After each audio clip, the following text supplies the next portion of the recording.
Hello. Okay, looks like it is picking up.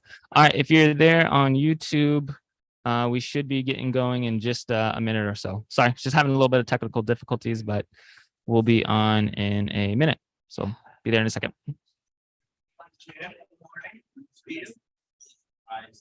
Let's see.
All right, just for the folks on YouTube, we're going to get started in just a couple moments. Just letting some folks get in here and settle in, and then we'll be active pretty soon.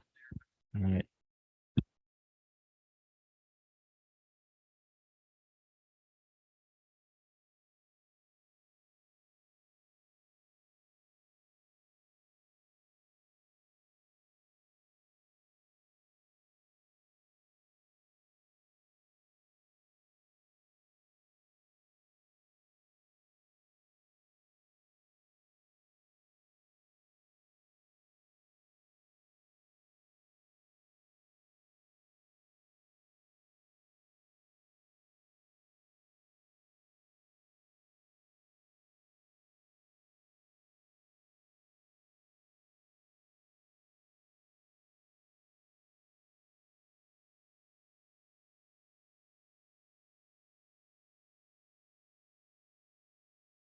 On YouTube, we're going to get started in just a moment. Yeah.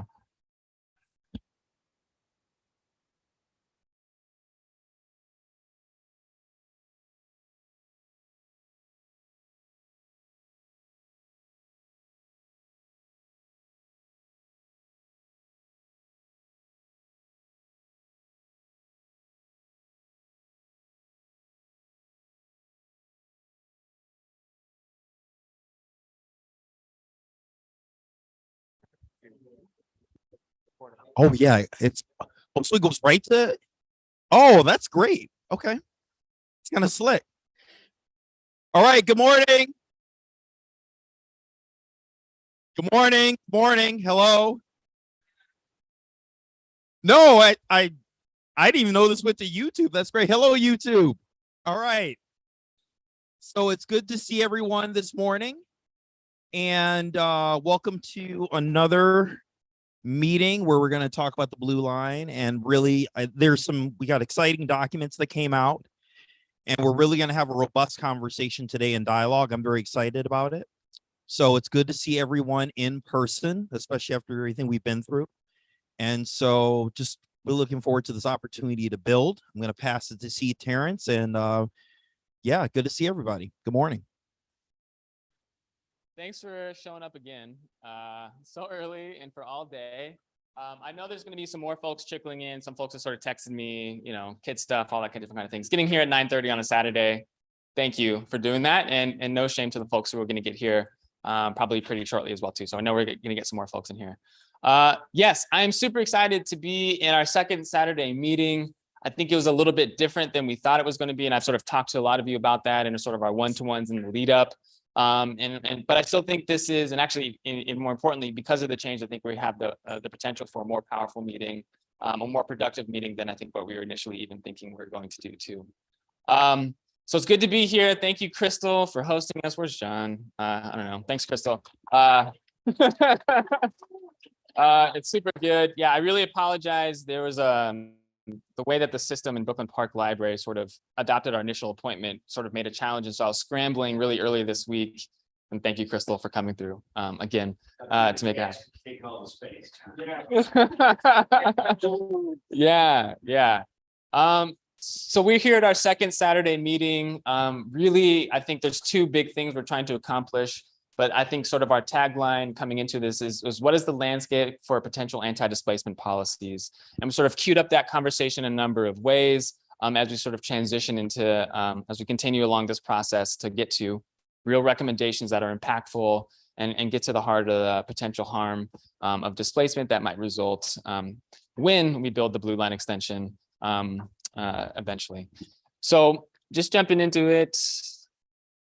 And thank you, KB, for these microphones. I'm kind of, even though I'm a millennial, I'm really kind of a Luddite. So my technology game is extremely weak. Just to start with the introductions, we've had some transition in between, new folks have been hired, people have changed organizations. So if we could just sort of go around, just say your name and what organization you're a part of.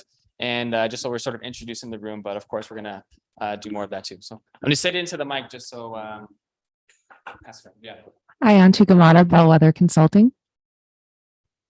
Good morning, Allison Bell, Bellwether Consulting. Hi, everyone. Adam Arvidsson with the Minneapolis Park and Recreation Board.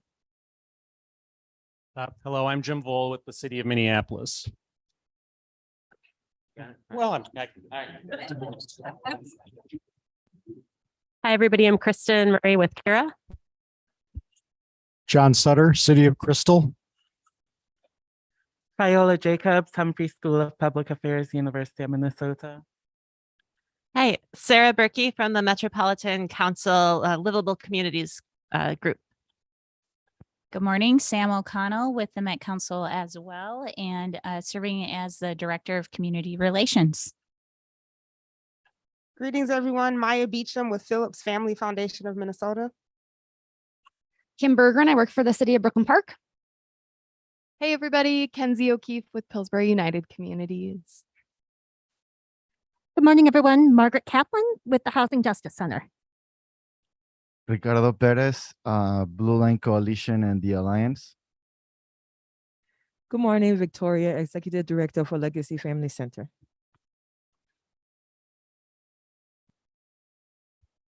Good morning, everyone. Terry Austin with Neon, North Minneapolis. I'm the Community Engagement Manager there. Hi, good morning. Kathy Gold with Hennepin County. Good morning. KB Brown, owner of Wolfpack Promotionals, business owner in North Minneapolis. Good morning. Dan Solar from Hennepin County. I'm Kale Simmons with Kimley Horn. Morning, everyone. I'm Sophia Guinness with Metro Transit. Morning, Malik Holt Shabazz with Kira. Awesome. We're not going to forget Lee in the corner. She likes to hide. We're not gonna let her hide. Hi, I'm Lee Gagazian with Kira. Awesome. So it's good to be in a room with a powerful group of folks who I think are committed to addressing displacement around the Blue Line extension. And so it's just really, really good to be in the room with y'all. So I guess we just sort of did this. But I want to sort of share before we jump into the meeting what we've been up to since June 4th. So of course, we're sort of in this style in which we're not meeting every 2 weeks or every other month. We're sort of meeting when we're sort of at these sort of important times for us to get together to sort of move the project forward. And so largely what we've been up to is research. We've actually completed, for the most part, the quantitative research that we were preparing to do on this project. We're in progress on the qualitative research, and both of those things were sort of instructed by y'all, this group, especially the meetings in January and February from then too. I do want to note that there has been a change within our qualitative team, and some of it stems back to some of what was sort of occurred in June 4th, and sort of a long story. But we're really excited to have Dr. Viola Jacobs, who's here, and she's leading our qualitative work. Dr. Jacobs is a professor. Oh no, maybe you should introduce yourself. You can. Do you want to come up here and? I mean, I could talk about her all day, but she's probably best. Yeah. It's always weird deciding which is more weird, talking about yourself or listening to someone talk about you. So I guess we're going with the lesser of two. So my name is Viola Jacobs. I have been at the U for, this is the beginning of my 4th year as a professor. 5th year because I was a postdoc for a year before that.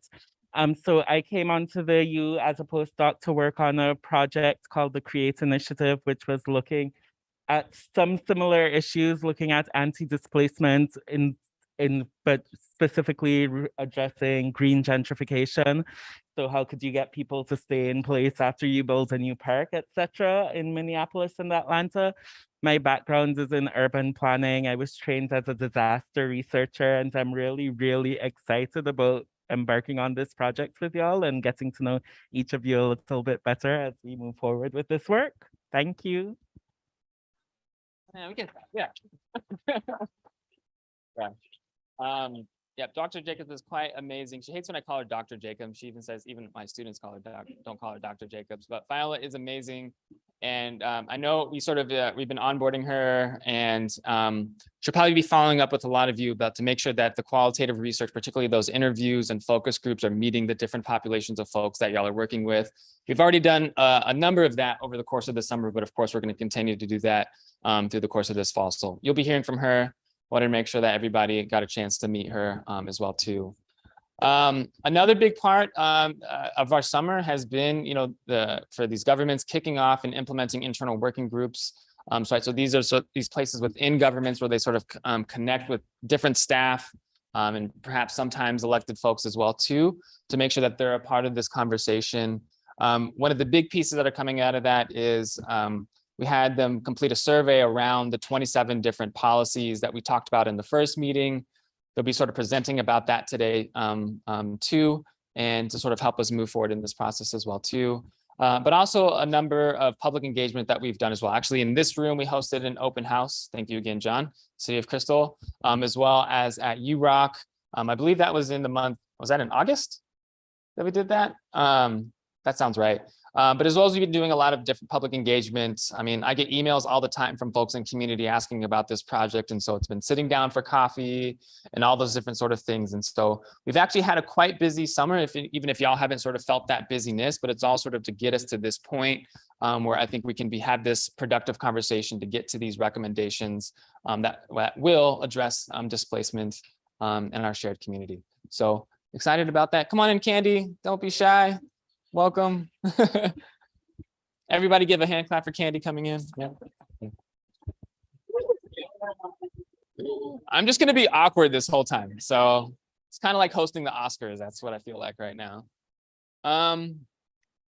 So what we're trying to accomplish today, really the big piece is what we've are theorizing, I think, principally in this project I don't think that finding the ideas is the hard part, right? We even left the first meeting with, Tram Huang and HJC presented, 27 different policies that could address displacement or have been as a practice of anti-displacement, not just here in the Twin Cities, but also beyond around the country as well too, right? So in some ways, I sort of said the tagline, we left the first meeting where probably a lot of these processes would have ended, which is like, hey, here's a collection of things. We sort of leave that to governments to sort of figure out, or other to say whether they're going to adopt those recommendations.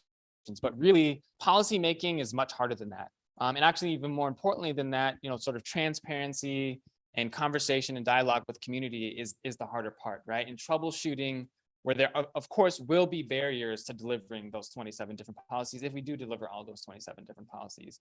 Different governments have a jurisdiction that makes more sense for some of those policies than other. Maybe even some of these things shouldn't be done by governments, right? Maybe some of these sort of are taken on in community in a variety of different ways.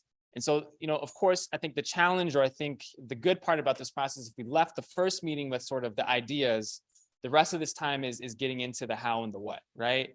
And I hope you all feel excited about that in a way. In some ways, because of that, we've adjusted what we thought this meeting was going to be, right? The early idea is like, we're just going to present a bunch of data at y'all about housing in this meeting today.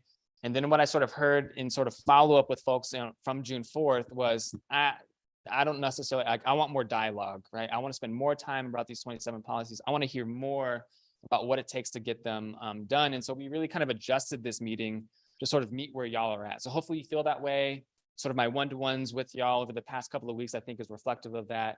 And so I think, the big thing today is that we're trying to get y'all to feel like you're on the same team to deliver what we mutually believe will address displacement, but there's challenges, right? And so we sort of set this conversation up in a way that we're going to get to the tension about those things. We're going to get to, I think, the healthy conflict about delivering those things. And I think it's worth saying around all these things, governments, I really want to celebrate the work that governments did in terms of delivering these surveys back. So I think this is maybe one of the most transparent looks into the challenge of what it might be to do these things. And so I think that's a big thing to celebrate. We can clap for Diane coming in too. We're just going to keep doing that. Yeah, very subtle. There's probably like 5 more of those are going to happen. And so it's a big thing to be transparent and to be vulnerable with each other. But I think in order for that to happen, we sort of need to be able to sort of hold, the sort of the fragility around the conversation in some ways too. And so I want to sort of say, even though the governments have sort of expressed some sort of positionality, I don't think they're reflective of a final positionality. They're certainly not reflective of going through an official policymaking process with those governments too. So they're sort of offering up in vulnerability and conversation to figure out how do we do these things together, right? And that's really the context by which I think we're showing up in these meetings. But I think what we're going to take from this meetings, I really think we're going to leave with at least 10 to 15 things already that we know that we're going to pursue. And we'll sort of get into that, but we're going to use that to sort of shape the research and the conversation going forward to get again to the conversation that it needs to be.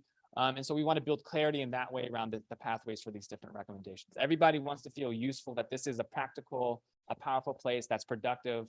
And hopefully we're sort of designed the conversation today to do that. Before we jump into it, are there anything that anybody wants to sort of say about the agenda or things to hold for today? We've got Lee, she's going to be taking notes, trying to kind of remember back to like, how do we just like communicate back to y'all in more details. We'll have notes up there, but is there anything anybody wants to say before we jump in?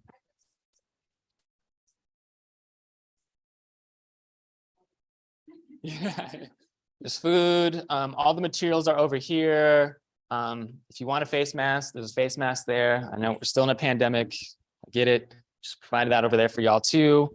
But other than that, I think we can sort of start jumping into the agenda. There was a request to flip the agenda that I'm hoping y'all feel comfortable with, which was initially it was going to be community presenting first, but I'm actually wondering if it's okay if the governments can present first. And part of that's because some of the folks that I know that want to present are still going to try to show up, so we want to give them time to get here. But also I think that just sort of made folks feel comfortable in the room, in the conversation. Does that seem like an okay? And primarily looking at the government folks and making sure that they feel okay.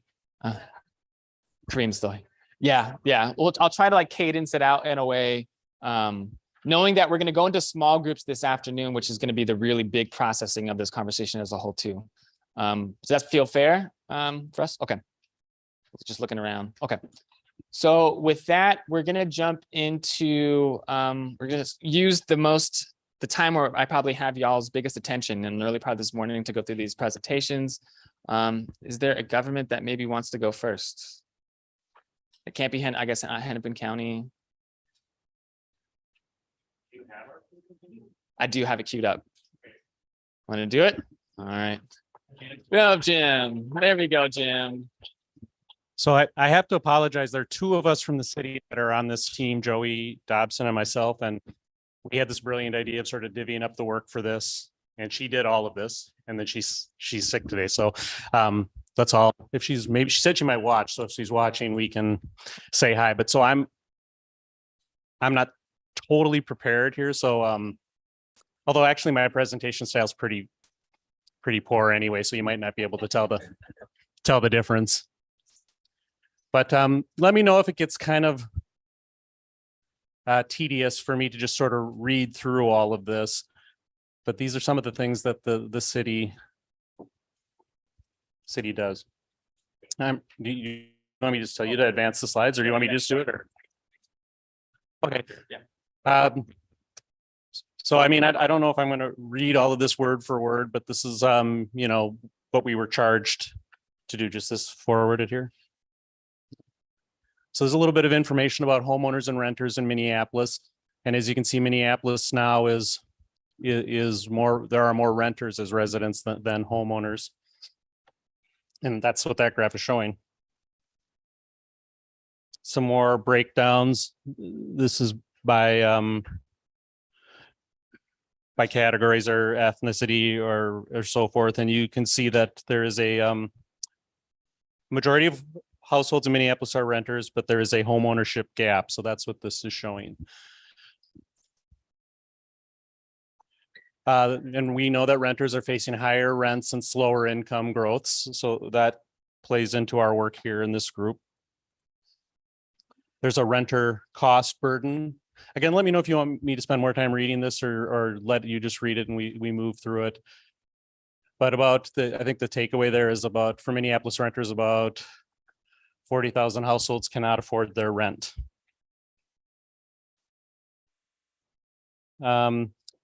These numbers are getting into talking about our affordable rental production, and then that's at the AMI, so the area median income.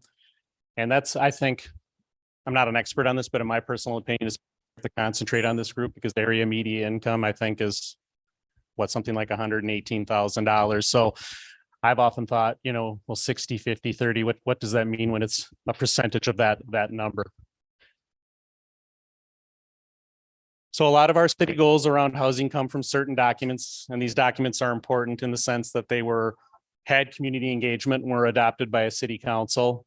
And so from the comprehensive plan, or Minneapolis 2040, this policy here talks about affordability and access to quality housing.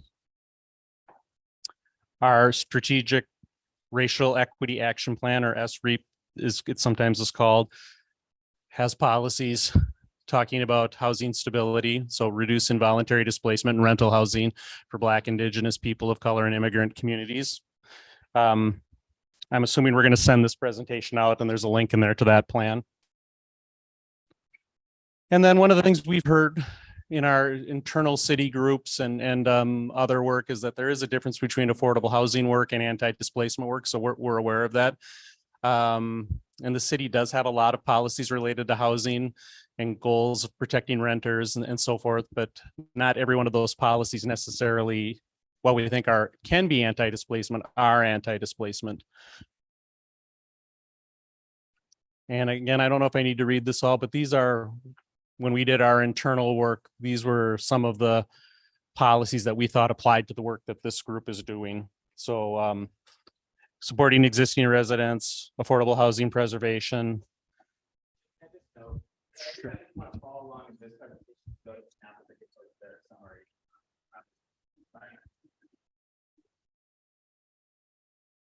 And then these are some of the so we know that anti-displacement also is talking not only about residents, but about businesses. And that's certainly an important thing, an important factor on the Minneapolis route through West Broadway. It's certainly important in other communities as well, but these are some of the programs that we think can be applicable to assisting businesses.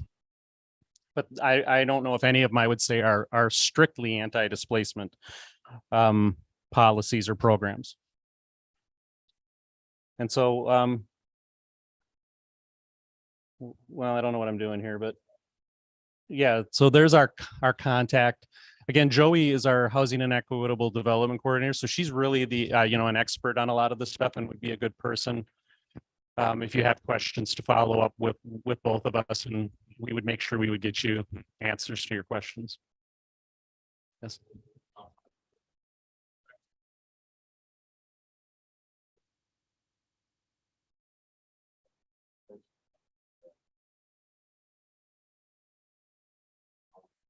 This one or the next one?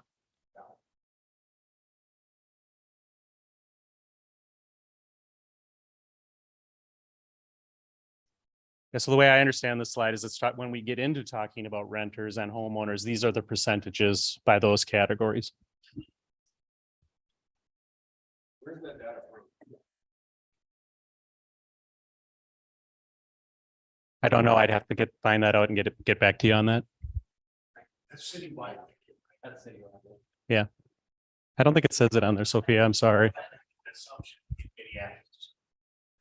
Well, yeah, this would be in Minneapolis. It wouldn't be the. I believe it's citywide is what that's supposed to be. But so what was the question, KB? Oh. Citywide of Minneapolis, right? And I think not considering any population. So I think North Minneapolis, if I'm remembering correctly, has an even larger share of renters than the rest of the city. So I particularly with 51%. Right. So I would think, so I would assume then, I'm just from the hip, so don't hold me to it totally. But like for Black or African Americans, even higher percentage of renters in North Minneapolis than. So I'll follow up if that's citywide and if it is not just North Minneapolis, then I can try and get out to the group the North Minneapolis numbers. We can do that. I mean, if that's what people are interested in. If they are, we recently just finished a mapping of North Minneapolis. So literally we have all of the data that I can send out in all of the organization. It has all of the rights to be specific to North Minneapolis. And also remember, we did a deep quantitative analysis of this as well too. So in November we'll be talking about like that for the whole quarter. So yeah, I think that'd be great if you'd send that stuff and we can compare it all. I think the takeaway is just that there is a gap there. So I don't know if there were any other questions. Again, we're gonna, it's gonna be fair to Jim. So Joey was originally gonna present this, and but we're gonna get into more conversation about it. I just want to sort of point towards again to the slide deck that sort of gives the summary of the city of Minneapolis' response to that survey as well too. That sort of summarizes a lot of it there too. Yeah, and so we do think about this stuff, and Joey spends a lot of time on it. So if you do have questions, we will get you the answers.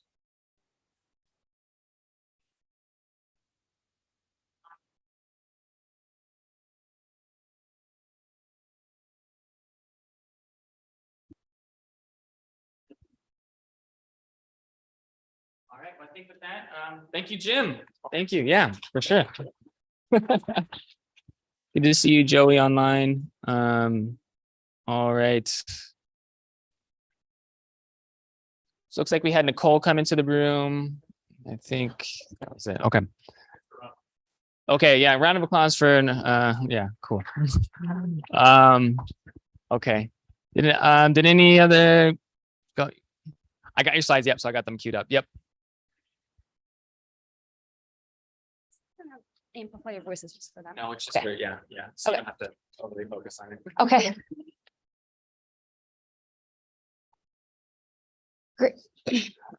Well, I work for the city of Brooklyn Park, and you have the kind of where we're at policy wide.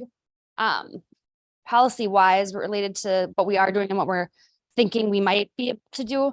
I will just share Brooklyn Park. If you don't follow, we potentially could have 5 of 7 new elected leaders in January, because that's how many seats are up. And so there's a lot of policy question marks related to what the city is willing to do. So I really included basically everything that I can imagine the city might consider as stabilities. So, I mean, it's kind of an exciting time for Brooklyn Park as we're transitioning to having some more representative government. I mean, we already do, I think, in Brooklyn Park, and that's helped a lot with adopting some of the more community benefit type policies. So just say that about that, but my presentation is really just about the small business center. I know we've talked about it and you probably are all aware of the city's project, but I just feel like it's so well connected to these conversations about ways you can influence and protect people against anti-displacement. So I wanted to just dive into a little bit, give you like 5 minutes on it. So that's what this is. Yeah, that'd be great. Thanks. These were the 2 questions that they had asked, and I just feel like it kind of answers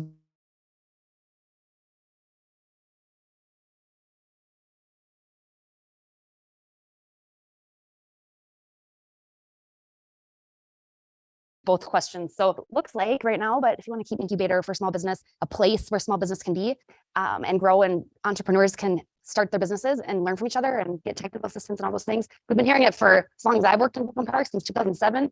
This slide says 16, it really got serious. And then the EDA, the city's economic development authority, in 2019 said, yes, we want to prioritize this project. We're willing to invest in this project, because we know from all the previous studies that a project like this takes a lot of investment.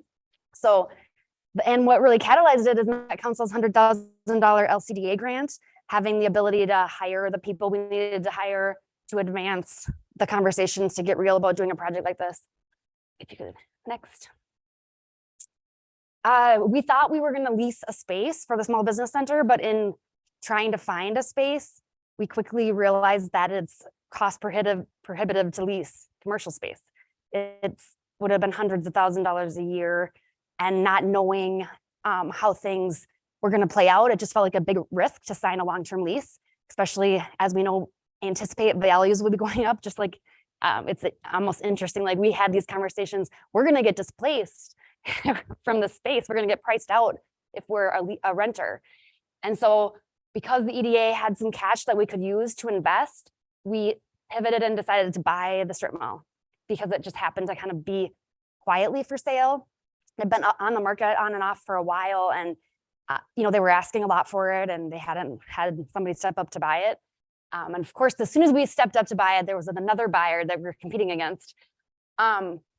So anyway, we moved forward to buy the property in October of last year. Yeah, sorry, thanks. So what does the city own? We own that entire northeast quadrant. So you can see the station on the south. There's the auto dealer to the east, Target's off the screen here. And then we own the entire northwest portion of land. We do not own that CVS building, the 7996 building. That is, in 2035, we will own that, because it's owned by some REIT that we have no connection to. And so that's a future project to figure out if there's a way to get control of that building sooner. My guess is that, off the cuff, it's like going to be really cost prohibitive to try to do it. So it's sitting vacant, and nobody can afford the lease rate that CVS wants for it. And then the rest of the mall, we own the buildings, including the liquor store building that's on the south there. And then the Star is right over where the small business center will be, which is the vacant. It's been vacant for a while, that corner, like the elbow of the building, about 25,000 square feet. Next. One question I have, that the CVS building, that building stay vacant? Until we can figure out a way to have control over the building. Right now, we don't. So, and it seems that it's going to stay vacant because nobody can afford the lease rate that's being asked. It's going in the elbow of the building. So if you can go back, that's where the Star is, in that space. It's yes, we just filled in the pool. Okay, and you know what I forgot to add is the current construction photos. Sorry, that's a fun part. I forgot to add those. Okay, next. So the mall already has 10 businesses in it. 5 are BIPOC owned, 9 are locally owned. So it's already a place of locally owned small businesses that serve the community. So it's exciting to think that we can help stabilize rents for these businesses as values go up in this area when LRT comes. And then, yeah, CVS is vacant and empty until 2035 until we can figure out something. We have to take this project one step at a time, so we just haven't tackled that question yet.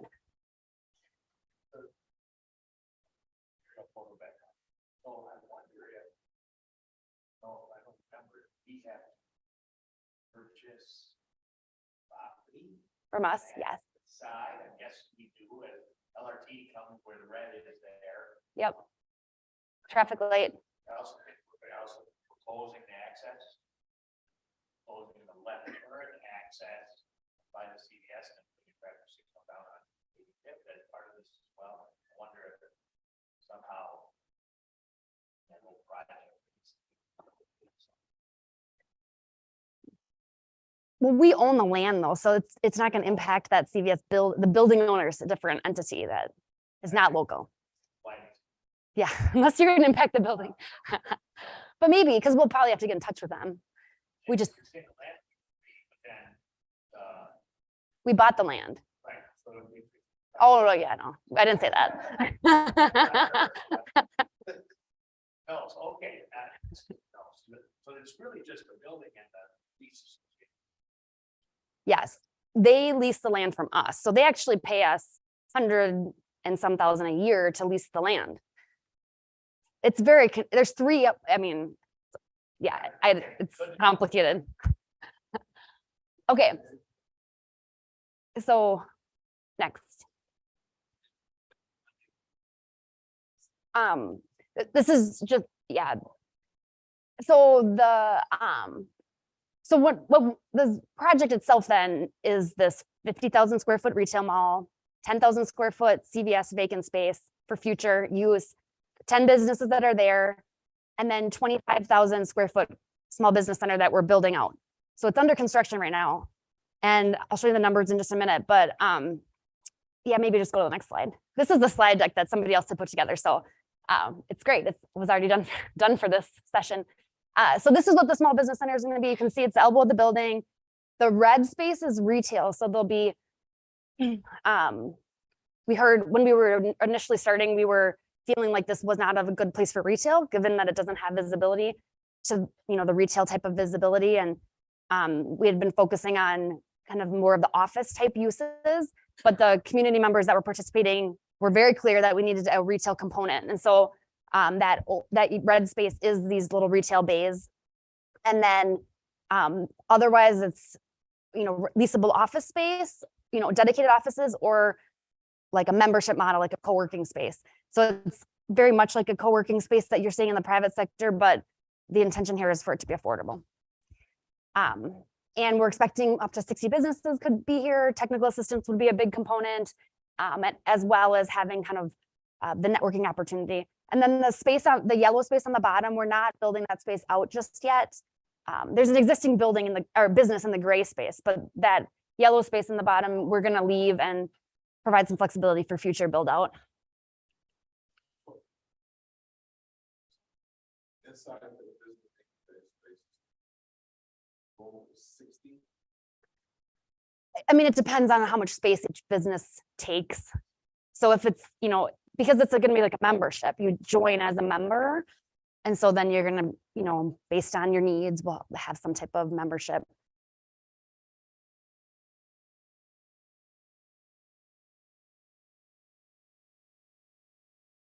That might be bigger or smaller, but zooming in kind of be bigger or smaller, but there's still the city's intention is to make sure that this is reinforcing what we know about Brooklyn Park, which is that we have unexpected opportunity and vitality. So trying to bring that to life through the center.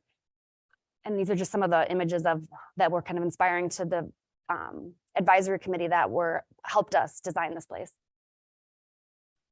So we're hoping to have this open by March of 2023. Like I said, it's under construction. I'm sorry I didn't throw a few photos in here. It's right at this point, it's all just like metal framing. So it's a huge open space with metal framing. So it's pretty exciting to see that come to life. So here's what it's cost so far. Starting with the 100,000 of pre-development from Met Council, which required some city contribution for match. It's 7.2 million to buy it. The EDA used its general fund dollars that it had been saving up for a long time to do this, hoping with fingers crossed that other partners would help us with the future expenses. And then the construction of the small business center is a $5 million price tag. We went into this hope thinking it was going to be 4 million. We thought that was a generous estimate. As you know, right now, the construction industry, the costs are just so much higher than anybody can anticipate. And so when the price tag came in at $1.5 million more than what we thought, the EDA was just so committed. They're like, we're doing it. We can't predict the future that prices will be less. We're just going to do it anyway. So they did. And primarily we're using pooled TIF dollars for construction. We did get a grant from Hennepin County, not as much as we asked for. We did secure $1 million from the feds through Dean Phillips' office through the appropriations or earmarking process. That money has not come to us yet, despite the celebration that was had last spring, but we're hoping it's going to work out. It seems like it's on track. It's a very interesting process. So yes, for a minute there, we thought it wasn't going to work at all, just because it got, we're going to be done constructing in January, but it seems like now we're on track to be able to use those dollars for construction. We applied for a big US EDA grant that we did not get, which was really disappointing. I know Bloomington had the same experience. And then one of the things of note is that this, because this is if you think about this was owned by a wealthy family, income producing mall. Even with the vacancy in the corner, this place cash flows at 200 to 300,000 a year. So now instead of that cash flow going into the family that previously owned it, now that cash flow will come in to support whatever the city and the community wants to do with the site. So just a really, commercial real estate makes money. We know this, right?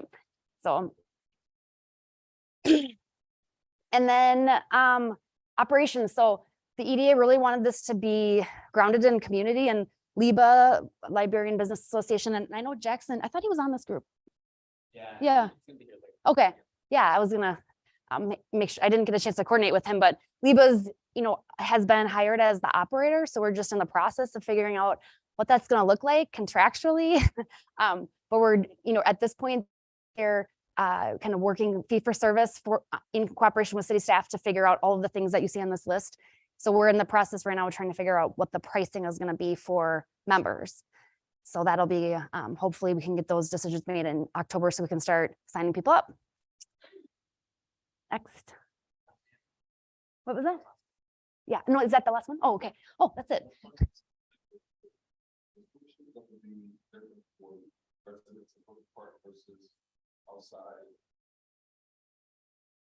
I don't know. What I do think we know is that whatever we set out to do when it opens is going to evolve, because this is, there's so many different people that have different opinions about how this should happen. And even within the team of staff and the LIBA folks that are trying to figure out what to even present to the EDA, there's a lot of dialogue about, are we trying to break even? Do we want to try to make a little bit of revenue to support other things that we want to do there? Do we want to offer it at a complete discount? So we're still having those conversations. So decisions have not been made.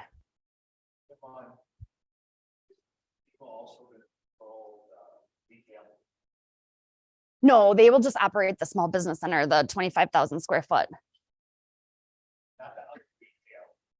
Oh, within the small business center. Yes. They'll operate it. Yep.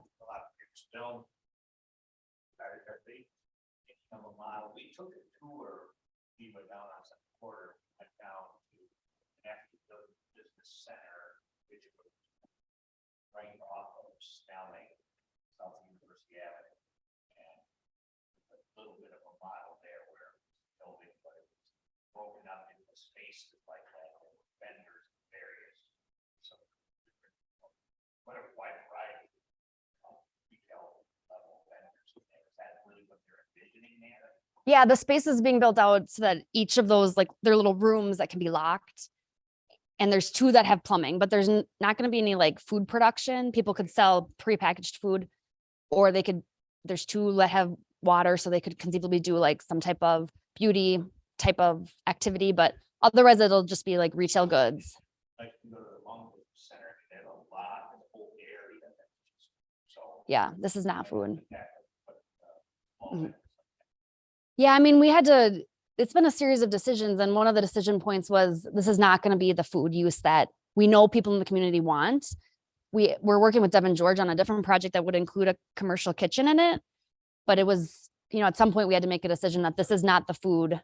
There's when you go back to the people that are already in the building, like there are some food vendors in there, and the state tenants there are very stable. So far we haven't had any vacancy, and none of them seem to be wanting to move out anytime soon. But once there would be a vacancy in one of the retail spaces, then there'd be an opportunity to think about something like that maybe, but. Where's the Devin George property? In the Village Creek neighborhood, so it's just a mile to the east, Village Creek or Brooklyn Boulevard and Zane, next to HCMC. HCMC's facility.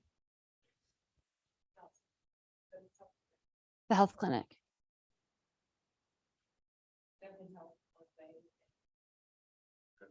Yeah.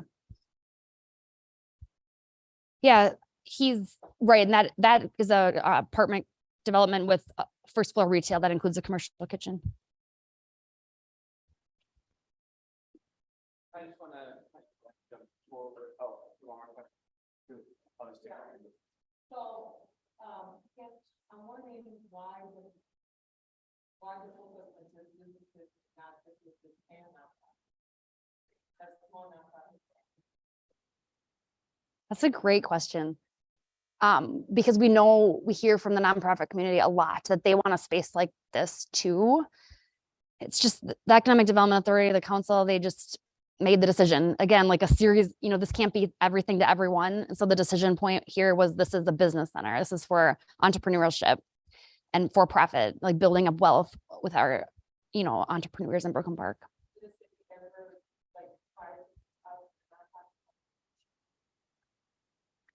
Well, there's so many components of this. We did have an advisory council, and several of the people that were on there were involved in nonprofits as well. But no, we didn't do like an open, we hear from nonprofits a lot in Brooklyn Park that they don't have, an affordable space is one of their challenges.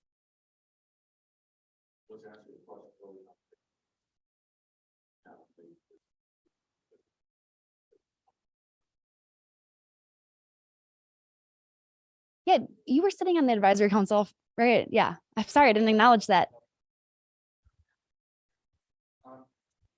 I guess my question is like, this seems we thought about like a success story, right? Like community asked for it, y'all got money, it's getting billed and it's intended to serve a specific demographic, I guess. Could you maybe talk about the policies that help you get from the idea to the construction specifically? You said all of them that you're listing here, or what kind of policies do you really lean on to be able to produce these opportunities for community? Well, so I've worked in Brooklyn Park since 2007. People have been asking for this since then, or I'm sure before.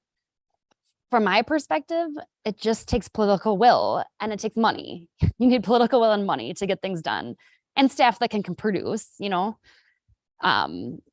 so to me, that's the difference here, is that the council in 2019, they said, we want to actually do this. And we said, it's going to be expensive. And they said, we don't care. Let's do it anyway. This is where we want to invest our resources because that's what community is telling us. So, that's the difference. I don't think it was anything specific other than just like the leadership at I've never seen our council be aligned on a project so consistently as this one. Every time we go to them with it, they say yes. Normally, when we bring policies and projects to the council, they're divided. So there's so much, uncertainty that happens with getting things done when you have uncertainty with the elected leadership. But the council, all 7 of them, lined up behind this project. So that was the difference. And, it's tons of work that went into this too, from the community, not just staff, but community leaders too.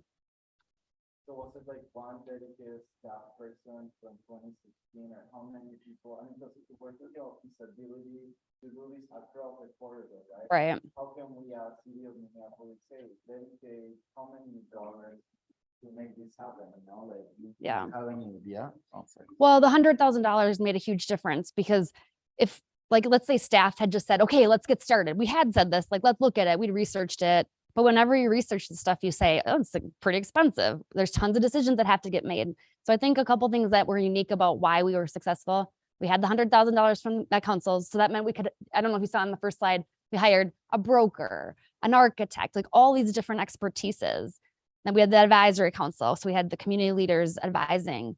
And then it was like 3 of us. It was me, Brianne, and Daniela that I couldn't tell you, like, from a quantity. I didn't spend tons of my time, but certainly at all these decision points, getting involved, weighing in, identifying barriers, like that was my role. Brianne spent a bunch of her time. Daniela spent the most time, and a lot of time. But then these, you know, the other 5 consultants, you know, all the contracting, we have all these I mean, it's a ton of work. So I don't know how to answer that other than like saying, yeah, this stuff is, that's why it doesn't get done. It's really a lot of work and takes a lot of money. This exact conversation, I didn't want to shortchange it for what it is right now, but it's exactly the conversation I want to get into when we get into the small group. So breaking down these different things. Again, you know, sort of like going back to, and I appreciate what Ricardo's saying is like, we're thinking at a structural level from the perspective of this group, not individual projects. And so like, what are the policies or the programs or whatever it is, investments that we can make that's sort of get this. But I think this was a great example, and you can sort of see cross partnership between governments to deliver it, which I think is very relevant for why we are constructing this table. I just want to move forward just so we don't shortchange our time in terms of presentation. I certainly don't want to shortchange community at their time. But I guess I'm calling for the next. Oh, I had 2. I saw your hand first, Sam. Yeah, come on up, Sam. Yeah, let's do your thing. And I'm going to try to remember to bring this mic around. It's not because it amplifies anything in here, but it's just for the recording and how it's being broadcast onto YouTube as well. So Sam, yeah. See, Terrence, can we just cut to the chase and go right to the slide? Yes, I have your slide. Yep. All right, thank you.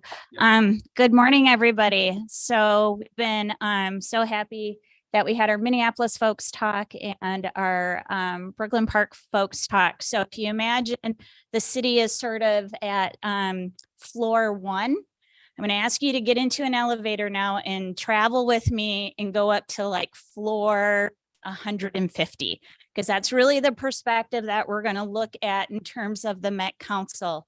I know Kim just walked out, but I want to take a page out of her presentation just real quickly in talking about how we are set up as an organization. So our chair and the 16 council members represent 181 cities and townships. So as you heard Kim's experience, you know, Jim's experience, multiply that times 181 in terms of the communities that we serve. So the reason why I bring that up, and I think most folks know too here, is that the council is appointed by the governor. So every 4 years, that focus on policies, that focus on emphasis in terms of where we want our programming to go is influenced by another council. So I just want to be very open. I appreciate, and I'm going to walk through the door that C. Terrence opened up in terms of the vulnerability about that. So this November, we may have a new administration come in, and then come January, have a whole new chair and whole new board. So this really is in a capsule right now to talk about the work that we're doing with this. So with that, we're all still at that 150th floor right now. A lot of our tools seem to be more blunt. They're not precision tools. They're not completely laser focused that we can get to. So not completely to a neighborhood, not completely to a census block all the time. A lot of it is sort of larger scaled programming and investments as well. Now, having said that, the beauty I think about the council is that we come with a lot of tools. We do come with a lot of tools, and I just want to highlight on a few. And what you see here is really mostly focused on development, really focused on residential development in terms of what we can do and what we're being asked to kind of share with you today and be in deep conversation with. I want to stay again at a very high level and think about what else the Met Council is going to bring. And it is going to be our opportunity here in this space to think about that. So we're bringing data, we're bringing research, we have environmental services that we're bringing. So where we put some of our wastewater facilities, that has an impact on displacement. Transit, clearly, obviously, it's kind of why we're in the room here today to talk about the Blue Line extension. But then also part of that is our buses, right? Because 2 years before the light rail will open up, we take a look and say, what are those existing transit services today? How can we better align? How can we dig deeper into our communities? How can we dig deeper into our neighborhoods with our bus service? Just this past month, Sophia and her team just launched microtransit in North Minneapolis, right? So kind of an on-demand service as well. Again, how does that aid in keeping folks where they are, connect them to the jobs, the education, and the opportunities as well? So I just want to kind of begin to frame this up for folks. Obviously, we have strong housing interest as well. We have Sarah, we have Hillary, we've got some folks here. Thanks for raising your hand, that do this every day, that really understand it in a way that I could just be dangerous with, but really bringing those investments into community. Kim talked about some of our livable communities grants. That's exactly what the council is doing, right? Bringing literally millions of dollars to communities who's doing the good work every day. And how do we fuel that? And so obviously we have criteria. Criteria can be influenced, right? So that's where I think our conversation tends to be. It's like, should we be thinking about who is receiving that? How is that really impacting the community? And how do we keep folks where they need to be as well? I just really want to share with you that it is also an opportunity for us, because the council is so big. I've met people that I've never met before, and I've been there for 10 years. It is a learning process. We are trying to build the capacity. Ask your hard questions, because that is how we're going to grow. That is how we're going to stretch and bring our best to this as well. So I just want to share with you that we're looking to do this better. One area that I think that is super applicable and we can start talking about now, and again, it's a little bit outside of, I think, the scope for today in terms of the housing piece of this, but it's the construction support, and it's the workforce, and it's the contracting with disadvantaged business enterprise. That's where I think our policies, our work can actually make a huge difference sooner. We can begin to do that. We'd like to think we're learning. We did the blue line, did the green line, doing the green line extension. We've got some lessons learned that I think can totally benefit blue line extension in terms of how do we do some of those activities earlier so we have the workforce ready to go when we're ready to go. And I just really want to say it's not all about construction jobs. It's not about trade jobs, right? We hire attorneys, we hire engineers, we hire designers, we hire folks that can do contracts. So that's the message that we also want to be getting out to our communities and our schools and our learning centers to say, help us be there again with the intent of thinking of how do we keep folks not only benefiting from this project for today and when it opens, but in the future in terms of a career as well. I would say, as you work from left to right, things that we're already doing, right to council, valley capture, mandatory relocation assistance, pretty much something that we do as part of the project that just sort of naturally comes as well. The larger box in the middle is really kind of comes from our housing redevelopment, really comes from some of our work in housing as well.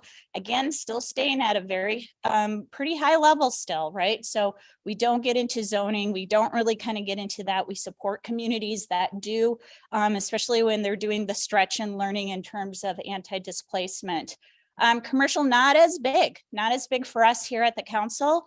But again, wanting to be a partner and thinking about how we can do that and how we can align.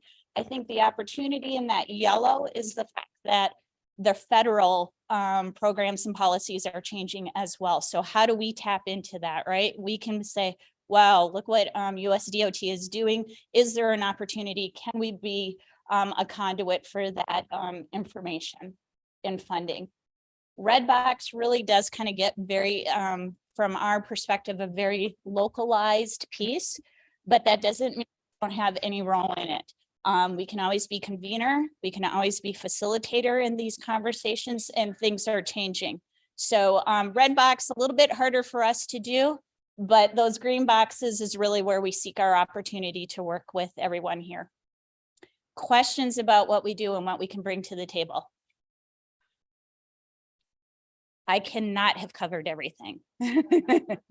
All right. I know that there will, yes, Allison. I'm sure there are questions. I'm just going to hold you for a minute and ask you one while others are thinking too. Sure. I mean, I think it's really set up your presentation well, because you talked about livable communities and how that led to help them do what the community wanted to do there. I wanted to talk about money. Yes. And I think that is a huge role that council can play and does play. And I know that change the amount of money and how they invest money. And with all the federal money coming in. So, and I was at the TOD program. That was just something that they all decided to do, and they found the money. So what do you see as the opportunities for increasing grants and funding? The money. Yeah. The money, like the money exactly. part. You know, quite frankly, it's what you have today, and can it be reallocated right in a smarter way? So I think, you know, our existing funding streams too, you know, no lie. I mean, this, the federal administration is creating incredible opportunities, particularly to think about how we reconnect our communities, how we invest our communities, how do we help repair from past harms? That is something that is new to us. So we're on that learning curve as well. But I think that is where we do have a structure at the council where we can be that conduit of that federal dollars. I am not going to, I really need to lift up the work of the council. This is the most diverse council we've had. And this is a huge priority for them. If they are able to come back in January, I would share with you that this is a high point. It's actually a reason why so many of our council members actually got onto the council this last time to work on projects like this, because they do understand the transformative nature, and they also see what the impacts can do. We've learned lessons our first time together on a Saturday. We understand what it means to be a small business owner during construction. We want to do better. So that's, again, I think the richness here where we can bring those examples and say, well, what does that look like for the Blue Line experience? That is where we can get down back to that first floor and say, what do we need to do for Blue Line? Okay. As you think about questions, I'll be here. We have folks obviously from the council and Metro Transit too that can answer any questions. Thank you. Thanks. Yeah. I think next, I know John from Crystal would like to go. And I can pull up this slide. Okay, thank you. Hey, everyone. Thanks for coming out on a Saturday. Don't have a slideshow, just want to run through some quick facts about Crystal in case you're not familiar. We've got just over 23,000 residents, about 9,800 housing units. And of those, about 7,600 are single family homes, townhomes, or duplex units. Of the 7,600, only 8% of them are rental houses. So the vast majority of our rental housing stock is in apartments, but compared to other similar suburbs, we really don't have as big a share. So we're just under 30% rental in terms of the total number of dwelling units. So the home ownership piece is very politically powerful in Crystal, in the sense of it's just most people who live in Crystal live in owner occupied dwellings of some sort. The one program that has been, we think, very effective at preventing displacement just generally, since the project hasn't happened yet, is our home improvement incentive grant. It falls under the category in this survey of loans, rehab loans, but it's really a grant program. We provide a 20% grant for home improvement projects, and it's for low and moderate income households. And we serve about 100 households per year with that program. It's all local funds, and it's administered for us by Center for Energy and Environment in Minneapolis. So that program has been going on for over 20 years in various different forms.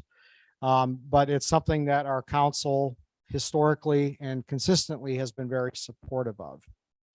The policy that I think would have city support, although we don't have the resources to do it, would be the naturally occurring affordable housing preservation funds, because much of the apartments we already have are affordable, and they would be at risk from the project of either, you know, the I don't want to call it gentrification, because it's a lot of it is cosmetic improvements, but you've all heard of these cases like the concierge in Richfield, where, you know, they put in granite countertops and, you know, increase the rent by hundreds of dollars a month, that kind of thing, right?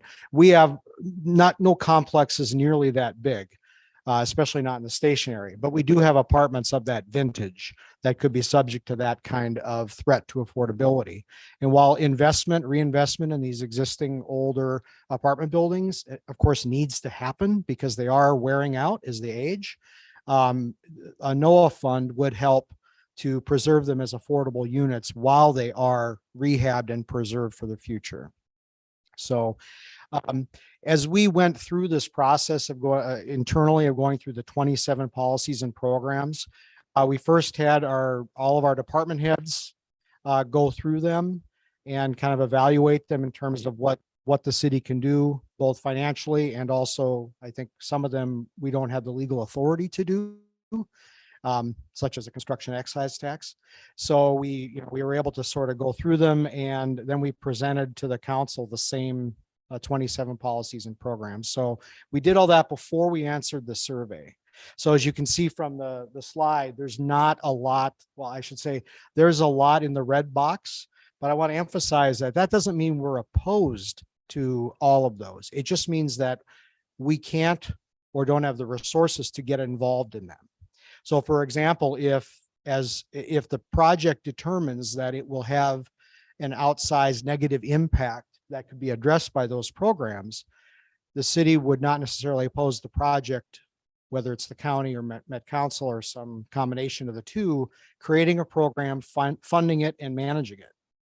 And we could provide technical assistance in terms of identifying properties, making connections with local residents and business owners, and so forth.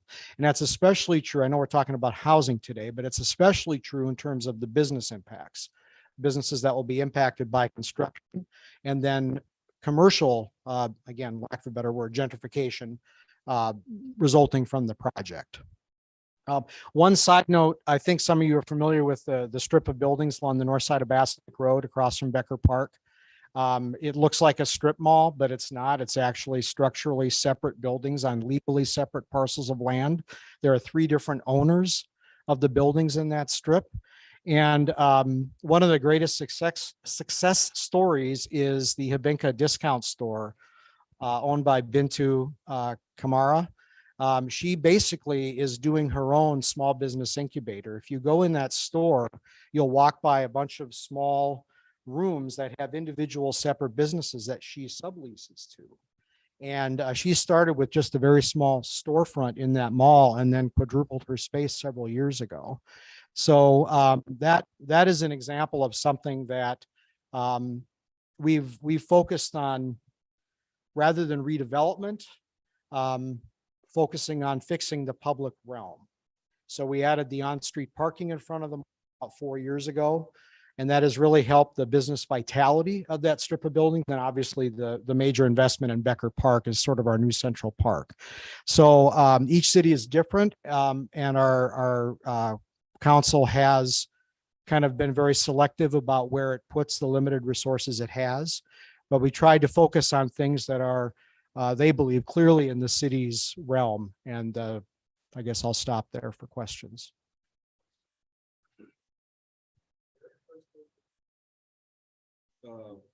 Disposition policy? Yes. Yes, sir.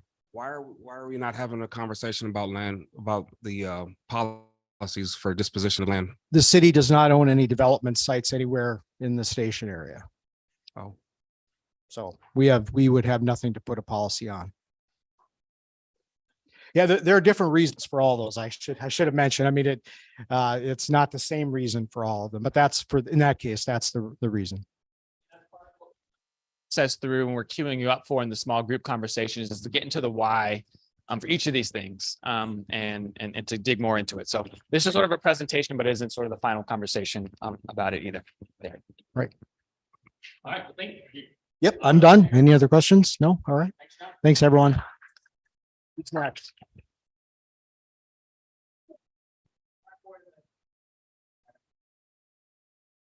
Okay, very good.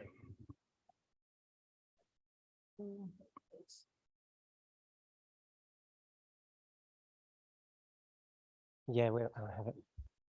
That's why I didn't want to go last because I don't have anything on the screen. So we, apologies to the rest of the group. We didn't fill out the survey yet. I don't have a PowerPoint or anything, but we do have a couple of policy bases that I want to talk about a little bit. I think the most, sorry, I'm Adam with the Minneapolis Park Board again. And I think as a government entity, we're in a bit of a different spot than some other of the governments that are in the room, because we have a very limited scope around our entire existence, right? Like we're about parks as our entire existence and don't typically touch into things like housing policy or economic development. Though I think that there are places where our actions do put pressure on all of those things and do touch them all. So I think the most important thing to note from a policy basis is that we recently adopted a new comprehensive plan. During the process for which there was actually a work group on gentrification and displacement. And so we have policies in our comprehensive plan that talk about working with partners as we develop parks to better understand the reality of this and our impacts on it, and then how to mitigate that over time. So there's specifically a couple of policies in the comprehensive plan that I just want to note and read really quickly. Sorry, and these are on our park board website, which is minneapolisparks.org. But in our comprehensive plan, policy 4.9 says to partner with other agencies at various stages of the development process and leverage agency relationships to further anti-displacement approaches, including around our capital improvement projects. So there's kind of a consistent mandate that we're always looking at kind of what the impact is going to be and how do we mitigate that. And then another one is in goal 3, strategy number 8, which is to analyze the impact of park improvement trends on displacing homeowners and evaluate strategies to reduce displacement. So essentially, in a way, our participation in a work group like this and other conversations that we've been having for years with CREATE and with the Trust for Public Land sort of is guided by that mandate to sort of be involved in this conversation, even if we don't have nearly as many things to possibly put in the green box as other governments do. One of the other efforts that we've been doing over time, because I think when it comes to green gentrification or gentrification that's exacerbated by park improvement, is that oftentimes parks are designed based on national trends rather than on local and regional understanding and needs and wants. And so our planning process, which is guided by a community engagement policy that's pretty strict about how we engage folks, is really centered on the current community around those parks and understanding what they want out of that park and not moving toward what is the national trend for having really amazing parks. So we really have created master plans for our entire park system, sector by sector. Here's the North Service Area Master Plan, which involves it includes a vision plan for every park on the north side. That was a 2.5-year process that involved hundreds and hundreds of engagement events on the north side only. Like we didn't go elsewhere to engage around what our parks on the north side should look like. So this is the voice of that community that exists there now. So we're hoping that we're building things that will make them want to stay in the community if they're able to do so, rather than creating parks where folks don't feel like they belong anymore, right? Like that's the real key for us, is we want to make sure that the current community continues to feel like they belong in the park. And even in the guiding principles for that master plan, which predates the comprehensive plan, we again have the language, work with partner agencies to minimize the possibility of displacement as parks improve. So there's adopted policy language around these things. We also do have in the comprehensive plan and elsewhere, a fairly, the park board has a very strict park disposition requirement. If we're going to get rid of any land, we not only have to have a supermajority vote of our board of commissioners, but we actually have to go to district court in order to get that approved. So it's very difficult for the park board to simply get rid of land. So that's already baked into things here. However, what we did do in our comprehensive plan was go even a step further. So we have a section in the back that includes acquisition and disposition guidelines that go beyond that charter requirement for the district court. So acquisition, we do have priority areas for acquisition that were identified in our park planning efforts. But under disposition, we have a certain kind of required criteria, but we actually added a guideline, which we call guideline C, which says if and when disposition is considered, prioritize options of parkland disposition that perpetuate public benefit and or public good and financial sustainability with a focus on other park and public agencies and indigenous communities. So we're saying that before we would dispose of parkland and go to the open market, which is already very hard, we would actually look at whether there's a community beneficial arrangement first, including, for instance, affordable housing, prior to going out to the open market to get the most, quote, money possible for parkland. I think parkland disposition is extremely rare and it's not something we like to do, but we wanted to bake this into the comprehensive plan because it should be rare. And in those cases where it is rare, it should actually, our board feels, should be publicly beneficial. I do want to say that our newly elected, we elected a new board just in January, and 7 of the 9 of them were new. So we're looking at the same thing that Kim might be looking at, but one of the first things that they do during their first year is they create a list of strategic directions for their 4 years in office. And this year we centered that around the comprehensive plan. And so we guided a process by which they picked priority strategies that they were going to basically direct staff to really work on over the next 4 years. I do want to say that those displacement strategies were not selected by our board of commissioners as priority strategies. That doesn't mean that we're not going to, as staff, continue to work on them in partnership with folks. It just means that like we wouldn't initiate our own new project to sort of advance that thing. The board did focus largely on climate resiliency. That just happens to be where they're landing right now. But I think because of the policies in the comp plan, we still consider it part of our work plan to always be collaborating around those things. So that's where we are from a policy standpoint. Love to take questions if you got them. Yeah.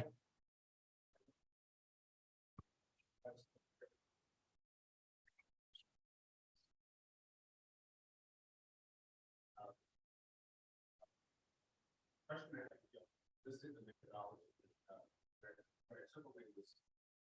Surveying the community today and not tomorrow. Today or I live on Congress first. So first my experience here. I moved there last year too.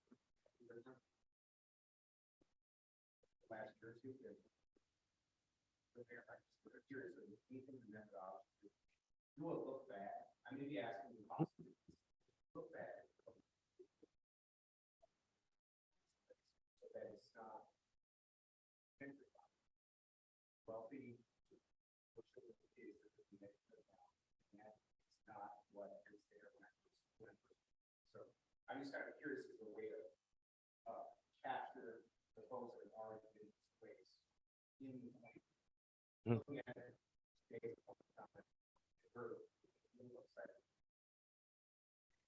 Yes, I've been asked to try to paraphrase the question, so hopefully I'll do that all right. What methodologies are we using to recognize that there may have already been gentrification by the time we started doing park planning, and that some of those opinions are not being captured because they've already been forced to leave the community for one reason or another? Did I get you? Yeah, you know what, it's a huge challenge in park planning in general, right? Like what's your moment in time? So these master plans for our park system as a whole were done between like 2014 and 2020. And whenever we do a capital improvement project out of those master plans, we engage again. So we are sort of doing a little bit of future thinking, but reliant on the master plan. But in terms of being able to have looked back at what folks that have already left wanted to see in our parks, I think the only way we would have maybe had that come into the system is if folks who are there might have been speaking for their neighbors who've already needed to leave or have been forced to leave. And I'm trying to remember if there are any specific conversations, but I mean, we heard about that trend, obviously, while we were doing park planning, and I guess would have been reliant on other folks kind of bringing that into the room, maybe on their behalf. I think in our master planning, there's always been a lot of focus on, you know, like how, especially youth, like how youth are using the parks today. And that's what we focused on in a lot of our efforts. But I can't guarantee that we're capturing the gentrification that was already happening. So. Yep. I do want to note really quickly before my time is up that during the comp plan process, and C. Terrence was actually involved in this, we did participatory policy making as part of that process. So the policies that are in our comp plan were written collectively by about 150 different people from nonprofits and other government agencies, and even the community was in those rooms. And we actually were in rooms like this around tables with people, you know, not just thinking what should the policy be, but actually writing that, like putting down language. We did some training around like sort of how to write good policy in terms of language, and then people were actually doing that, and then that got kind of folded in. So a lot of the language in the comprehensive plan, including the policies that I read about displacement, did actually, that language came from that participatory process. So we had a lot of fun with it. I think people had a lot of fun. So it's just something to put there on the table for y'all. Yep. Yeah.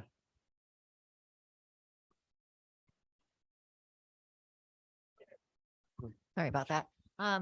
So I have a question about, and this might seem kind of specific, but I think maybe it's a larger question about how the park board looks at just overall the impact of their policies. So right now, there's a process in place where the park board is requiring property owners to remove emerald ash borer trees that are diseased. And in the Harrison neighborhood, a number of the property owners that are being required to do that don't have the funds to do it. So it's a requirement. If they don't pay for it themselves, then it becomes a special assessment on their property taxes. And so primarily the folks that we're seeing that are struggling with this are seniors who are on fixed incomes, and largely they're Black seniors that are on fixed incomes that are also seeing property taxes going up. They have a number of other deferred maintenance on their homes. And so like a policy like that, while seemingly, you know, good, get rid of the diseased trees, has had a really negative impact on these property owners. And you may not think about a policy like that leading to displacement, but in this instance, $4,000, $5,000 to remove one tree is a cost, you know, that is a big burden for these residents. So is there a process that the park board goes through when they're, you know, determining these policies and looking at how it impacts low income homeowners, for example? Yes. So I'll answer that in two different ways. First of all, we have within the park board a racial equity guidance team and an infrastructure of folks that are trained in historic inequities and racial equity, who are all regularly looking at policies when they are the ones that are having to operationalize those. And as a result of that staff infrastructure and training, that policy of tree removal and assessment actually was reevaluated last year. So we did some data analysis to find out if it were in fact true that we were overburdening certain community members. And we looked at disparities in cost, because also some folks may hire their own person to remove it, and they may have connections and be able to do that. So where are we doing most of the removal versus private companies? And then How does that impact like owner occupied housing versus like absentee, landlord being there, and are they responsible for that? So we actually did a lot of that analysis and produced an abatement program, which the board passed last year. So there is now an abatement program for community members like the ones you referenced. And I don't know exactly how it all works, but that policy was reviewed and was modified in order to allow for some abatement. So are you referring, I'm sorry, I don't want to have to like get in the whole thing about the abatement program, but is that like are you referring to like the payment like deferral program, or the kind of the payment plan where that special assessment can be spread out over time? Because this has been a big issue for Harrison this summer. And so we meet with the director of forestry. We've talked to folks. We finally got the forms for that. And it looks like it's not just like a payment program. It's a loan basically with interest. So you're paying interest over the course of that. So over the course of time. And then the deferment program is very restrictive in terms of like how you can access So that. I can't speak to exactly how that policy works because I wasn't involved in it, but it was a policy review that came out of, again, some staff and personnel infrastructure that we do have that are regularly reviewing policies. Like we're about to update our land policy also based on some of that internal review. And I guess whether it's been successful or not is something that that I can't speak to. But if you're in contact with forestry and finance, that's probably the best path to continue to have that conversation. Yeah, I mean, we ask that they provide some sort of direction in the letters that there are these other options, because that was not being explained to residents up front. This was all information that we were able to gather at H&A. But then within those programs, there's still, it's still a burden for folks if you're going to have to pay, interest on a $4,000 tree removal. So are there opportunities? What would be like the next opportunity? I'm wondering to like revisit a policy like that and to maybe, have community be able to like weigh in on the impact of something like this kind of policy. That's something I'd have to look into. I don't work with that policy or in the forestry group. So I can't. Okay. I'd have to We're still grappling with the tree issue. Yep. So thanks. I think you probably just jump to Hennepin County. We'll get a chance to talk a little more about participatory processes and that sort of thing, and more detail into the particular policies when we get into the small groups. But I want to make sure we give enough time for community to share. So I think Hennepin County is coming up. I'm going to pull up your slides and we'll rock. Sounds good. My name. Sounds good. Yeah. Good morning, everyone. Julia Welly Ayers from Hennepin County. I'm Director of Housing Development and Finance. Kathy is handing out some hot off the presses maps for you. There's not enough for everybody. It's just there for table sharing if you want to take a look at it while I'm talking. And then Kathy does have them electronically as well, so we can get them to the folks who aren't in the room today. Oh, perfect. CTRs will send them out. Thank you so much. Okay, so first I want to say thanks to the partners who went ahead of me. I get to just kind of say ditto and reflect the work they're doing. I want to just talk about how Hennepin County focuses and programs our work, because I hope that will give this group then framework for how you would then give us input on how we could do even better in your community. So I'm going to give you an overall framework of what we're doing. Largely, we're just excited to be working with an ecosystem of actually supportive, affordable housing developers and funders. So that makes our work a lot easier. Within the ecosystem of affordable housing development in Hennepin County's unique role is really that first and foremost, we're a social services entity. So when it comes down to it, our number one customer when it comes to affordable housing are people with the lowest incomes. So throughout, you'll hear me talking about that. And that's really where we focus our work, is around where we see the greatest income and racial disparities, which in Hennepin County is homelessness, housing cost burden, and home ownership rates. So that's where we focus our work. So next slide here. You've seen this kind of data before, but again, this just to reiterate why we focus on lowest incomes and disparities in our affordable housing work. Housing cost burden is when a person is paying more than 30% of their income towards housing costs. And we worry about that because when you're spending too much of your income on housing costs, there's not enough left over for other essential needs.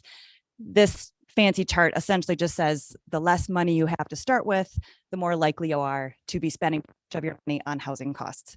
We get really nervous when we think about people whose income is below 30% of the area median income, that lowest bar. We get worried about when that group is spending more than half of their income on housing costs, because again, then there's so little left over for transportation, food, getting to work, education, all the other important needs. So that's where we really are focusing our work across the county. And then of course, have to name that due to longstanding racial disparities in income, we also see racial disparities in who is housing cost burdened. So again, that's where the county is spending the most of our time and the most of our local funding. Next slide.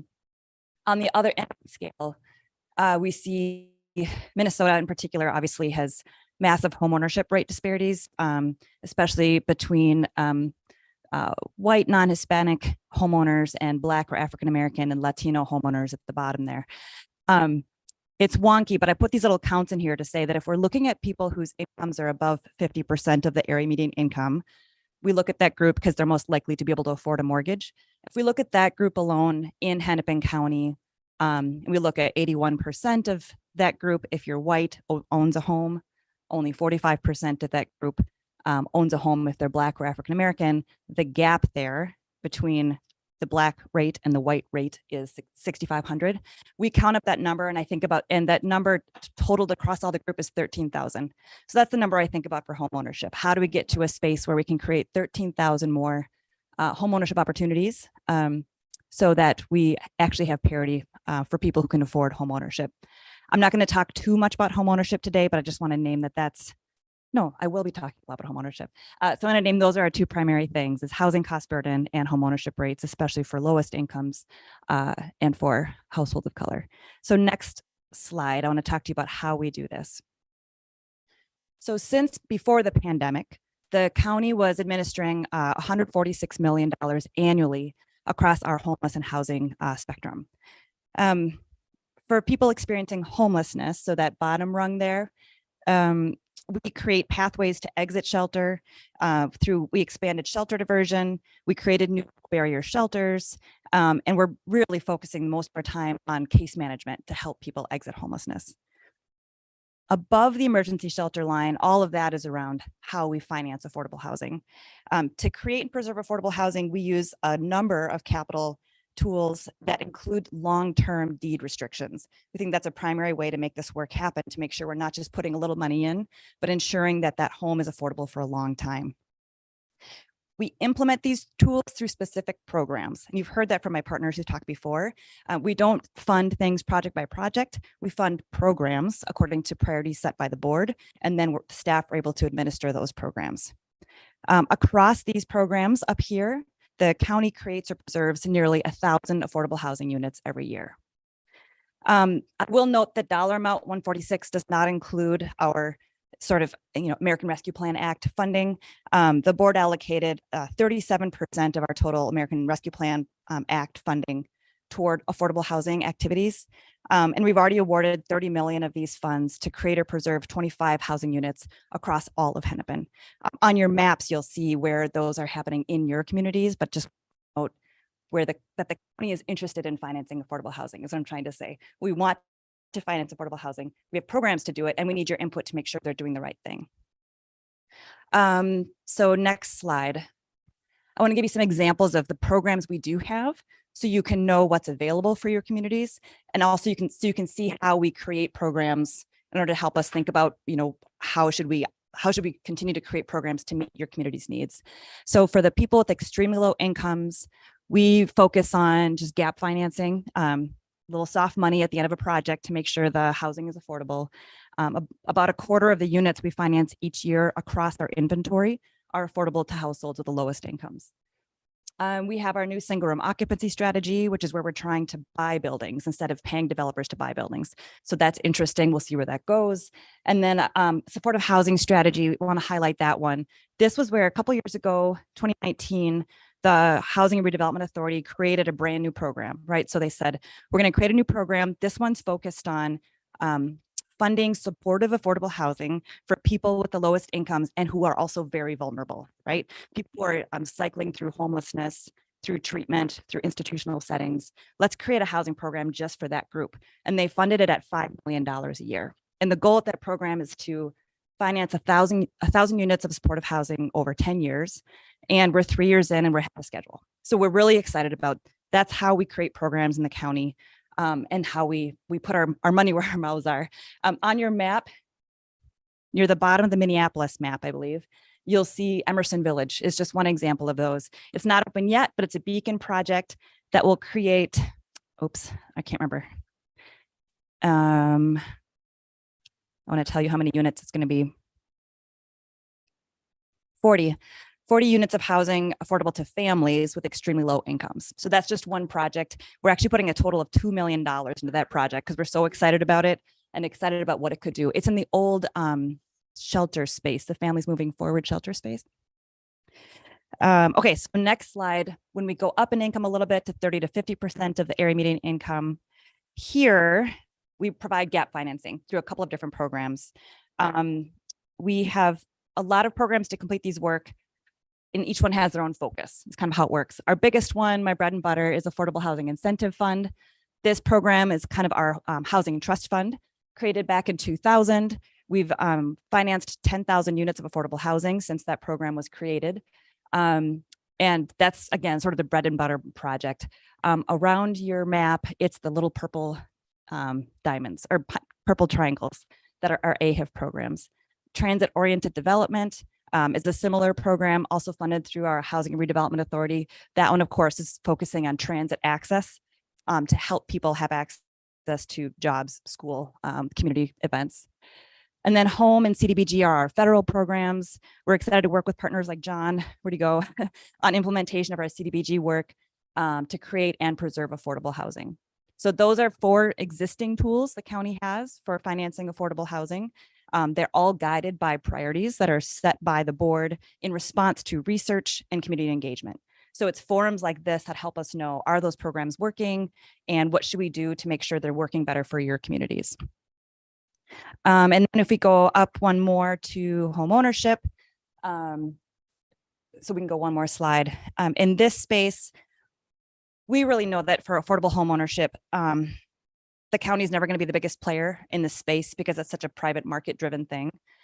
But what we are going to do is use our position, as I've heard others say before here today, to influence and convene. We really want to be pushing others to help us move towards more affordable home ownership.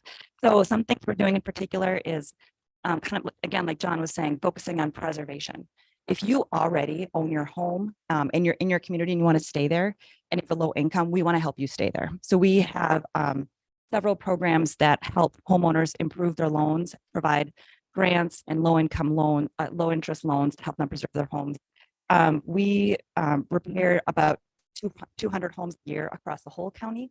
On your map, where you see those kind of red lobby things, that shows you where the homes are. We wanted to protect anonymity of homeowners. We didn't put a little, but the little blobby things will show you where the concentration of homes are that we've been preserving in your neighborhood. And then, of course, we've been working on new efforts to finance homeownership, especially in ways that we can reduce disparities in homeownership. We piloted a down payment assistance program, and we're excited about how it works. But again, it's small. We want to really promote what it's doing so that we can help others think about their own programs. We're really excited. We're working with Kira, some of your teammates, on a study, kind of replicating a study that was done in 2015 to interview BIPOC renters in Hennepin County to learn more about their updated goals and barriers to homeownership. And the results of that will be used to define how Hennepin County moves forward in the homeownership space. We would love your input as well on that piece. So 2 more slides, I promise, and we're done. Next one. This is to note that research has been done. So these 3 documents are all on the blue line planning space somewhere. Kathy and C. Terrence and Dan can point you to them. Really good information in there. We'll go to the next slide and I'll elevate just a few things that are already in here. So the housing inventory framework is that. It's a framework that says, here's some strategies about how we can create and preserve affordable housing along the Blue Line communities. First thing they said was develop more housing, which is great. We like that. So develop more housing, especially housing that's needed for that station area and for that community. So again, I want to note on the maps where we're highlighting that we've been doing it and how we do it. And I do that not to brag, although I do like to brag. I do that to tell us how to do that even better going forward in your communities. So over the last 10 years, Hennepin's invested more than 23 million for rental housing alone along your communities, along the Blue Line extension communities. And that's created or preserved 2,800 units of rental housing. And in addition, in the last 10 years, we've funded home improvements for 1,200 homes in your communities. We're going to keep doing exactly that. And again, we're excited to hear how can we do it better? What are some ways we can make sure we're doing the right thing? Second one, preserve NOAA. How can we, monitor which properties are at risk of loss and how can we intervene? I can't say anything compared to Brooklyn Park and the work they've done over here, but like them, Hennepin's been doing. We invested in the first NOAA Impact Fund, Greater Minnesota Housing Funds, NOAA Preservation Project, and we'll be investing another 2 million yet this fall in phase 2 of the NOAA Impact Fund. That of course is it's across all the Twin Cities. So it's not focused here on the Blue Line, but that's what we've done in the past. And we'd love to know what more can we do in this space. I also participate with many people in this room in the NOAA sort of monitoring working group that we have across the Twin Cities. And so that's a good table where good ideas can be brought to say, how could we go even deeper into NOAA preservation? Third one, regulation. This is one where the county, you'll see in our survey results, doesn't really have any authority in the regulation space, but we're really happy to see what's been happening across other cities. For example, when the Southwest Light Rail went through, what we found is that we believe every single one of those cities adopted some version of inclusionary zoning. Like what a cool impact that was. So we're excited to, with our partners in transit, be working on technical assistance to cities that are interested in adopting new regulations to support affordable housing development. And then finally, the fourth strategy in the framework was expand financing tools. It called out like the land trust model, for example, and local trust funds and tax increment financing. So just wanted to note we love the land trusts. We're supporting a lot of land trusts. We're doing, I think, great work with our housing trust fund, the AHIF fund, and we're super eager to hear from you. How do we do it even better? How can we work together to make sure it's meeting the needs in your community? I think that's all that I wanted to say, but I have more facts if people want them, but I'll just stop there and ask if there's any questions. Thanks. Of course.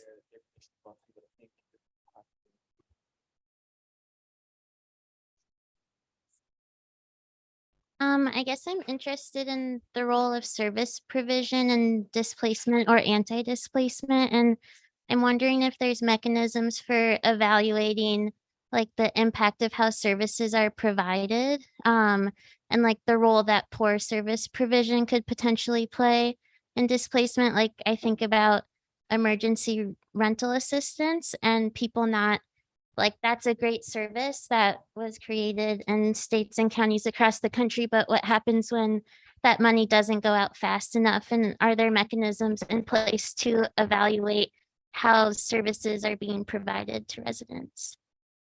That's a really great question. The county has created a new dashboard. It's still internal because we're still working through kinks that measures sort of geographic utilization of county services and does a little bit of pre-post. And I love the idea of using emergency rental assistance as an example of, depending on how quickly it got to a community and were there differences in speed across zip codes. So thank you for that great recommendation. We're gonna have time to talk in the small groups. Thank you. Yeah. Oh. Yes. I'm just wondering where Robbinsdale is. So Robbinsdale, Tim had a last minute meeting that he popped up. So he did actually write a letter that I'm gonna get printed and I'll send it to all of you, but just in the interest of time, I'm not gonna read it right. I was gonna read it, just not gonna read it right now just because, I don't know. I think we could just use that time better right now.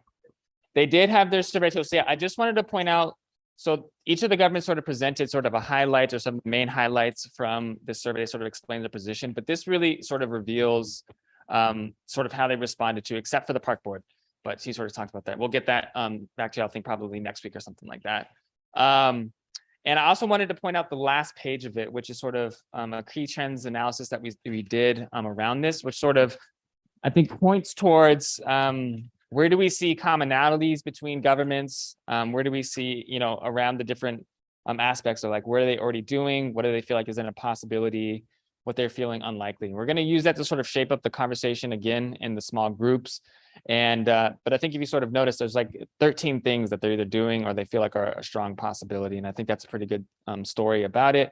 But again, we'll sort of process that conversation in more detail from here. So we talked about, so each of the governments have got a chance to present, and we want to give community the same chance to do the same thing, which is to share from their set of relationships, their set of work over the past couple of years, what they're doing today, where they feel like they feel strong recommendations or feel a strong sense of impact from these different recommendations. And I think it's important not just to sort of, one, I want to say like what the government's presented today don't represent finality. They don't represent sort of going through a process to sort of pass over things. In some cases, yes, but in terms of the overall survey, no, right? But they're sort of just sort of to represent the thinking that they're at today. And so I don't want folks to sort of feel that way about the presentation or what's in those sort of survey results. And I think equally what I want to say to community, we're not trying to hold y'all to these 27 policies. We're sure there are things beyond this as well too. And I think this is time to talk about those things as well. We're just sort of trying to find those consensus places where we can sort of have common language around things and comment and stuff like that. And so we're just sort of documenting it in order to shape the conversation in that way too. So what I'll do is I'm just going to invite community members. You can either sit in your seat, or maybe if you want to come up here and sort of present and talk about what you're hearing. We're going to be writing the things that y'all are saying right here as well to make sure that it's documented, and we're going to bring that into the small groups this afternoon. So I guess with that, if we feel that we kind of understand the assignment or where we're at in the agenda, for the folks who came late, we switched with the governments and the communities presentation just to sort of give you all a chance to get here and that kind of thing.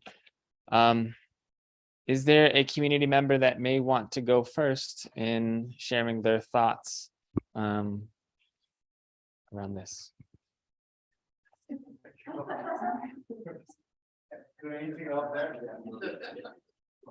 I'm not looking at anybody, but I was also looking at Ricardo.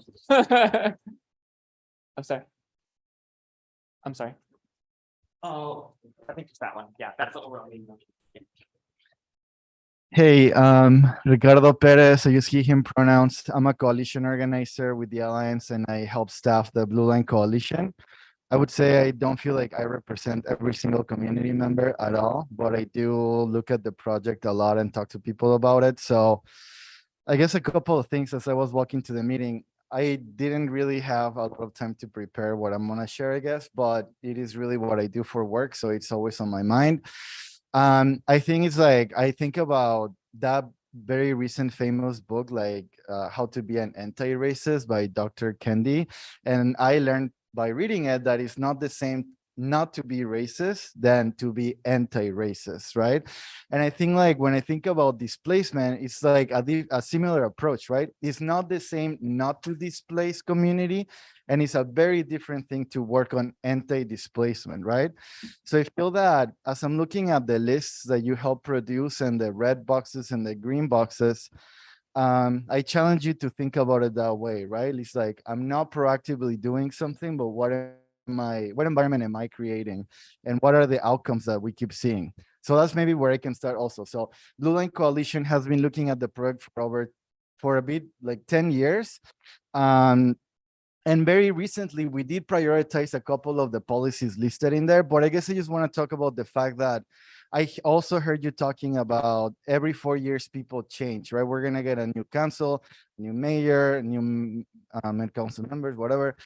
But for us, we do hold a collective memory that doesn't really forget, right? Like we don't get reelected. Like we are living in these neighborhoods. We do remember about Rondo neighborhood. We do remember about also Memorial Highway. We have this collective brain that is leading us to have, you know, the perception, the perspective, and the urgency that we operate under.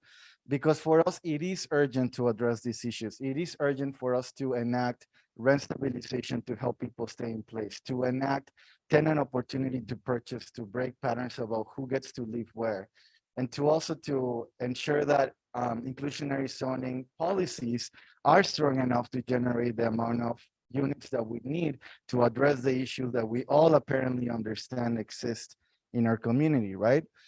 So I did listed those three policies. I guess the other thing it's it also feels sometimes like communities like we have to figure everything out. Like we have to figure out like how much money do we need to address the issue, what is the policy, etc. You know, so I do feel that this is truly an opportunity for us to break patterns about who benefits from transit development. And it's not going to be, if we don't do anything, nothing's going to change. So I do feel and hope that out of these conversations, we can start creating tangible outcomes that can help the issue.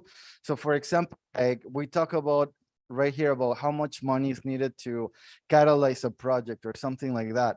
And I guess that we do dream about the fact that we can have like an anti-displacement fund or some money that we can start allocating today to address the issues, because we don't really see any like pools of money being existing already, or we don't know where that money is going to come from, right? But we do know and keep hearing apparently that it's very expensive, right? And then yeah, I don't know, that's I guess what I feel like sharing right now. And about the fact, I guess, that we are also willing and want to work with you to help bridge that education gap, right? So if your city council members do not really understand what displacement is, anti-displacement is, we can show up and help you bridge that gap, because we don't want any excuses to be holding us back from having different outcomes than the ones that we know are walking towards. So that's what I would say I have to share about this. So yeah, thanks. Awesome. I think Allison, you probably need to grab another one of these, right?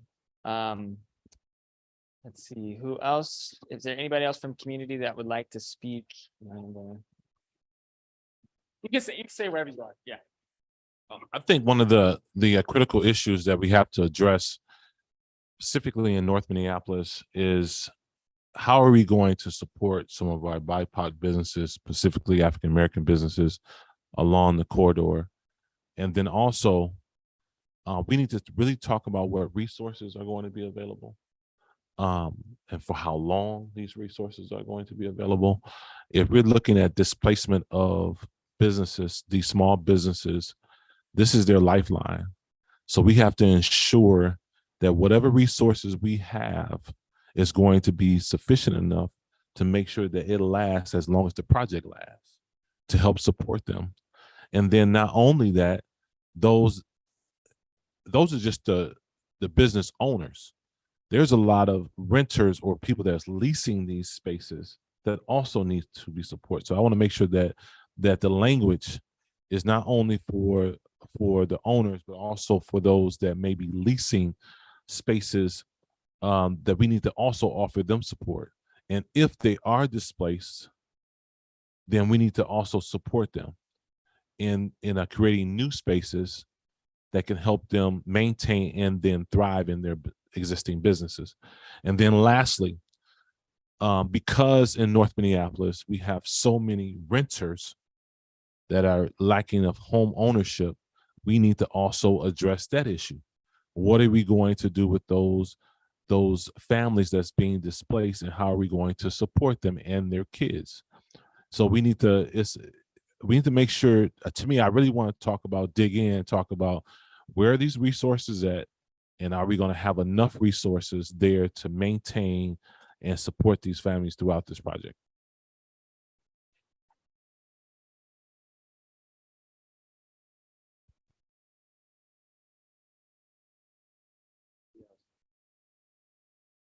I know there's more demands from community than this. This has got to be, all right, here we go. Yeah, so as Ricardo mentioned, you know, Blue Line Coalition has been working to advance anti-displacement policies now for over a decade. Harrison Neighborhood Association has been part of that work since the beginning. And, you know, for Harrison, our situation is a little unique, as I discussed at our first Saturday meeting back in June, where, you know, the light rail was planned to go through Harrison. Now it's not. So how are we addressing the harm that's been created by the former route? You know, in addition to working to organize to advance a strong rent control policy and tenant opportunity to purchase, Harrison has also been working to remove Olson Highway. There's currently a pilot project right now where 2 of the lanes have been removed that MnDOT has put in place. But we're still working to make sure that those improvements are permanent. And then also, how do we get the additional improvements the community has been asking for? So that work is ongoing. But these are, you know, these are issues that sorry, let me just back up. So there's those issues, but also, you know, as I mentioned, with the Emerald Ash Borer situation with the trees, you know, we've got a lot of homeowners in the neighborhood that are barely hanging on. And so how do we, you know, keep them in place and allow them the opportunity to create generational wealth when it's time to, you know, sell their home? Because right now, you know, we saw a massive increase in property values after the announcement of the line. Property values went up by 60%, translated into higher taxes. We've got a number of these homeowners that have deferred maintenance issues and have been flagged by the city for code violations. Some of them are in condemnation status at this point. And, you know, we at Harrison, we offer small home improvement grants, but it is just like a drop in the bucket and we're running out of that money. So, you know, from that perspective, how can the city, how can the county, you know, come in and help us provide resources to these families so that they can stay in their home and create that generational wealth that we know that, you know, home ownership can help to create. You know, we also run a down payment assistance program. It's very small. We have $1,000 that we're able to offer, which doesn't go very far. So again, like, how do we get money into those programs? And then, you know, we've also been working with developers. There's been an explosion of development in the Bassett Creek Valley area of Harrison, which was tied to the former station area, the Van White station area. So with that station area, there was a number of zoning changes that were made that allowed for residential development in areas that previously did not allow for it. And so we're looking at the population of Harrison doubling like in the next like 5 years with all of this new development. So this is really like, as we're talking to these developers and asking them to increase the number of units in their buildings for affordable units at 30% of area median income and below, there are a number of these developers that are interested in getting as many project-based vouchers as possible into those units. So those are public housing vouchers that attach to the unit. So the affordability runs with the unit, not with the tenant. And, you know, they're open to this. They're agreeing like, yep, we'll give us as many vouchers as you can get, and we'll put them in these buildings. And, you know, these buildings are only going to be built once, right? So the opportunity is now. And so we've been successful in getting some of these vouchers into these projects, but we need more.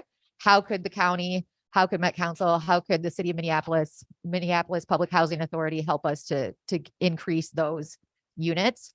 And then with the public land that is still being held vacant after the Holman decree, how can we use that as an opportunity to build more public housing on those sites that is owned and operated then by MPHA? So those are the some of the things that Harrison is working on to try and you know, create more affordable housing, maintain the, you know, affordability that we have, and then also help folks just, you know, homeowners who, you know, stay in the neighborhood. It's a lot. And then the trees, I mean, yeah, it's just been, but it's you know, it's like all of those little things. It might seem like a small policy, right? Like with the park board and the trees, but it's like how that all impacts people. And there's so many different layers that are operating here, you know, that affects the ability of residents to stay in place. Looking at Paul. I'm not sure there's anybody else from, I really want to invite community in the sense in, I also want to, point out that we have all the policies that were presented in the last meeting right here. So if you sort of need those as sort of visual like cues, I can pass these out as well too.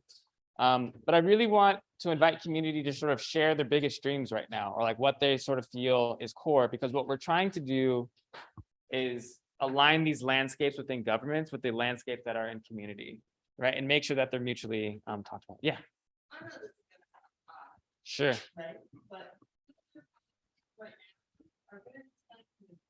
Sure. And I like it, but I'm not the student. Sure. I want to make up my own. And you can. And Yeah. people know what I'm about, because I talk about it a lot. Yeah. Oh, yeah. In your words. It's just like, I would like to discuss policy like the ash borer trees, but also incorporate different allocations. See, I can talk too. But I was like I would like to make up a policy with some really cool acronyms for both Harrison and Heritage Park. Kind of like critical race theory, which nobody understands, but then they fund it. That's what I'm looking at. And of course, I'm not gonna say a party train, I'm gonna say something else. Right? Yeah. I'm gonna use I need Joan, because she has all the technicalities for me. I love talking to Joan Van Holla, because I want blinking lights, and she's like, yeah, I know what that means in a technical term.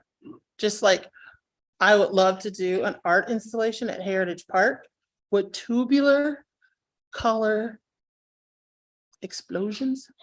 And I've been trying to get my kids to do that for years, but they're like, no, mom, that's a pipe bomb. You can't do that. We'll go to jail. But I'm still trying, right? Eventually I'll do this. But I would, from the community standpoint, especially I'm with Micah, and we do a lot of with unhoused. So of course we want housing, of course we want affordable. We don't really want to go by the area median income, but we want different types of housing. Like section 42, which goes according to your income. And one of the scariest things, because I am from Heritage Park, and concentration of poverty is a real thing. Well, they'll just come in and bulldoze all housing, even if you put 200 million back in to update it. So I want to make sure that the language is correct on our policies and to have fun. Let's do some fun stuff. Like I love these maps with colors because I'm a really like arty kind of colorful person. So, right? I like that kind of stuff, but right now it's a Saturday morning and y'all some serious people. I don't drink coffee. So I'm like, okay, let's get some live tea up in here because it's like, come on, people.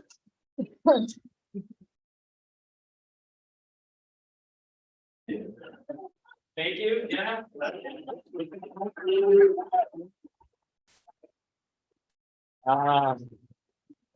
KB, anything you want to share? Anything you're thinking about that's important? All right. Okay. Could I just add maybe something else? Sure. We'll go then we'll come right back. Yeah.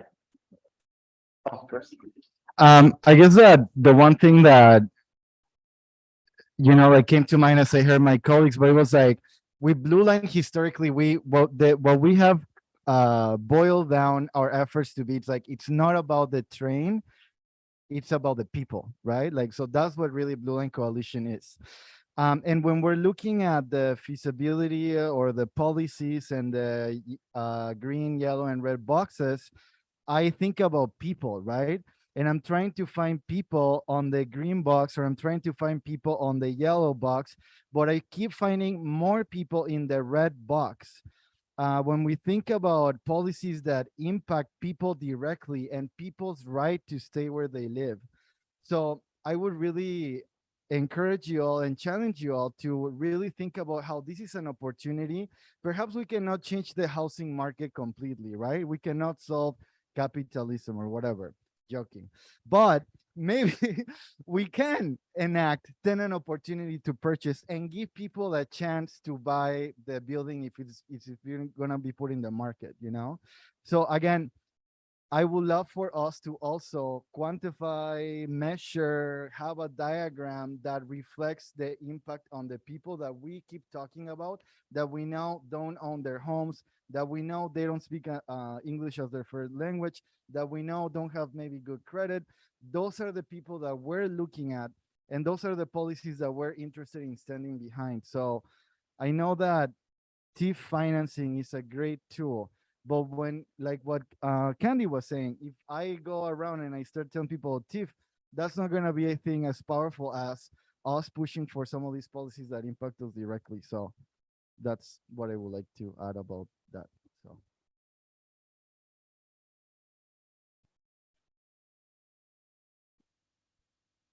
So I work for Hennepin County. I'm the lobbyist, but I mentioned before I'm the provider. So I'm a Northsider hat.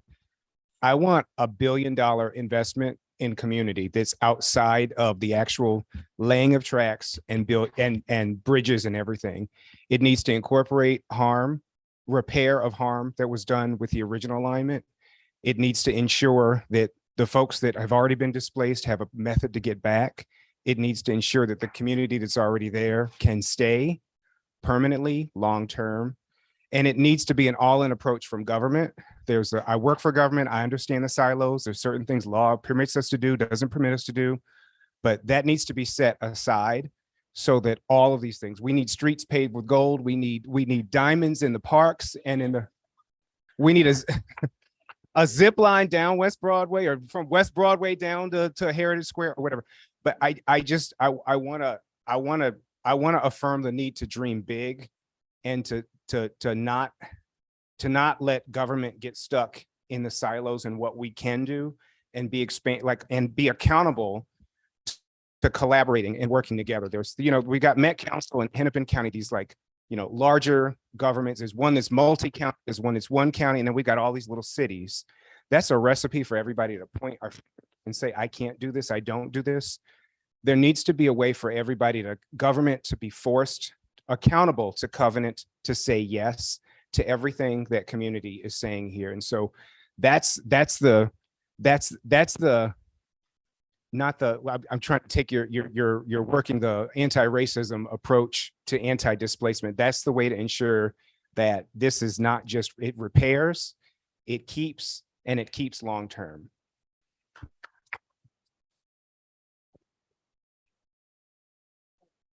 So my name is Victoria. I think one of the things that I, just looking at all of the different things that are on here with the policy, and I'm sorry, Julia is saying that some things we can do and some things we cannot do, and but we can use our weight. I think that's a very good phrase. You can actually leverage the fact that not you per se pejoratively, but you as Hennepin County can actually leverage your weight in places where, I mean, if you say to a developer, no, we're not going to do it that way, they're going to say, yes, we're not going to do it that way. So I think you can leverage that. I don't know how Met Council can actually leverage some of their things, but I think this is something that between Met Council and the county, there's like a Goliath that is standing right there that can push everybody down. I'm not saying you should push them down, but I'm just saying that you should actually just really lift them up and say, we're going to do things differently, because there are tons of people who are being displaced. There are tons of people who are experiencing racism, and we are tired. Yeah, and now we're starting to cook a little bit. I feel it. All right, let's do it. Well, I appreciate that. And I just want to lift up what everybody says. And Kareem, challenge accepted, right? Like that's why we're here to leverage to say, what does the council bring? What does, our community bring? What does Hennepin County bring? The park board to say, this is what we need to do. We need to be at that place where 1 + 1 = 3, right? And that's the hard work. And we don't know exactly what that pathway and how to navigate that is. But I do want to lift up something that Candy said, because I think this is something that, and I know, see, Terrence, we might talk about this later in another meeting, is that cultural displacement. Like if we're just kind of create another suburb. That's not what we're doing, right? Like we have to highlight and bring the vision that already exists. And I see our role as on the government side to fuel the vision. It's not that the vision doesn't exist, it just hasn't been fueled. And that is what we're trying to do, is bring those resources to fuel. So, and I hope there's an opportunity to talk a little bit more about that. The other piece I want to talk about too, when I hope we get into the small groups, and Nicole and Ricardo, I want to single you guys out particularly, is share more about the economic scorecard, right? The development, the equity scorecard that the coalition has been working, because we see that as a tool. We see that as kind of a North Star to help us guide to if that is changing, if there's some new ideas, if there's something that we need to be specific about, particularly about Blue Line extension. That's where I want to be able to learn and get that in my head. So I just want to offer that up too. Thank you. All right, I think we have KB over here. And then, is that your hand, Kenzie? Okay, okay. All right, so I gotta be that person. Number one, I wanted to say first, government is very important, but government needs to learn how to listen. And I say that because government spoke first. Community said nothing. So you actually should have waited till community was done before you even responded to any of it, right? Give the community the chance to say what they need to say. The second thing is, I want to be sure that people remember that there's two parts to community. There's the businesses and there's the residents, right? Neither can live without each other. If we spend as much time as we have spent, I haven't heard a single thing about businesses this entire morning. It's all been about residential, which is important. But if we do not put both equally, what happens is they make them compete, right? And we've seen that multiple times throughout multiple neighborhoods where they're competing with each other for money. And unfortunately, as a business owner, I'm not going to compete with residents for money that should be allocated separately, right? The businesses that will be displaced, most of which will never come back. We've seen that on University, especially small minority businesses. So we need to be focusing on both at the same time. Housing is very important, but being on West Broadway, I don't believe, this is my personal opinion, because North Minneapolis is the only business district that has more housing than it has businesses, which means it's not a business district anymore, right? The businesses should be on the other side, not on the actual corridor. So the businesses that are on the corridor are going to be removed. No one has said where they're going to go. They have no idea where they're going. So those are some of the discussions that I think we need to be actually having. Housing is important, not knocking housing at all. Everybody needs a place to live.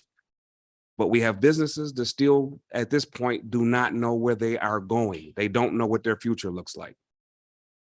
And we need to be able to give them some information. We need to tell them what is going to happen, not what we think is going to happen. And that's why we have people in here that can make those decisions and have those policies available for these people. So that's all I got to say.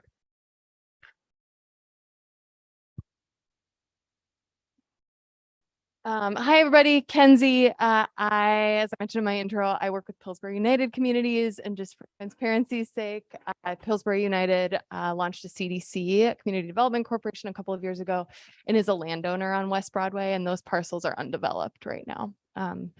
So kind of inspired by what Ricardo said about just thinking about people and not just land. I want to just name, I guess, first say agree with so much of what's already been said, but also just want to name that I think so often displacement is just like comes down to a lack of income. That's for business owners, that's for individuals. right? Just at the whims, puts us at the whims of the market. And so just in addition to all of the great kind of policies and programs that have already been laid out, I just want to kind of name, and I assume it has, I missed the first meeting, so I think this has probably already come up, but just want to name again how important it is to also be invested in policy here that just gives people and business owners economic agency. So like for the UBI pilots that are already happening in the county and in some of the cities. And then also, yeah. Sorry. So just plugging the UBI pilots that already, and then just plug for reparative and reparations policies, both for recent harm done around the previous route, but also just historical disinvestment. But again, really just want to name that centering of people and the income of individuals and families and businesses, because I think we need to be thinking about that piece too, so that people have the agency to stay or go as they please related to this route. Yeah.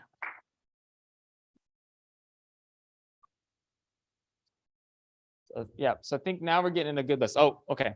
Cool.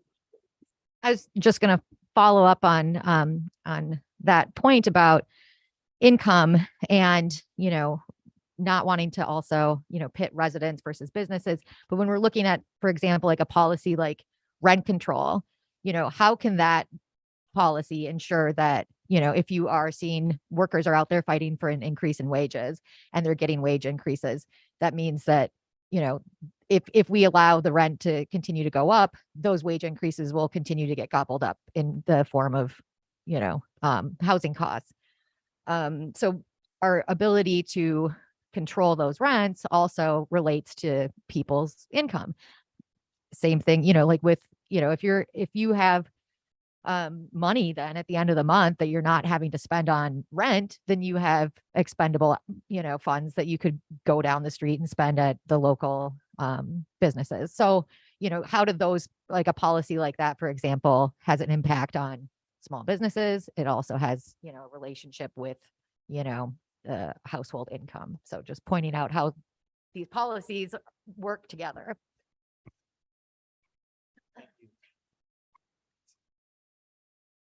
Good thoughts from community that folks want to share. I think most folks agree. Let's do it. North Minneapolis hat, or I'm just kidding. North Minneapolis hat. I'm gonna take the charge on small business because I run past the print shop at least 3 times a day. So I say put on the list complete subsidization for impacted businesses. Let businesses decide where they're going to go before, after construction. Have income supports if they lose their client base, if there's need for marketing, whatever the support is that businesses, especially minority-owned businesses, Black-owned businesses in the corridor up and but I'm like literally hearing what you're saying. Like, let's just like name some things that should be on a list. That's how you get to $1 billion investment. So it's a complete and utter support for the business community. Thank you for that, Kareem, because I think that's exactly what we're asking. We're trying to get to this specific list so that we understand the landscape of community. So thank you for that. Is there anybody else from community who wants to share? I just want to look at you just in case, say some philanthropy and maybe what y'all are thinking as well too. So Was running through my mind thinking of what I should say, but it occurred to me it's critical for me to listen. This is my first meeting. And as we're rebuilding our strategy, it's important for us to think about how we're not just putting out conscious money, but intentional money, because a lot of times our community, there's the gaps in financial capital, social capital, and knowledge capital. So how do we position ourselves better to have greater impact in community? And we do community-led grant making. So part of our strategy building right now saying, what impact have we had to date? Where could we have been better in the impact? And how are we working with community, which is our community advisory committee, representative of community, to do the work and help us think about the work and do it in partnership. So I'm putting on my listening hat today. I can ask the questions as they come up, but I'm grateful for the information I'm gathering and the things that I'm learning about today. Dan, just want to give you maybe.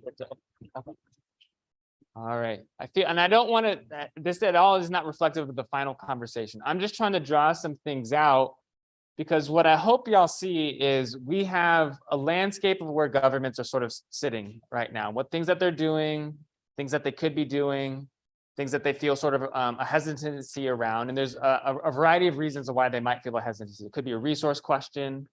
It could be a legal jurisdictional question and all those different sort of things. But we have the folks in the room to figure it out, right? And now we have a long list from community. And I think what I'm going to say to y'all, if you're thinking through lunch, because we're about to jump into lunch in just a couple minutes, sort of the brain hits your, the food hits your brain and more ideas come up. I want y'all to continue to write those things down. Because what I want to do is then come back after lunch and we're going to break into small groups to sort of digest this huge conversation that we just had, right? So you have some cues that sort of are holding it into some buckets like this and like that. And we're going to talk about where are the gaps within this, like where are we already aligned? I think there's already things that we all agree with that we should do. Like they could actually really be recommendations today. Really there are, right? When you look at what government is saying like yes to, or like a possibility to, like the recommendations are there in a lot of cases. Then of course there's places where like there's more conversation, like who's the right person to do it? What's the barrier to do it? And right, and we're gonna jump into that conversation. And then there's some things that of course governments are saying no to, but y'all are saying, community is saying is like, this is really important. So let's understand that more too. Like, what are those things that we need to carry forward? That's the conversation we're coming back into lunch, right? And so this is what I mean by we're landscaping right now. It's like, put your dreams out there, put your barriers out there. We're going to come back and really it's about problem solving together, right? We've got the governments, right? If somebody's saying, I need Hennepin County, the Met Council to play a lot of resource roles, like, well, here's Hennepin County to talk about what that might look like. And right. Can we dream for $1 billion? I love that you centered that, Kareem. I think that woke up the room in a lot of ways because I think that way a lot in this process too. And I appreciate Candy, who's thinking about how I interpreted it, is thinking like in terms of the cultural aspects and the fun aspects about what makes this community isn't just the sort of the nuts and bolts of things, but it's the feeling that we get around it, right? And is it bringing joy to this community or retaining joy in this community, right? And that's important to think about as well too, right? And so I appreciate that. And I think we need to just like make sure that we're interpreting these things into like where we can really be impactful and collective together, right, to do these things. So I appreciate this conversation. I feel the sort of the tiredness of the morning. I think I used this morning. I took a lot of y'all's energy to get this landscaping done. We're gonna have a break for an hour. We're gonna have, I think Kathy might be going out to go grab the food outside or something. There's a park outside, you know, go run around, go, if you guys want to do the swings with me or something like that, let's do that, right? Let's get to the joy. I just want to note, I did see a food truck outside, so there's free food in here, but I just want to point that out, right? What'd you say? Yeah, there you go. You know, let's do it, right? So, okay, take an hour break. Gonna come back into that conversation now, okay? That sounds good. All right. Thanks. If there's anybody on YouTube or watching this later, we'll be back in an hour. We'll timestamp it for later watch and all that kind of thing. So thanks for being here and we'll talk to y'all soon.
folks that are on YouTube, if you are here, we'll be back in just a minute. Should be good. I don't think they can see me right now. I'm just going to check to make sure this is going somewhere. Yes. Hello, hello, hello. That looks like sound's working. Okay. So for folks that are on YouTube, we should be back in just a minute.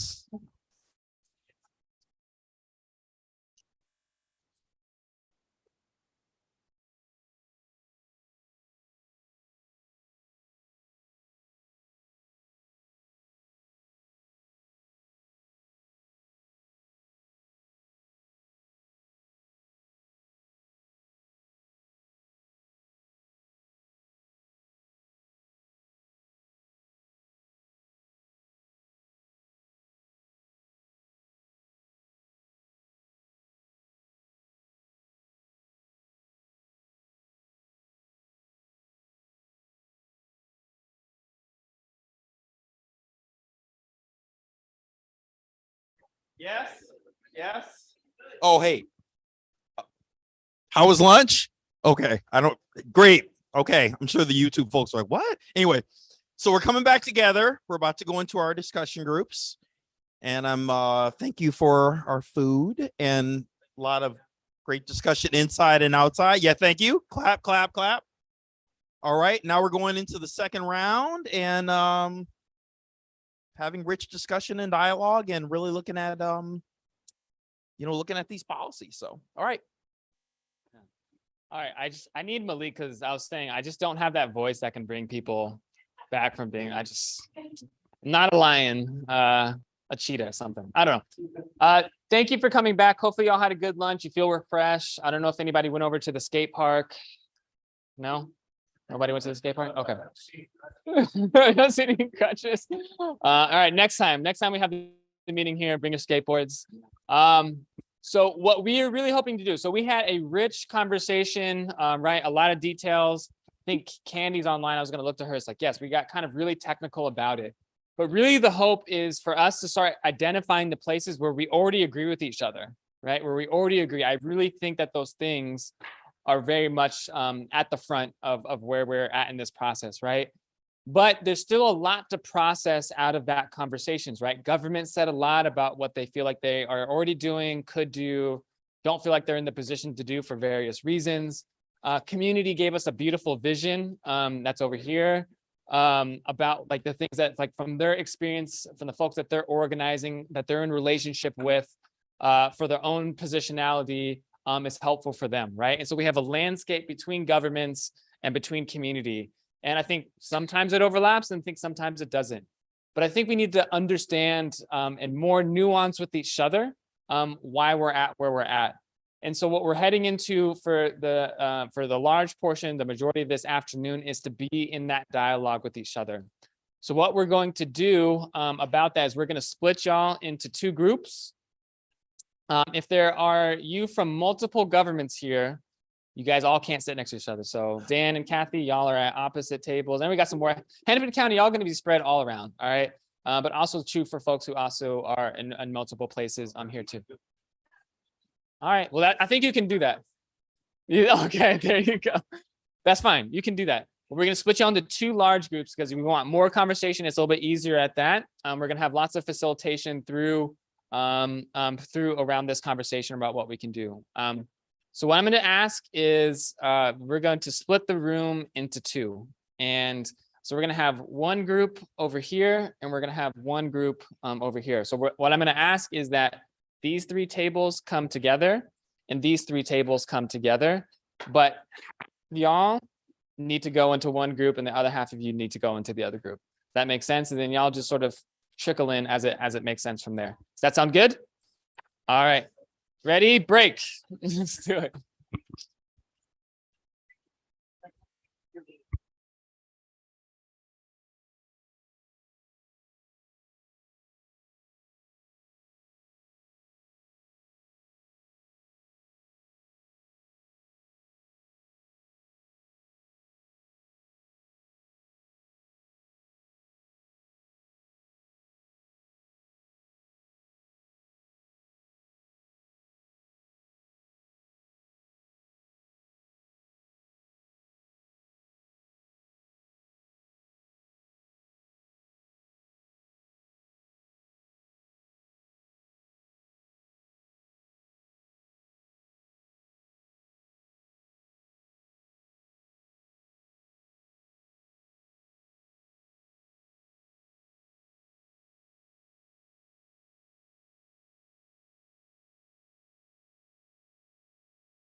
So,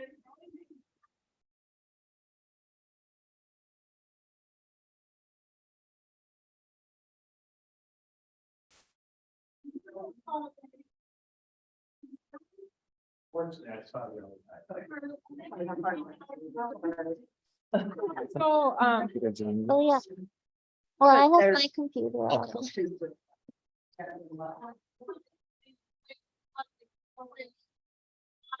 And I am going to pick it up personally to sort of get the ball rolling. Oh, hey, who do we have here? Candy's online, and that also means that YouTube is on. Okay. Yeah, just so she can hear too. Sorry. Hello. It's not to be awkward, but you know. That's not awful. yes, so this was the one from last time. Hey, Candy. I'm gonna put it on top of that cabinet. From the Then you can't see it. Then it's not awkward, all right? Ideas, like, let's just try to pull around some policies and actions that we all can agree upon. And of course, we don't know if we can all agree upon it, so it's gonna take some bravery to just throw one out there and then let's look around and say, can we agree upon that? Yeah. Right? So. Okay, thank you. Does So that make we have sense? 3 facilitators here, so it's me and Margaret. Yes. Okay. I'm taking notes. We have the post-it notes in front of you in case you want to put some of this in your own words and then just pass it on over. So in looking at these 3 columns of, we have the policy program in place, leadership roles, the policy program is not in place, possibilities, and the policy, I'm looking at the last page of your workbook.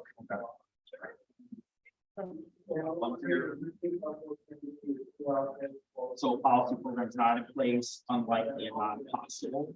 So to kind of kick us off right now and kind of get this rich discussion, we have a lot of good feedback this morning and a lot of sharing. So with this first column here, are we in agreement about some of the things that, or some of these policies that came out and that we feel are needed? And to kind of have a discussion around this first column. So if people have thoughts. What page are you on? I'm on the very last page where it has announced keys and red. This very last page.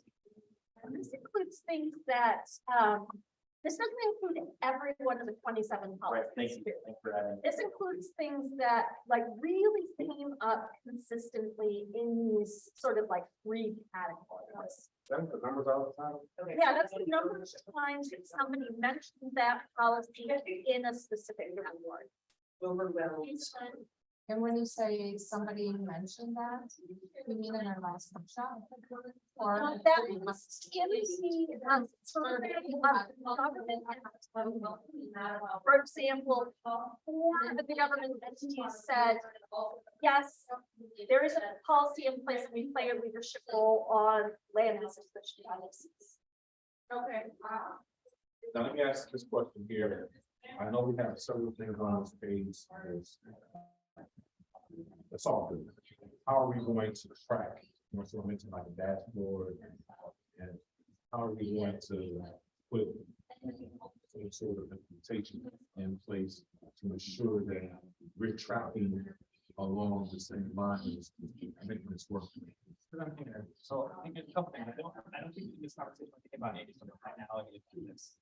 One, I think like one of the questions means about like, are they, the folks who are doing things, are they doing it at a high enough level to scientific where it exists? We're going to come back in November and if we agree that we should do that, we're going to try to do that. And the second part of this meeting is about like, how do we make sure there's transparency and accountability in the delivery of this implementation? We're certainly going to get to that. So right now, we just want to see if are there things, the things that's there. And are they getting the intended results from it? Yeah. That's interesting, because that question, and I think it's a really important one, especially for the. Did you know that policy was in place and is it doing what it's intended to do? Or is it kind of mostly on paper, but it's not being developed? Or is the scope of it sufficient to address the kinds of issues that you think are most important? When you think about like the list of ideas that people brought together. The land disposition policy is a really interesting one. Most governments have land disposition policies. But what do they say? And do they do the things to solve issues that the community are most concerned about? Think about those policies in a slightly different or broader way in order to have the intended impact. So I have been asked, so this is all based upon a survey, right? That government, like, which always have this again. I wanted to talk about the transparency. Their facility on the things that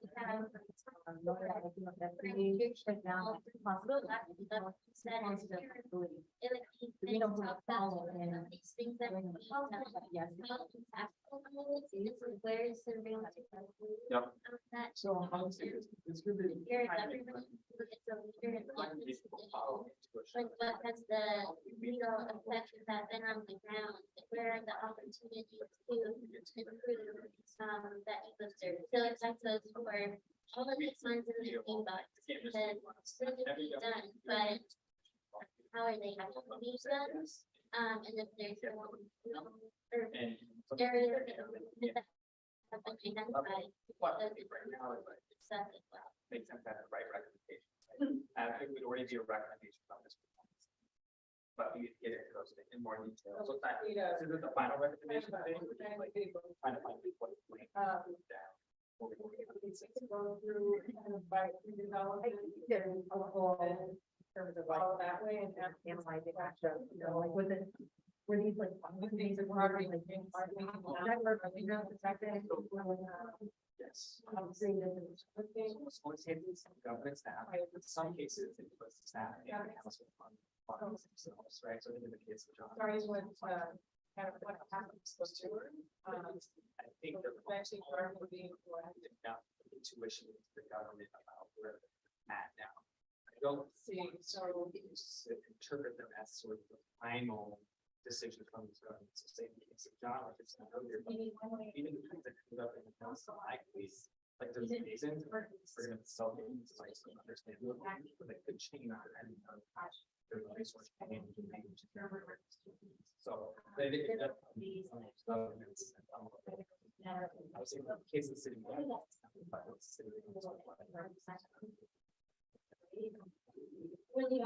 I guess it was a discussion on policy, right? I mean, because we talk about manager's position and honestly, the way that their policies are set up, you know, both Henderson County and the city of Minneapolis. Those policies are slanted towards the people that have money, so large developers. That means people have to explain, you know, how to change. Last time I said, I don't think there's anybody there. You know, like if we're gonna talk about manager's position, yeah, they have a policy. You know, but that policy is much money in it, that we determine by the problem. So what does that look like for the corridor? Specifically, what policies do we want to put in place? For this anti-displacement effort, right? So we're thinking about businesses and residents. Like the around the area that's in the corridor. So we have a land disposition policy. How does that change? What needs to change in that so that it's reflective of what this initiative is. It's our here right now to go through this list and say like, yes, we're in favor of this position, in favor of land disposition policies. And then talk about what exactly we're in favor of, or is it just to say yes to that one? Yes to these, no, these, and there are these other ones. And because what's the word? So, right, so Yes, but so we're looking at these policies and we're going down. But we're also looking at, are they giving us the intended results that we're, right? And so, and the other thing is, that I want to put out to this group, especially after what KB just said. Not everything's on the list, but therefore, don't just live within these boxes either, right? So if there's something that's not on your, put that out there as well. Like if it's a community reinvestment fund we're talking about, let's put it out there and have that discussion, right? So.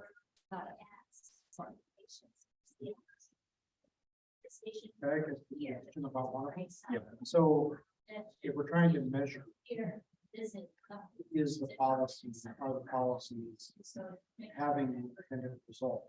That is kind of an easy one. Because Hennepin County is notified every time the city creates a tax increment financing district with development property. Every time the county gets notified, the county could track or even look back in time and say the last 5 years to identify how many of those TIF districts were used to create affordable housing, or were they created for some other purpose. And that would be information that the county already has about affordable policies. Because, well, you know, cities have the ability to create this, so it's very strictly controlled by the state. So it's easy to figure out if this district is for affordable housing, this district is. And that would be one of the things. There seems to be a limited that's a tool, and we'll see a program that can be used to create affordable housing. It should be fairly straightforward how to measure it. Is it, to what extent it's being used? But if we had to, we all can find that. Yeah. With this, it's only changed me to hear more about. Maybe that's. Does anyone have any time?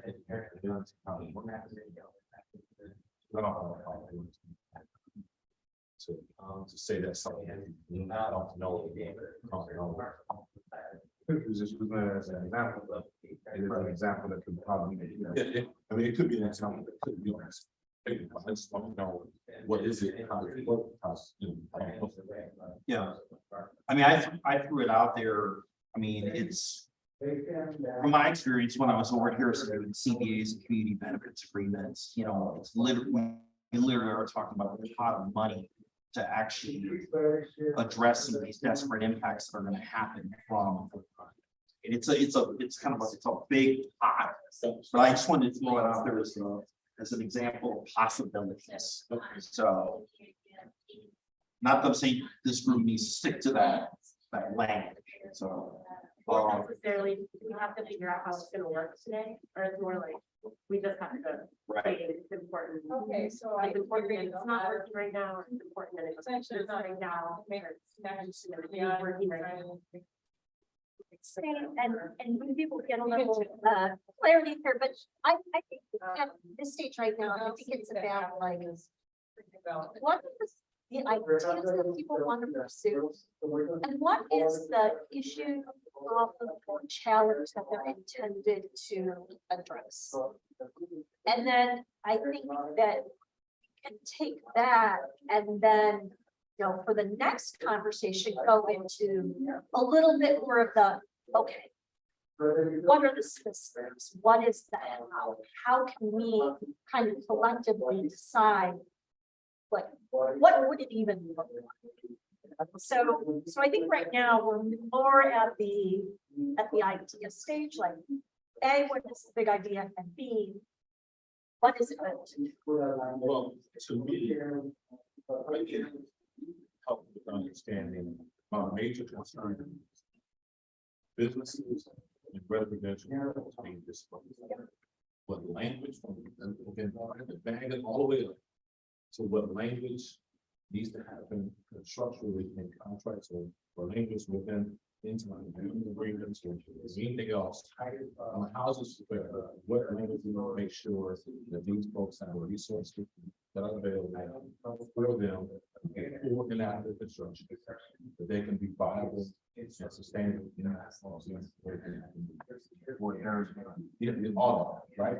So we want to make sure and back all the way up from the government entity, resources, everything else, right? And then from the business perspective, things, loans, grants, everything else is going to be resourceful for these folks. So that they know exactly where they can get to get access to resources. And then how much, because we can almost predict what their leasing agreements are, you know, what expenses that they have. All these numbers are supplementary, right? Right. And so we can actually predict, okay, it's going to be 18 months. Help them for 18 months. Help them for 2 years. And then multiply that by how many folks that are being displaced. These are the resources. At minimum, this is the line of records these folks need. So for me, none of that matters. None of this stuff matters unless we get to the bulk of understanding.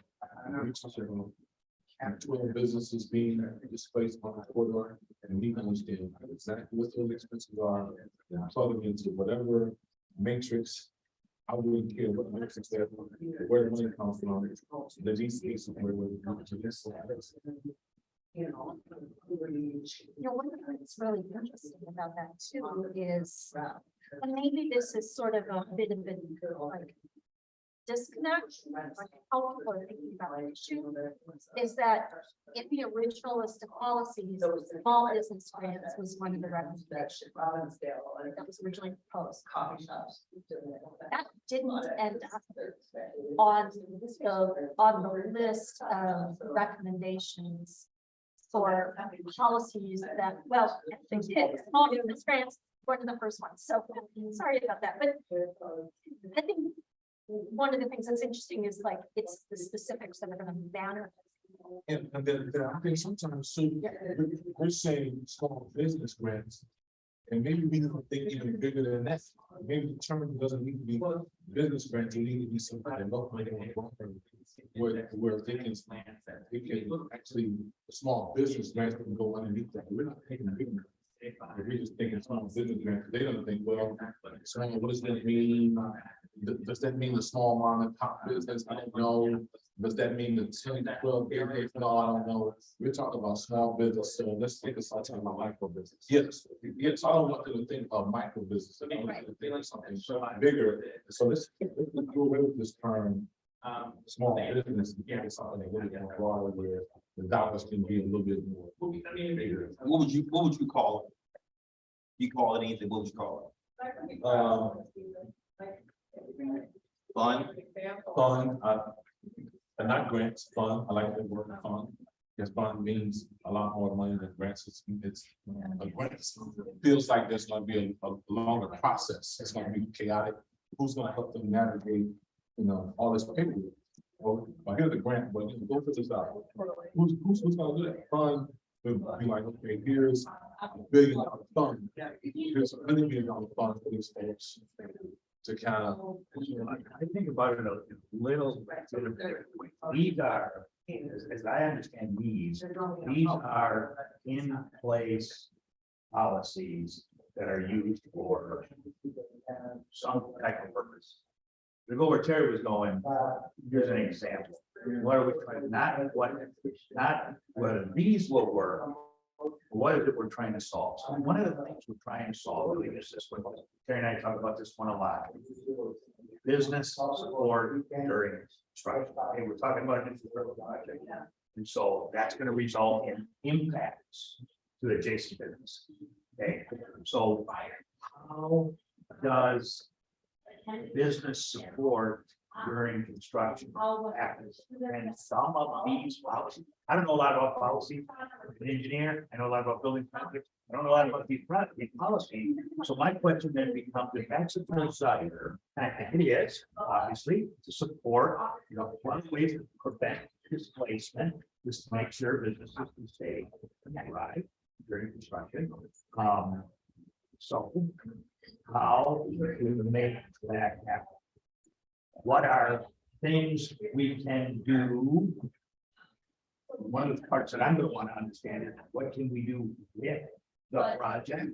And then what kind of policies can either be continued or created to make that happen. And sometimes that can be with funding, sometimes it cannot. So for example, a project, a transit project cannot directly pay businesses for potential lost business during construction, but a policy that is created and funded could do that.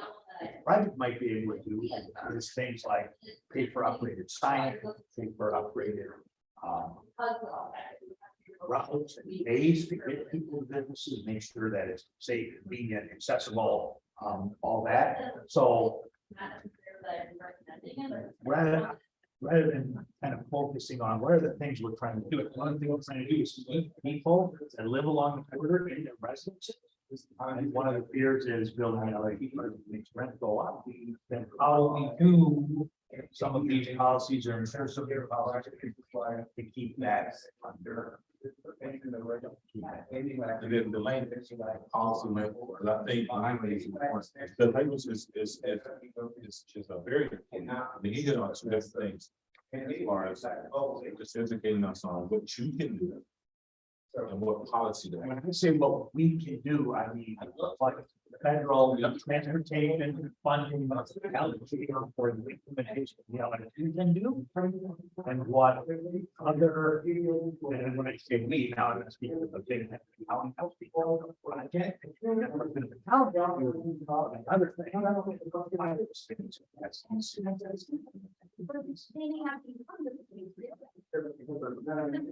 As a business owner, like my business.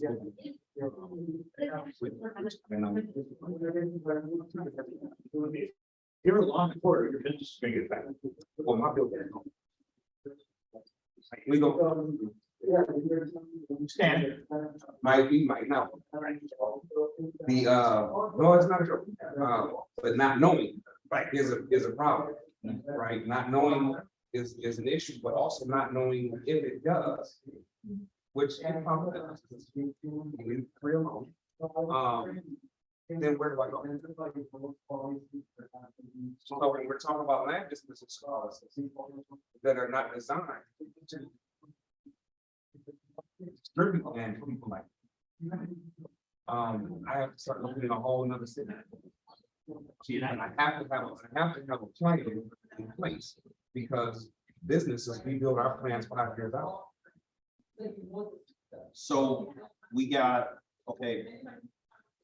some time to talk about this, right? We're gonna go through these columns. I was gonna say, right now on the table, it's TIF, we read on that. We read on this fund. I think, right, looks like we're not working out some language there, but we read on the fund. So we have 2 things on the table.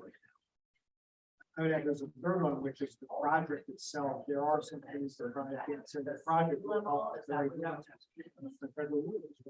So there's that, and this, I think, talking about stuff outside. So we've got project stuff that's part of the project, part of the transportation project cost. And then we have this other, we call the anti-displacement fund. Is I mean, that is for other effects outside of or not directly related to construction. And then there are any number of actual programs that can fall into this fund. North reservation, small business grants, other types of business grants, right? We're fixing probably have a displacement.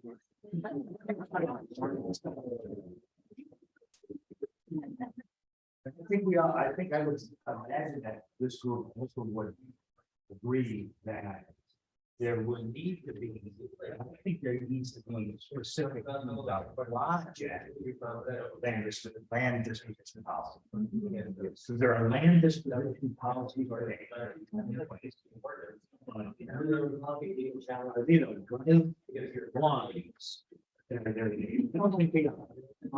Here's why 3 years ago, we're sitting there. Here's why we gotta be very careful. If we use the standard, process that says the project, the light rail project is gonna use light rail project funding to acquire property, then we might acquire a property in its entirety. Use both path. We need a couple of feet, but the building is right there, so we acquire the whole property. We want to dispose of the remainder that we don't need. We use federal funds to buy it, and part of the project, we're gonna be the world first, and have some down. That ain't a lot. Because the station crew, as an example, where it sits vacant, because the springs, bond funds, federal transportation dollars are all there. To dispose of the property is very hard. So maybe we want to use a different funding source to acquire a property, maybe Hennepin County HRA funds, I'll use that as an example. Then the project buys from the HRA, that's what's needed for the project. Then the HRA has a policy of disposition of excess property as part of the project. That is much easier to get back into the hands of a previous owner. Maybe it's a previous owner, first right of refusal, and then secondarily community sale, and maybe fourth is public.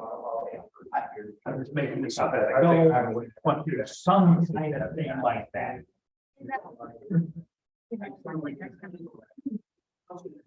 Line of like. I mean, would it also be possible for the government to just hold the land and develop it as affordable? Housing, and affordable commercial space as well, like. No, that which is good. private- I mean, we heard examples today of some of those, maybe. You certainly want to find areas of expertise. That I don't know. Yes, you can use it, but it's so land. I haven't seen personally an example of like what cost businesses, but absolutely. And it's not just affordable, but like public. housing. So, yeah, would be selling the land at that point, if there wasn't already like a private owner or whatever, if it's already. I mean, government will land lease some stuff and then develop on top and do things like that. I'm starting to get a little behind, expertise. About the land that they own, and there's opportunities that they could also creating there and keeping rents low, right? So I feel like, when you bring in, some kind of private actor, it's like they're motivated by, by split, and so this is like the non-defense not interested in changing affordable housing, changing affordable space, but space to have it. I don't know, like Joffrey doesn't have to have a big- You're bringing that in.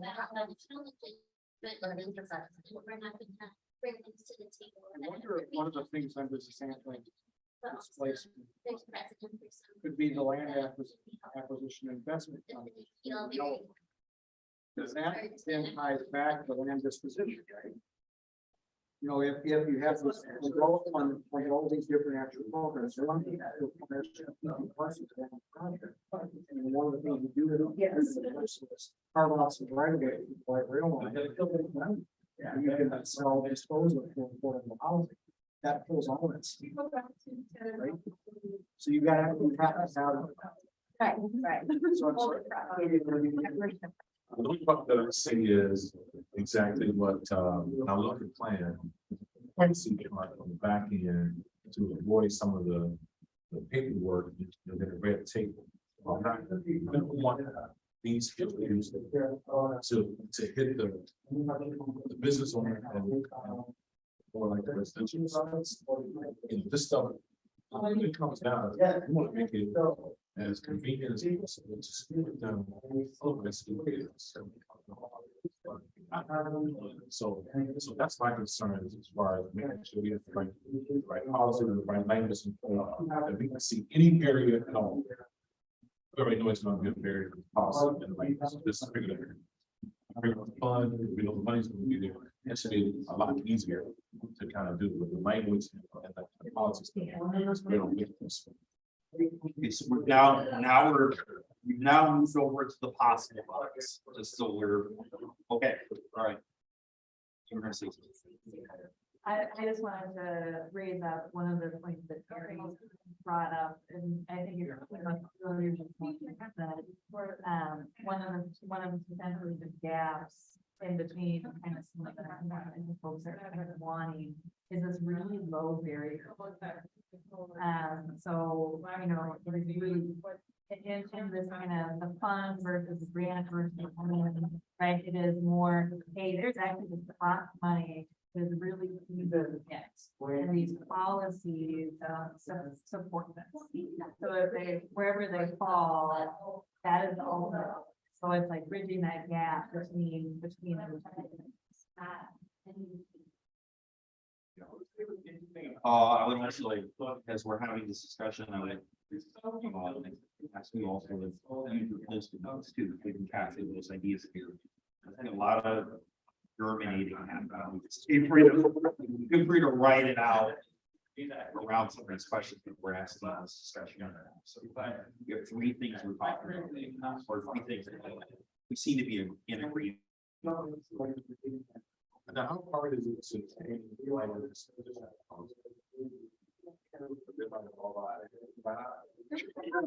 Depends on the city. I mean, depends on the top.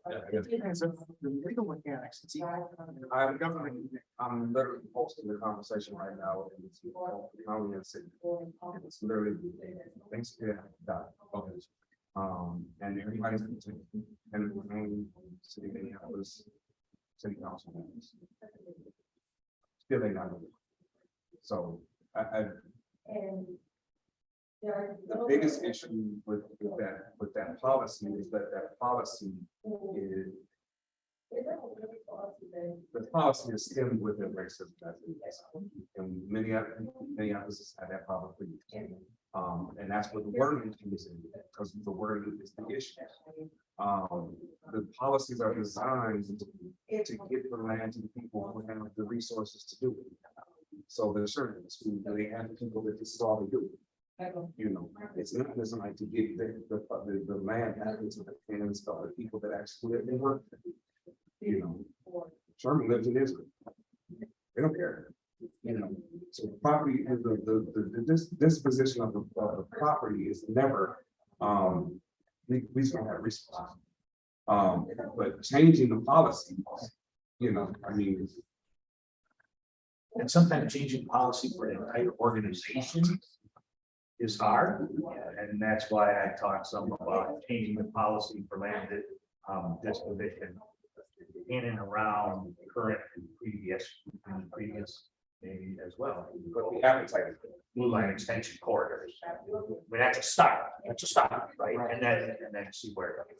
So, and I just want to say around this, I'm talking back to what you're not getting together. It's the conversation. The role of this table to be aspirational, right? We're not to be constrained by, like, I want to be significant of the political reality. We don't make recommendations, but it's the political reality. I think this group is supposed to be thinking on what it should be, making recommendations for that.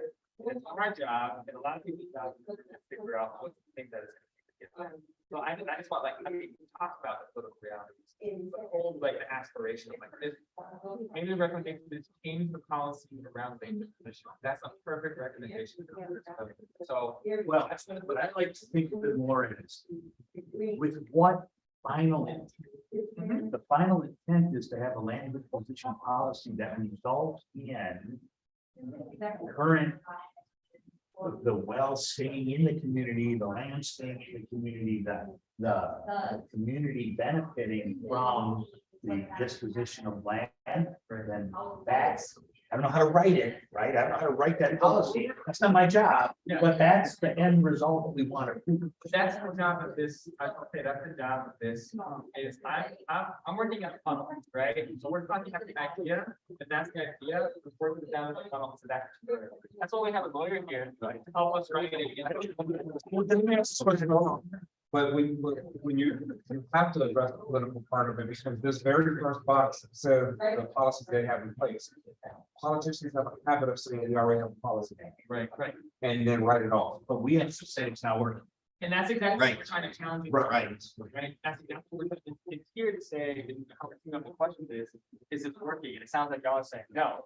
But then that sounds like the right direction about the recommendation. But then real quick, when you talk about budgets and putting things together, I would love to have a number tied to projected cost in this community once we have an exact number. So if we look at saying a community fund and we want to say we need $100 million or something of that, that would absorb those costs for anti-displacement folks, those costs and, you know, that may be, but I want a number. Yeah. We build, like, how do we do the research? Maybe it's already been done to like build to that word so that, and I think the way that we get there, right, is to like aspirationally, and we want every single business that's currently on the corridor to survive and then thrive to an even greater extent after construction. So what does that cost to him or corridor and after? I don't know how to begin to. We struggle when I'm figuring how much it costs to build construction, right? So I get it absolutely the same cost. This is so costly. If you want to say right now that we just had 1, 2, 3 proposals that just came out, are you all proposing those proposals? I mean, That's me. Oh, okay, yeah. like, So. I propose a fund that is, I'm not sort of like scientifically calculated based on the greatest potential harm to all of the businesses that are affected by it. So you would, that would almost be like, figure that amount, you would figure business A. Yeah.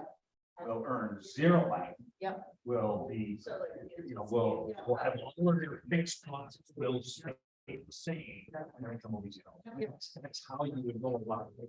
Worst possible. To Kareem's point earlier about the $1 billion fund, I mean, I think that's how you get to a number like that, is truly business by business.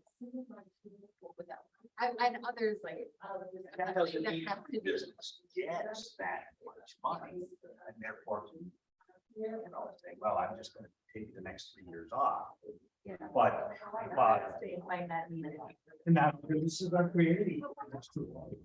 They could, sure. So we can get to the business, why not allow it? I think you could allow it, so you just can't. For the record, for the record, my business pays my mortgage. So I don't get to take 3 years off. But I'm gonna wish. For, you know, program or fund, that work case scenario. For, you know, for contract, I think that you are able to provide this money, even that, you know, There's an aspect of. yeah. Got it. I'm a business owner. I employ 17 people. I'm responsible for their homes. Yeah, no, that's all part of those costs. Right. It's all part of those costs. I have to make sure they. Right. That's why, yeah, I guess some numbers like this have been calculated in other places, like the project like the I haven't, then we should always be. I mean, we did the PPP laws, right, during the.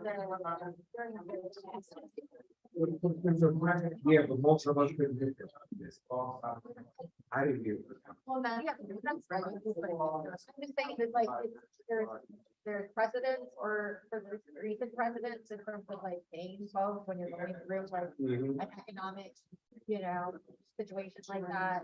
There's a way to do it, obviously, and hopefully it would be also barrier, low entry way to process that removing barriers that you wouldn't be in a situation where it's like, oh, this money is there for me and getting months. There's kind of this question here, which is what is sort of the amount that it would take to have an effective business vitality fund before, during, and after the construction of light rail? Because I think the other piece of this is also, if you don't own your building, what happens to your rents? Are you able to stay in place? How do you mitigate that? So that people don't. About all the students that are there now, well, they can't afford this, and I can get more. There's like both the commercial property owner fees, it's not the leasing business. There are also the business owners. I wonder if a point of information to this would be before and after studies of other Federal Transit Administration projects that look at like what happened to property values before and after, how many people were able to like live, near before and after. I worked on this before, it's been a couple years, but I wonder if there's some information in there that we your lights.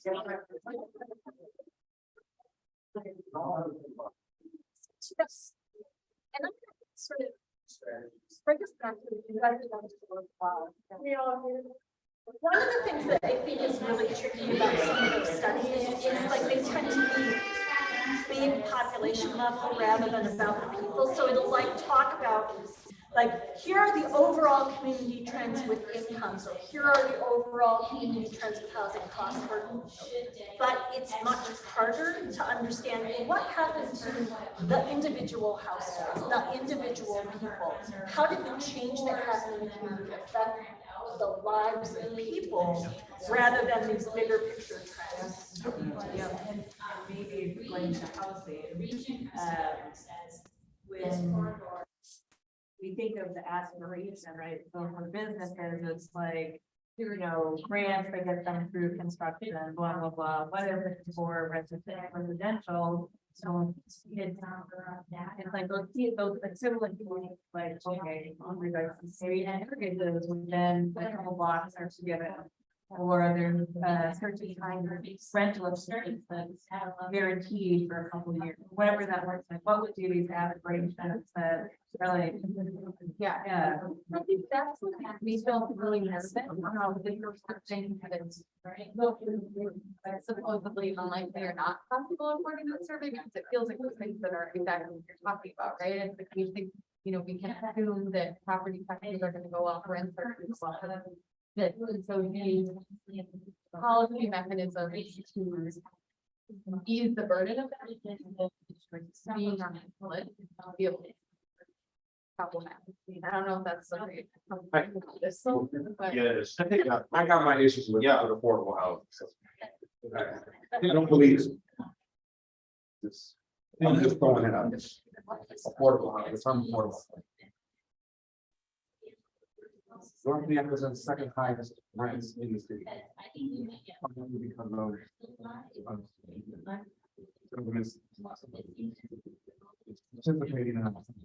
Oh, what's the line? Should we have a conversation about affordable housing? Should we have a conversation about? Because I don't think my people would just $50 an hour. Then it's easier for me. Let me ask you this question. Okay, go ahead. I'm having a hard time hearing anything, but you I just want to know, again, in your position, how many businesses do you feel will be affected by the well, so I'm sure we've already done this. So that's it. How much money?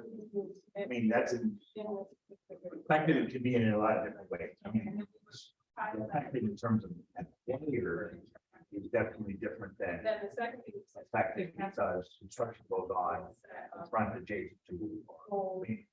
Every business along, like Broadway, probably a lot of way is affected. So we know all of this. Oh, I don't know today, but I mean, that can be determined. Yeah. That's. I used to know, for example, there were 2,300 stores on University Avenue between that's where we turn on 29 down to University, or down to Right Street, down to that kind of core. 2,300 stores. So what is that number going to be on our core? Then we probably know that housing residential will be affected as well. And they will be able to. 2,000 see how much revenue they generated over a 3-year period of time So that number. But that's where you gotta get careful. I mean, we didn't, there were a lot of business, there were business funds available to University Avenue, but Target did not get any. They have, you know, Target, Walmart, Whole Foods, I mean, those businesses were not eligible for any of that kind of funding. That's So- a detail of the program. That's right, that's right, right. I don't want to, in other words, I don't want to put into a fund the ability to replace 100% of lost revenue. And it's all operating funds, right? That's a great big number. That's, they're understand that. I understand that part. we were sued by Menards for indexing their business on the University and prior. And we know for a fact from just looking at their, you know, parking lot visuality, we calculated index funds. And we think their business matters. But most businesses that. Well, it's all same projection that you have. It should be easy to get the projection from, I mean, easy as now. I'm just saying, look, it's doable. It's doable. We just put on projections. But some of the small businesses, very difficult, right? They don't have great books, they don't have great record, no. So, sorry, so much, we got a number of things on the table. I want to hear from everybody in this group. So what are other folks thinking about? And then as more and more people can contribute to this discussion, I did hear a number of 100 million that you brought here. It's supposed to be an aspirational group. So is that the number that it's an aspirational number you're thinking about, like this fund that we keep renaming and naming? Aspirational group, so. We don't really know what. Sounds like people like want to like find out like what would that look like? How many, and then you can put a price tag on it, yeah. I don't know. Okay, does the group, are we in agreement about this? More information on what that, okay, all right. But somebody said it, right? Like the vision is that nobody is displaced. Like, I mean, and so the cost is whatever that is, right? Like, we just don't know what that number is. Now, let me ask you this question. What did they do on university? Just saying, what's your son's face?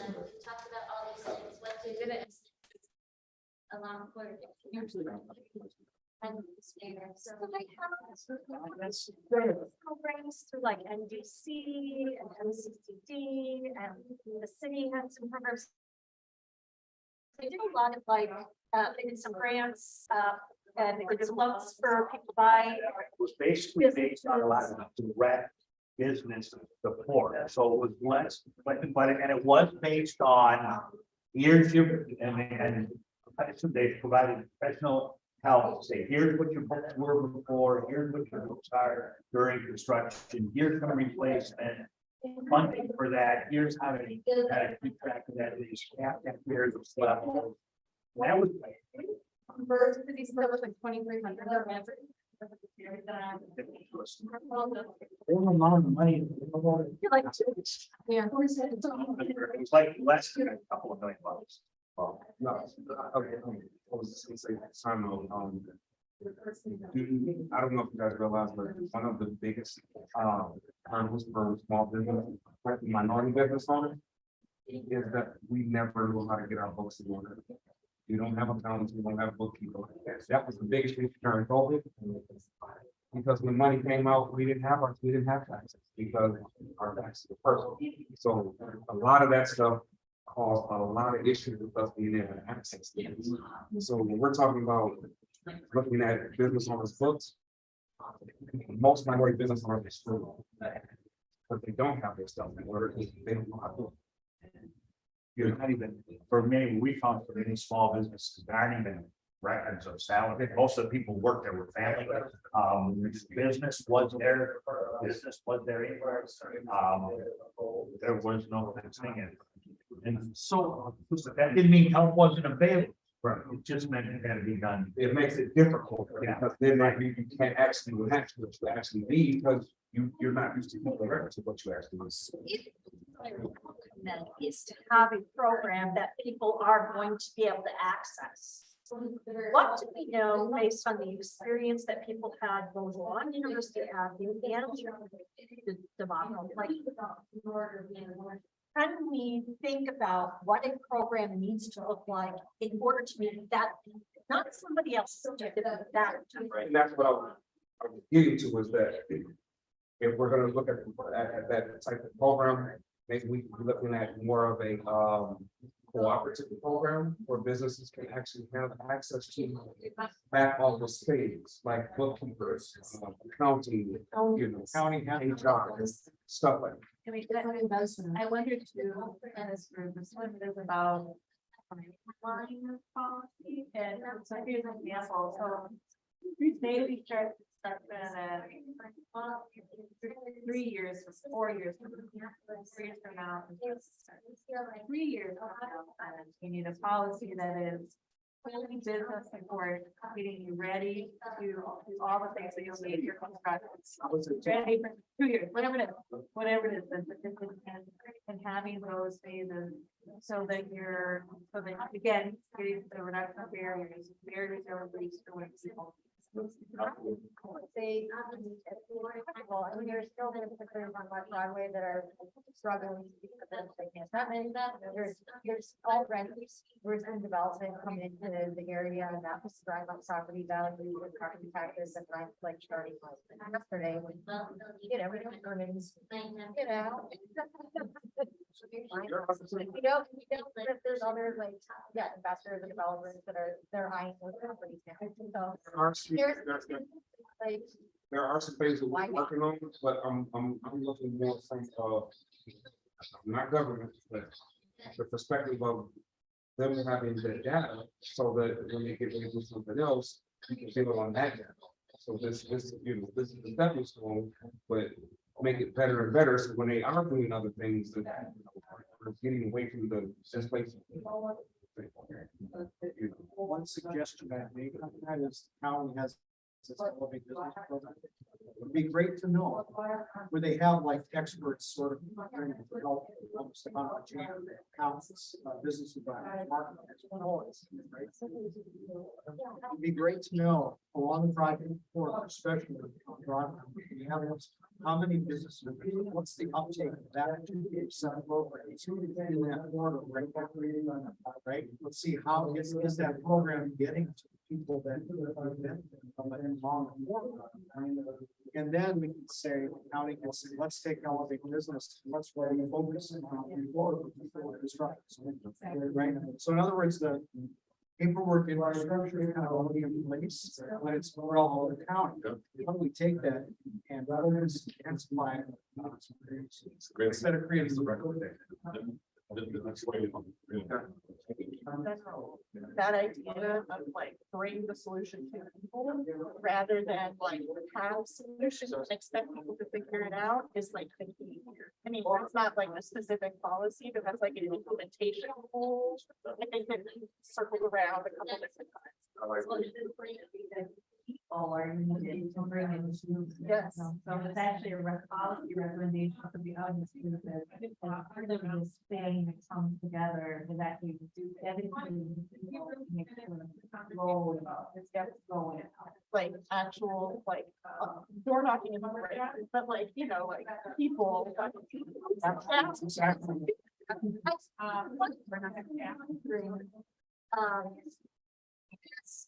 So, I mean, I don't like, what is sort of the corollary to this like in the West actually where, you know, and I'm thinking about this a little bit, Rich, one of the questions about other things that are unlikely or not possible, or things that didn't end up on the list at all. Most of the tenant protection policies ended up either in the unlikely or not on the list. Right? And wondering if we're sensing it's really important to bring things to people or people have certain sets of rights to run in place. How do we make that happen? And what are the barriers to making that happen? Why did those not end up on the list? Are they mostly ideological? Are they based on money or capacity or city powers, things like that? Just like we did with the businesses, like they come on what we want to have happen. That's right. But with the raise up, right, we don't want homeowners to be displaced. We don't want renters to not afford their. Yep. And there's maybe a bubble around the project. Focus that, right? So, in this, even in this red, we actually have the policies, have that in some way being gap, they can help. And so what, we were talking a little bit about the restorative justice aspect of this, doing it differently, right, in a different way. So how could you potentially frame that as we're gonna, as this project goes along, we are going to consider some of the housing, rental, what all that kind of stuff as part of it, we're going to make that, and we're gonna. And again, low barrier, and one can you set up that is almost a given, like you are in this footprint on this project. So this program is going to happen for you, and people are going to come to you and offer it to you. Right. And I have to go back to never quite. Sure, everybody's got a little different viewpoint. In the world of housing. And that with what the success look like in the world of residential housing associated with the construction of the Blue Line. Does it mean everything stays the same? Does it mean more housing is built? Does it mean more housing gets built, but that housing is available and the people that are there already as primary? What, because some people will say clearly, success to them means an LRT line gets built and then all the station areas, 500 new housing, 1,000 new housing units get built. It may not be everybody's. I don't know what the answer to that is. I'm not saying there is one, but before you put policies in place, you kind of have to know as a community, what do you want the end goal to be? So preserving it today. Sorry. Well, I think that's why kind of brings back down to the conversation of why it's Blue Line coming in the first place. Community of color, of immigrants and refugees, those to like middle class families, and the whole purpose was to bring the Blue Line so that we could have equity. Absolutely, right, absolutely. And to serve, provide transportation investments of people that are there. Yes, exactly, and I think that's like everybody's end game goal, it's just equity in communities for you know, communities of color, immigrants and refugees, to be able to use that Blue Line and not have to leave them, you know, and also to bring revenue to their small businesses. So if they are considered small businesses, Building the Blue Line, and the people that are there. That's Exactly. called not success. well, yeah, exactly. You're like, That's what. We're talking about like housing and, you know, the animal homes, like, nobody wants to be having to pay more than like they can afford for the roof over their head. And what we find that is like, you shouldn't have to pay more than a third of your income for housing costs. yeah. And across the board, I don't think that we're talking, I mean, none of us, right? And yet you have already residents of these areas that are paying 50% on almost their entire paycheck just for rent. So that's not sustainable. And then when you talk about projects like this coming in and really driving up those costs even more, then that's how they get enforced. So, I mean, yeah, we need policies for housing stability with or without the train, but the train is just like another factor that just exacerbates. That's a good term. that I hadn't thought about before, housing stability. Success, housing, hard success, housing stability. Well, and you look at, so Sophia and I were talking about this earlier, it's like, when you're looking at like Southwest versus, you know, the Blue Line, it's like, Penwood, nobody's worried about, you know, Penwood coming to the, you know, the Southwest Rail coming to Penwood. Right now, you know, but like, you also have to look at how to, We're a lot of other things. but like, they're not, their homes, right? But But that is what we're looking at, so when we're talking about it, you know, on driveway or having inheritance and all that. And you have to look at the reason for that too, right? So like, this is not, like, conditions didn't just, like, they don't just exist. And I'm saying it's not just. Yeah, like these conditions exist because there were intentional decisions made on the part of government for generations. And so if you want to fix the problem, then the government needs to take intentional steps now to address it. And this is an opportunity.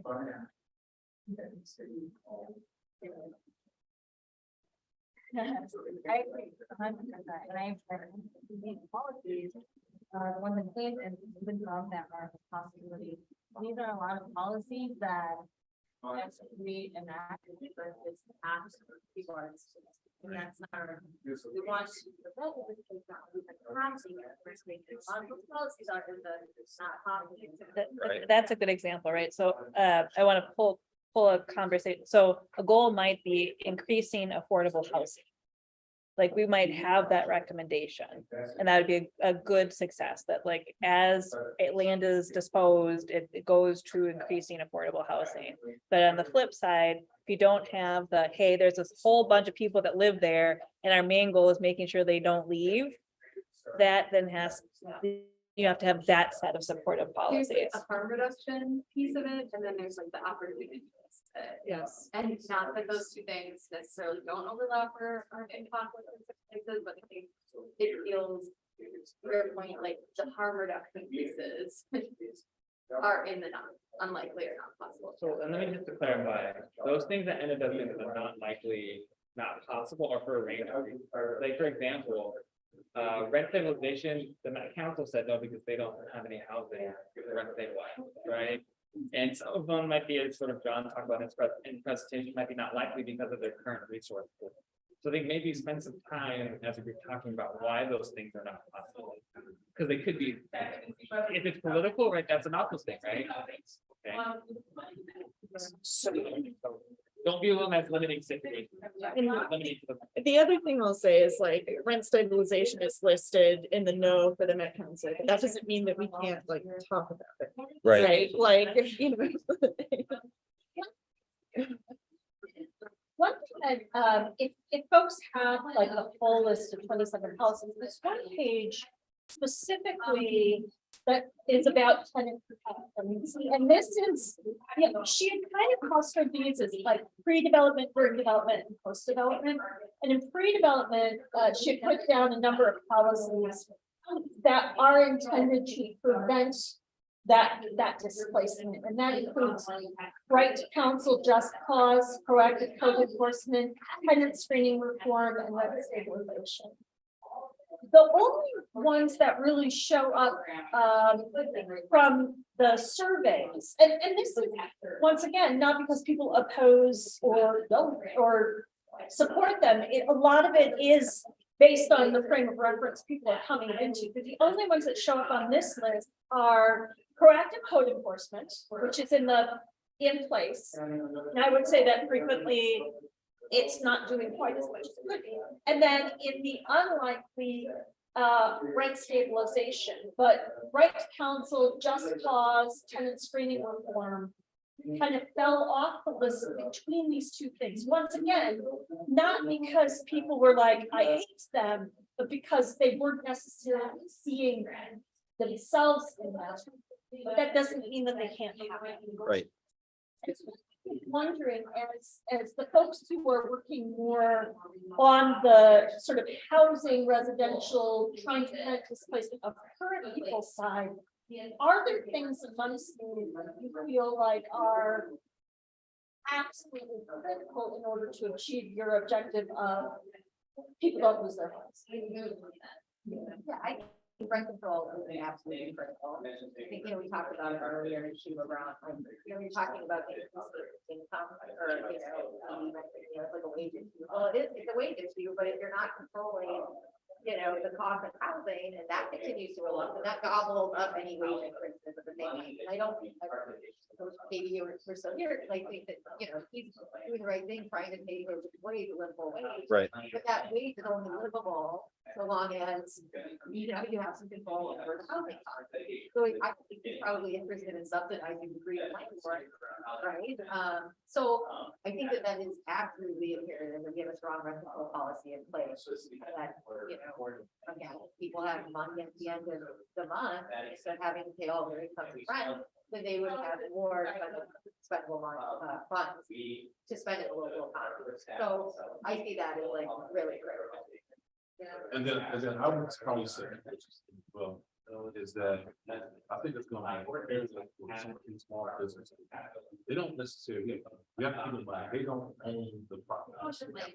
They lease the property. So you talk about a lot of minority businesses and leasing space. And now you have a interruption of their business, and they're one paycheck a month away from being evicted. We have to put something in place so that, because now the owner can say he can take his benefits that may be offered, because he may have a cushion or whatever. He may give it a tenant, which is a minority person, and now we lost another black owned business out of the community, and they had no protection. So for me, I want to ensure that we have a level of protection for those folks. They may not be owners, but leasing, you know, in a space, they have resources. Commercial rent control, that's another option where you can control the vertical. Yeah. So are you also talking about a commercial tenant opportunity to purchase? Yeah, that's we. You don't have to write. That could be a great option. Yeah. So what would you call that?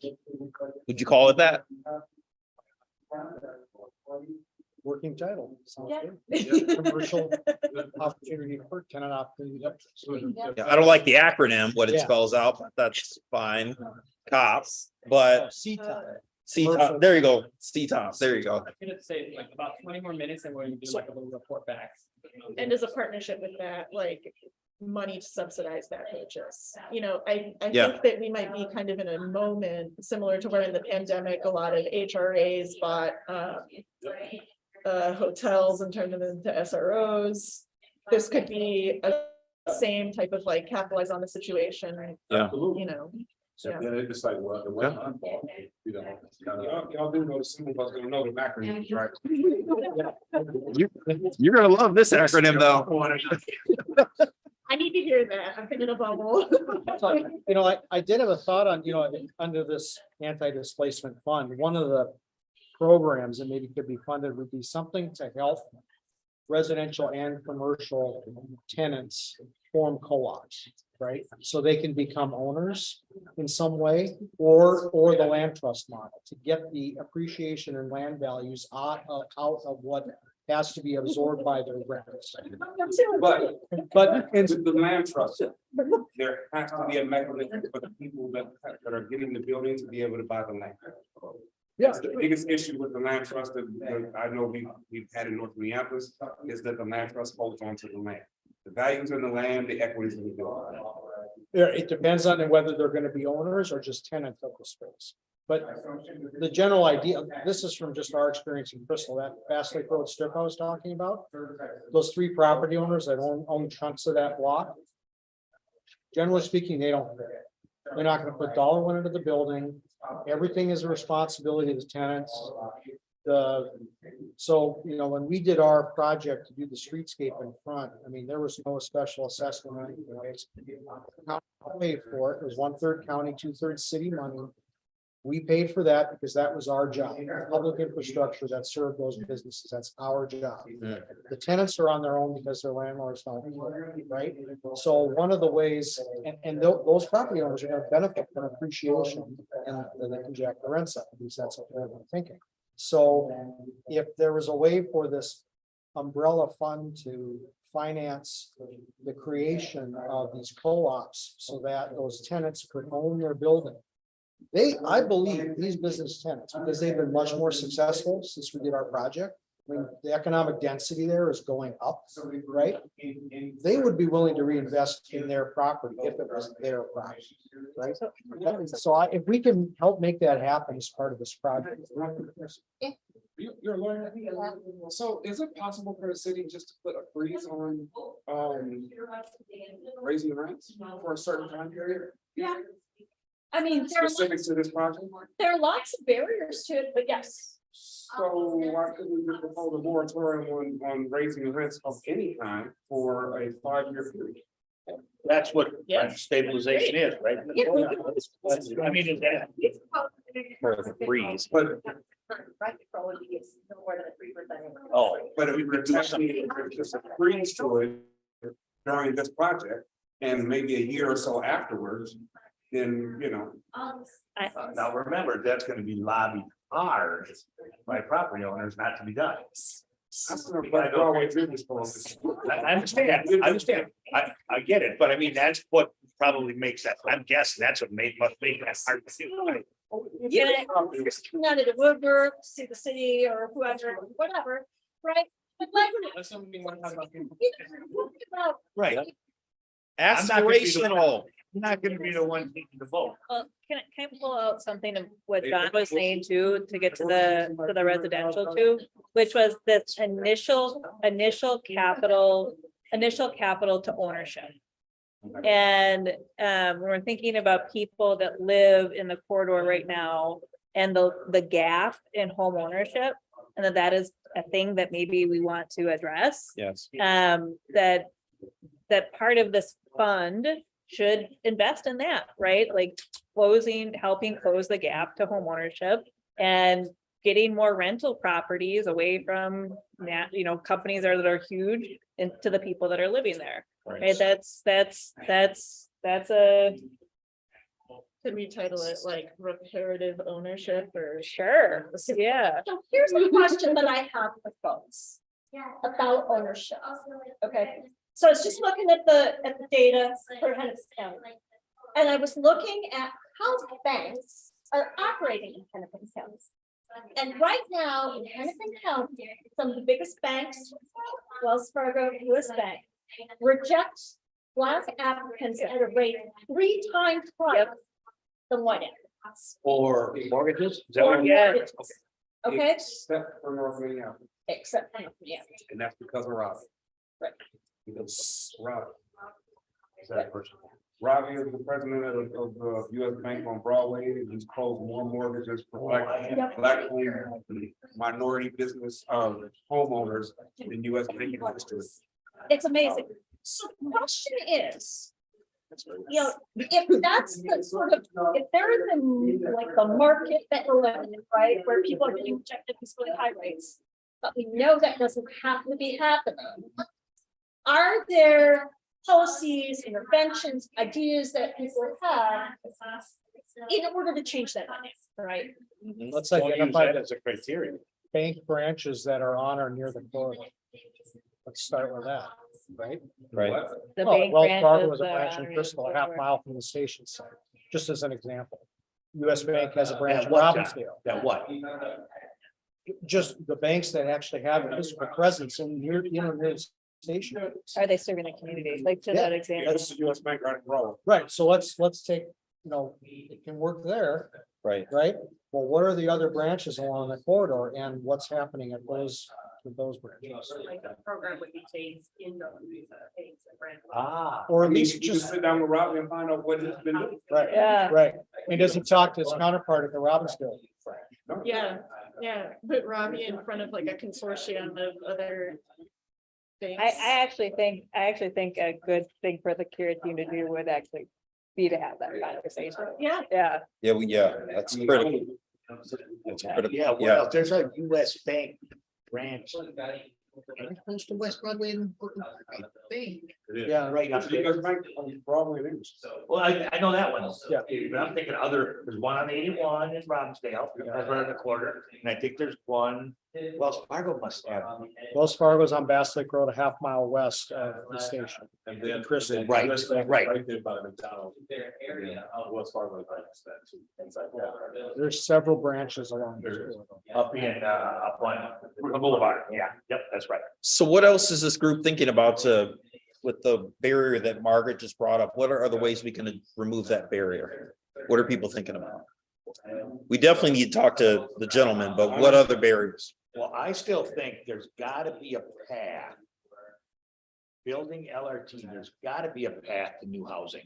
So then what are the policies that put restrictions on what that new housing looks like and is? And don't forget what Dan said earlier about them, when they purchase certain land, we need a certain part of it, being able to, the rest of what's left, there needs to be a policy that's always attached to LRT that allows that to get back into the hands of the community. That's a disposition, land disposition policy tied to the land, but I think that, I think as part, I see part of success, I do see part of success of the construction of a light rail line being the construction of new housing in and around the station areas, because I think that's important. But what are the policies that need to be there to provide that housing to be best suited for the community that's there and not to displace? Make the same single family. When you say housing, do you mean apartment buildings or does? I'm just saying housing units. I mean, what a unit is, it can be a different, I mean, it can be townhome, single family home, apartment, condominium, whatever, depending on where you might be. But you can't beat the housing supply firepower of a big apartment building. Like if you need numbers, that's how you do it. Doesn't mean you don't do anything else. It just means if we're trying to move the needle in terms of number of units, it means a lot of apartments, which nothing wrong with that. But I want opportunity for people to live by the, I want opportunity for people to be able to live by the line. And that's part of what I see as success. But how do we make it be for the community that's already there? I think part of the issue when you're talking about apartment buildings is if we're talking about ownership, you can't talk about apartment buildings. That's because it's approved apartments, you're adding more renters. And we want to change that. North Minneapolis is 58% renters. Apartments, I meant the physical appearance. They can be co-ops, they can be condos. Oh, it's like co-ops. There are other models that are ownership models for apartments like co-ops. There's the building and then there's the ownership, right? Yeah. So the building can look like what we think of as an apartment building, but people could own their. You're Fair to build. You're talking about in terms of density. Yeah. Yeah, I mean, TOPA's not a bad word. I keep hearing it and everybody's going, I mean, tenant opportunity to purchase right here on the list. Yeah, but I don't know. TOPA, That same issue. is Yes. with- Yes, definitely. And Yeah. there's I don't know what actually, it means, though. there's more broad tenant opportunity to purchase. Oh, no, I heard, well, wait, whoa. So I heard earlier a commercial TOPA. Yeah. And then I'm now hearing a residential TOPA. yes. Yeah. I agree. Yes to I both. like this volume. Sorry, So. I'm done. I'm not, okay, Margaret's facilitating. Yeah, no, yeah, true. True. 10 minutes, I'm gonna report back. You're like me. And It's Like a really important point that I think a number of people have brought up at different times. And that is, you know, there's sort of like the program definition of affordable, and then there's what people in the community can afford. Yes. And that idea of like, how do we, as a policy matter, change what we mean by affordable to meet the needs of communities versus to be defined by area median income, which we know has nothing to do with what people can actually afford. We have the data in front of us. It's irresponsible for us to actually, you know. We have pretty good data on that. This is an I mean, area. that I have some I- data, you know, but in order for everybody to make an informed decision, you know, I believe in informed decisions, especially when they're, because of politicians pick stuff apart to get what they want out of it and then try to undercut the rest of it, you know. And that's where I've been trying to get to, is that I don't want them undercutting anything because they Sure. make concessions. Yeah. And you, people have paid those concessions. There's a- I'm sorry. We have left. Make sure you use your post-it notes. Our council talked, our council talked about that definition of affordability quite extensively. And where they landed was, as long as this new definition of affordability is focused on whatever new programs, this new fund or whatever, right? And it doesn't take away from the programs that are out there now. Sure. So it would apply to new funding streams that are created specifically for this project. So that the existing programs, which do create affordable housing, but they are operating and they are adding units to the corridor, can continue and are not impacted. So that's what our council asked. Yeah. Yeah. Minneapolis go out.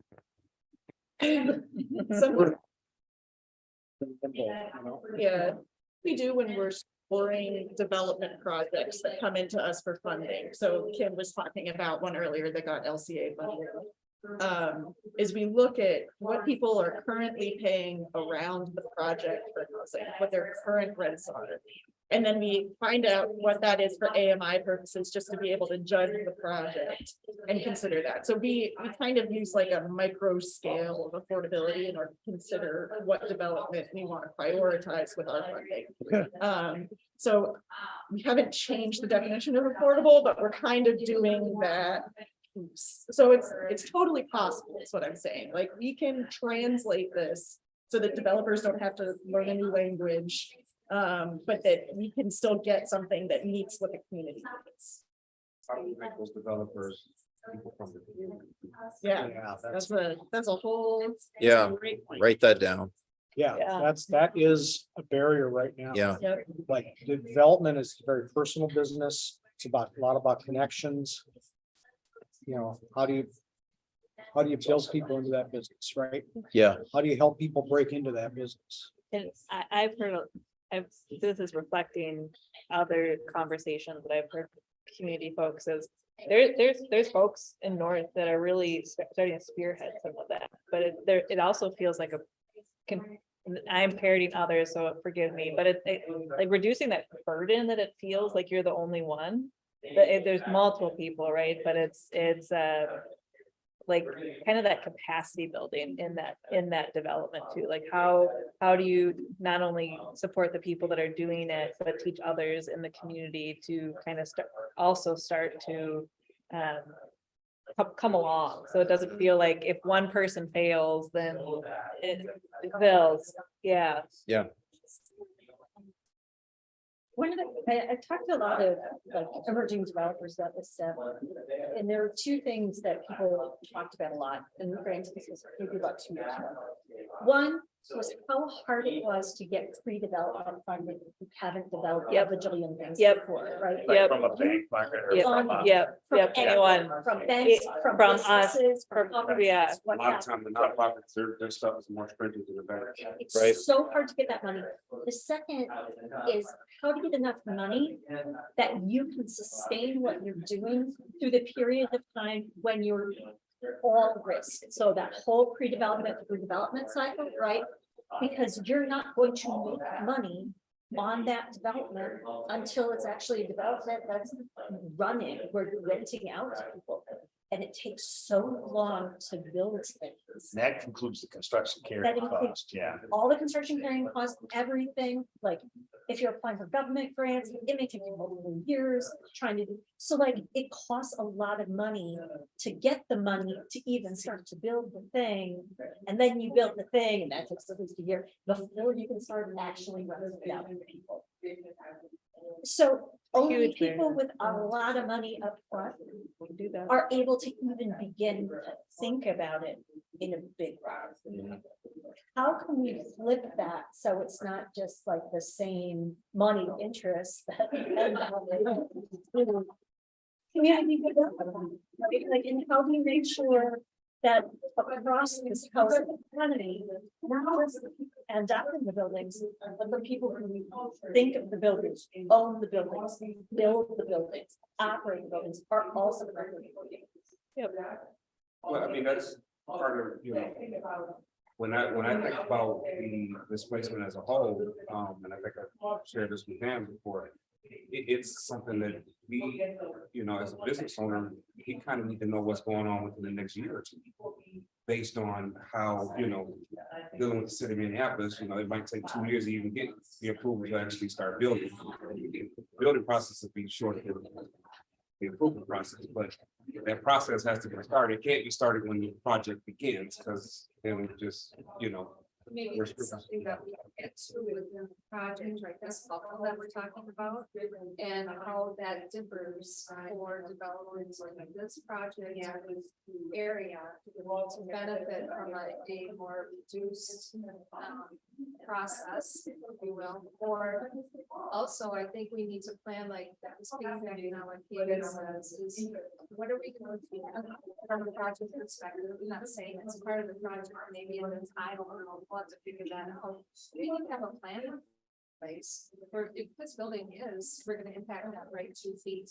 And say, if he wants to come back and own the rest of that parcel and redevelop at some point, where does KB go in the interim? So that he can still continue to thrive in this business. How do we plan for that? How do we plan for residences that are being impacted in the same way?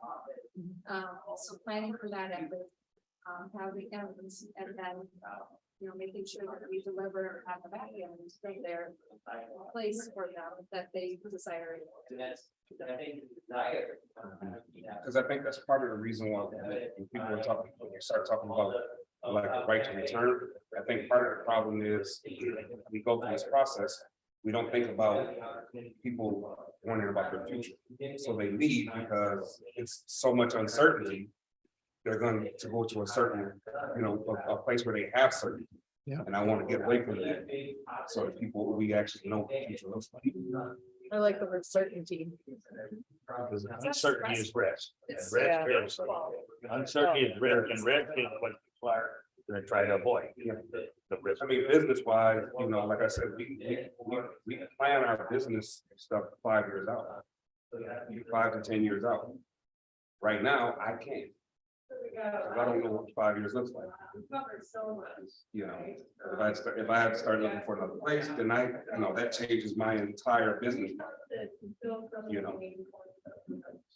And how often, you know, you have that right to return, what are the barriers? I think that right. Yeah, but again, we just the residents have the right to return, but let them buy what you don't want to be moved out. Are you gonna uproot your vehicle? You know, why do a different pool this and that, you know, like, what if you're gonna come back and then can you afford it? Because most people couldn't afford it, and they could, or also other. And I think also with that, we should get a policy, I talked about first time. Like, we even have authority to decide like only for people who live alone.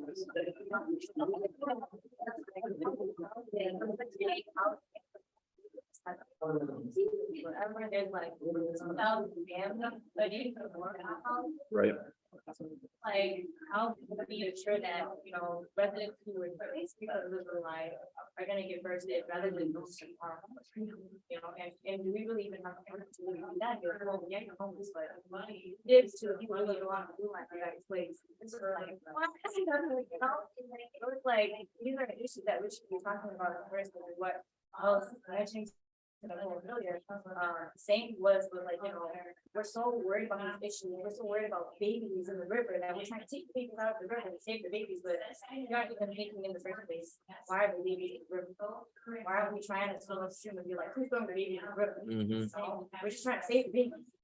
So it's just like, we have to think not to look like, yes, you know, we need to have policies that prevent and like, but on top of that, we also, I think we need to be bigger, and be like, these policies could literally stop issues that aren't even related to. And I think we should go big for it.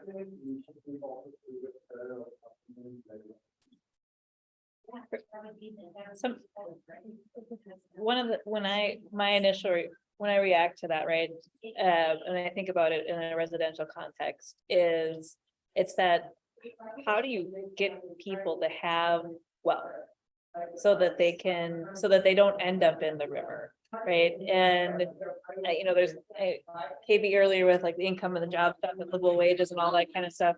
There's a little bit of just like, here's some money, right? Like here is your start. Here is, you know, we don't, and how much that is or whatever that is. I don't know, but there's a little bit of this like. Yeah, and I think like accessibility is like a huge part of the problem. Very good at making us compete against each other. Uh-huh.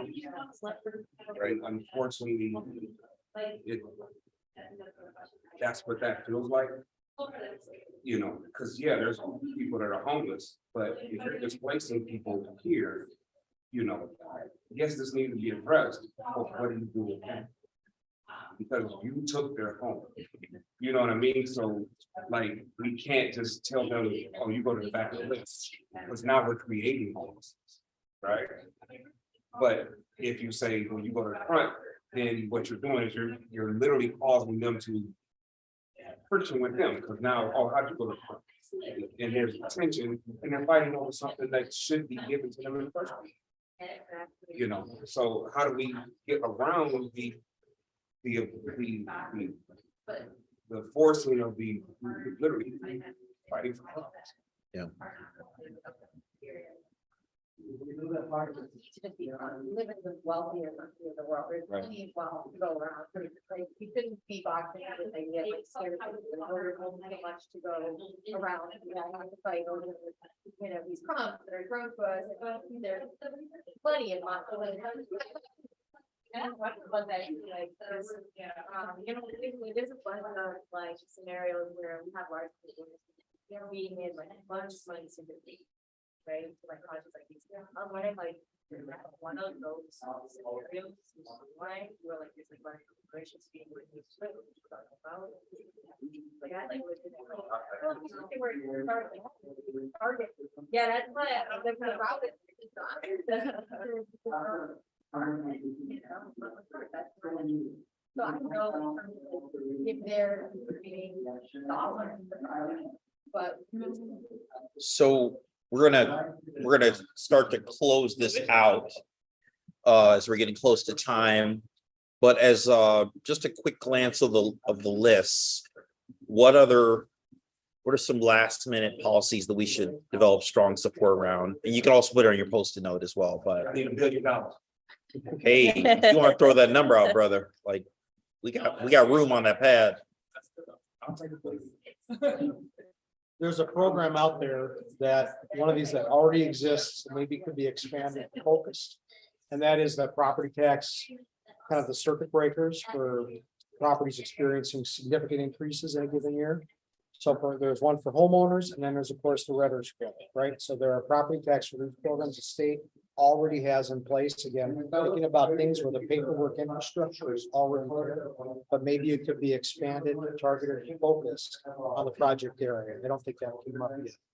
But in terms of the property tax, the anti-displacement property tax policies, that could be one of them. A question that I had was property tax, anti-displacement property tax funds be done on clear as possible, and do you think that's just because most, with the exception of Minneapolis, like the city like Crystal, have control over that, is that why? Right, well, too, I mean, if we were to try to do it locally, that just pushes the burden onto all the other residents, because we're mostly residential, right? So it pushes on other residential property, so it just shifts the burden, so that doesn't do it. I think ideally it comes from the state. The state of Minnesota is the only entity in the state of Minnesota that can tax progressively. That's the state income tax. Every other tax we have in Minnesota is regressive or at best neutral.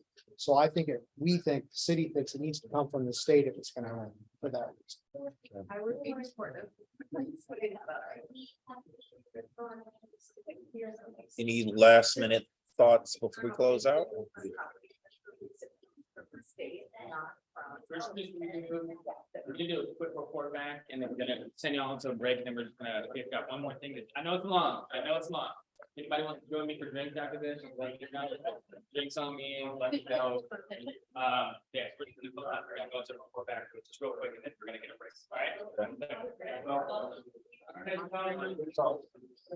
Good stuff, like I bet. Thanks. You want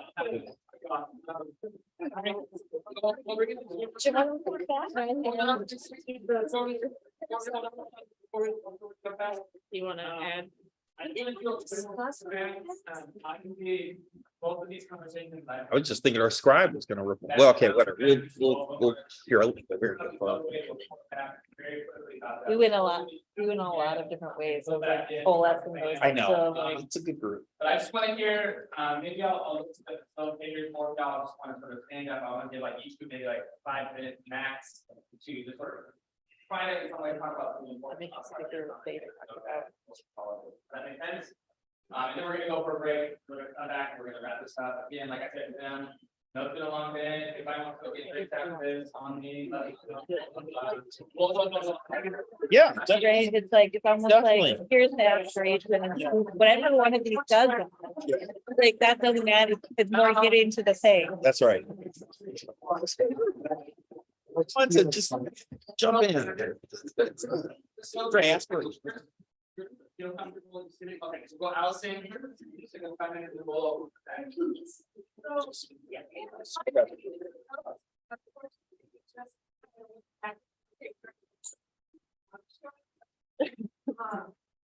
of all, tackle the red box. And by that we mean, challenging these pieces. And some of the more difficult things, one of the things that we can do is lobby together. So we can all decide these are the things that we want to change. If it means state law needs to be changed, let's come together. And the idea being that we do those hard things. Some of these easier things will also be doing those things will happen. Talk about tax evasion districts across. That's good. I don't know if you want to add to that. Might be that idea, like, let's try, it's an example of how we build entitlement. So you have all these different taxing entities, what if they all decided that we're gonna do anything in this area? We talked about every government partner putting their skin in the game, so we know that there's already funds out there, there's funding, there's different shots, but what is the set aside? What is the extra? What is the seed money that each entity can come up with to fund these activities? And then also leverage federal money. You know, there's a ton of federal money out there. So if they can go back and look at where they can come up with some extra money and we start put that money together and use it to get more money. We spent a long time talking about closing the ownership gap of both housing and business ownership, and having a moonshot on that and tracking those goals so that we're making sure that we're reducing those disparities.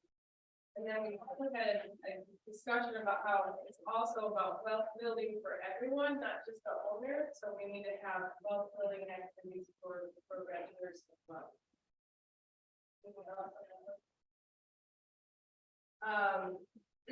We have sort of research agenda for Kira. What else we need to do next? So it's that pathway, what are those barriers? We feed into different paths, like what needs to happen, what's holding it back, are there legal ones that we need to tackle? And where, how do we kind of figure out what the next steps are on these different policies? And then also trying to figure out impact. Like, yes, we want to do them all, but what's going to be the most powerful, what's going to make the most difference? And then also talking about doing additional research on corridors across the country and what other anti-displacement work can be done on transit. What else? Oh, so actually we start off by talking about acquisition and disposition of land. Yep. And Sam talked about how that council could connect more with community early on, like now, to be talking about being strategic about acquisition, what actually needs to be taken, what it doesn't, and how can we make sure that what is taken is the most benefit community. That correct? Okay. Yeah, and then community benefits agreements. Yes, I'm sorry. It's okay. All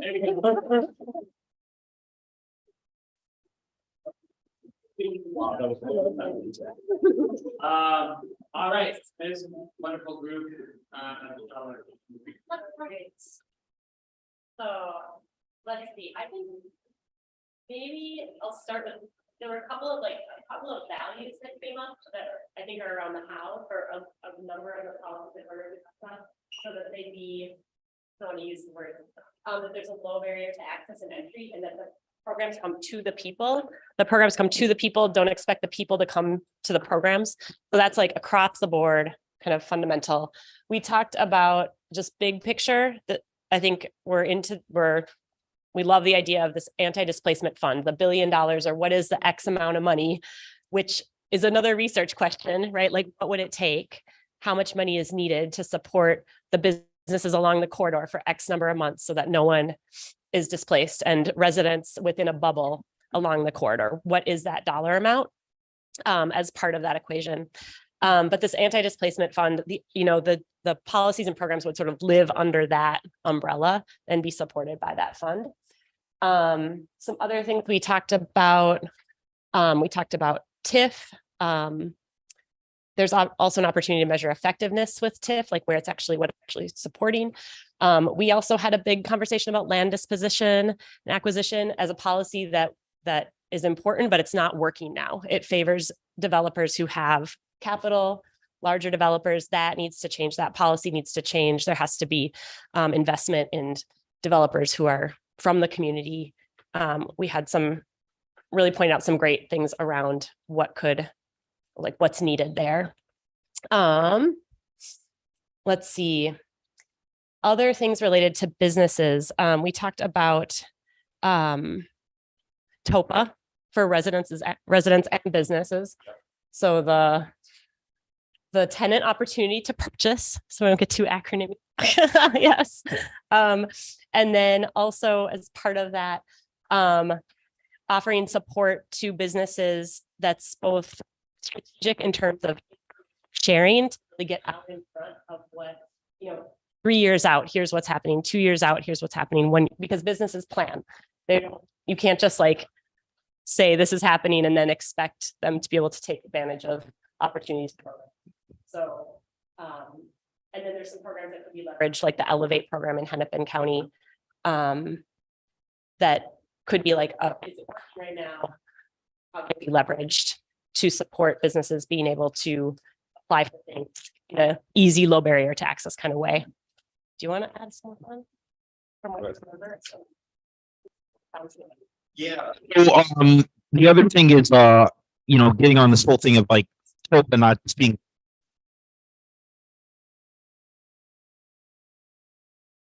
actually being able to buy the building. So, in time, and then we talked about rent control, and this, great aspirational group, especially talking about freezing rents for 3 to 5 years. It's possible, it's doable. Yeah, we got to fight. I see you smiling, but yeah, it's possible, right? About that already. Yeah, so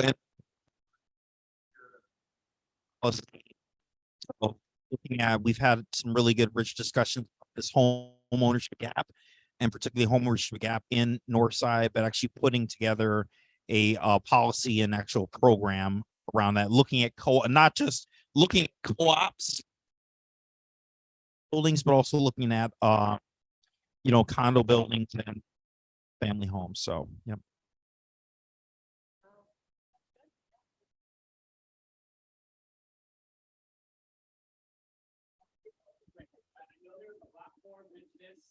Conversation that we captured.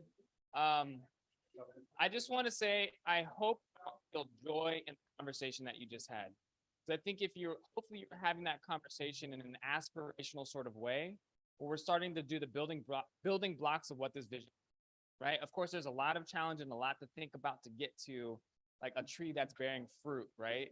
But I think we sort of have to start with, planting the seeds and being in conversation about it. So I feel some level of joy about it. We've got a lot to do to take from this. I'm glad y'all gave us some research questions. We want to come back and start model effectiveness and what really gets to the heart of it. But I think this was great for knowing where everybody's at in that sort of way. So we'll come back in, I say, 10 minutes, and we're going to wrap up our day with one last activity, and then we're going to be out of here. So 10 minutes, we're back soon. Thanks. I like it's quite loud because you can hear what they versus like you're like, I'm really glad to get right? So if you start out with a fairly loud voice, and the more excited you get, the more captured you get, the louder. Yeah. And that's like it would sometimes be loud, it means the content that you're just. All right. Hey, Candy, how's it going? How's it going? Hopefully, I realized halfway through the conversation that the microphone wasn't connected. So I hope you're able to hear somewhat well. Joey too, I don't know if you're there. We miss you here. Why aren't you here? Where'd you go? That's okay. Can you hear me now, Candy? Oh, you can? Okay, okay. How was it? Were you able to hear the conversation? So, okay. Yeah, fair enough. Joey, you're there too. How are you feeling? Hey, I'm feeling a little better than yesterday, but it's definitely a good thing I'm home. But I was able to hear a little bit and it actually was really helpful. So getting to hear like the other governments present stuff was really helpful. Yeah, I'm sorry. Well, I hope you feel better soon. We miss you in this conversation, but I wish I could be there. we know this isn't the last conversation, and so we'll be in it. So thanks for putting in the work for the presentation and just even to get to the survey together. That was obviously super helpful in the conversation.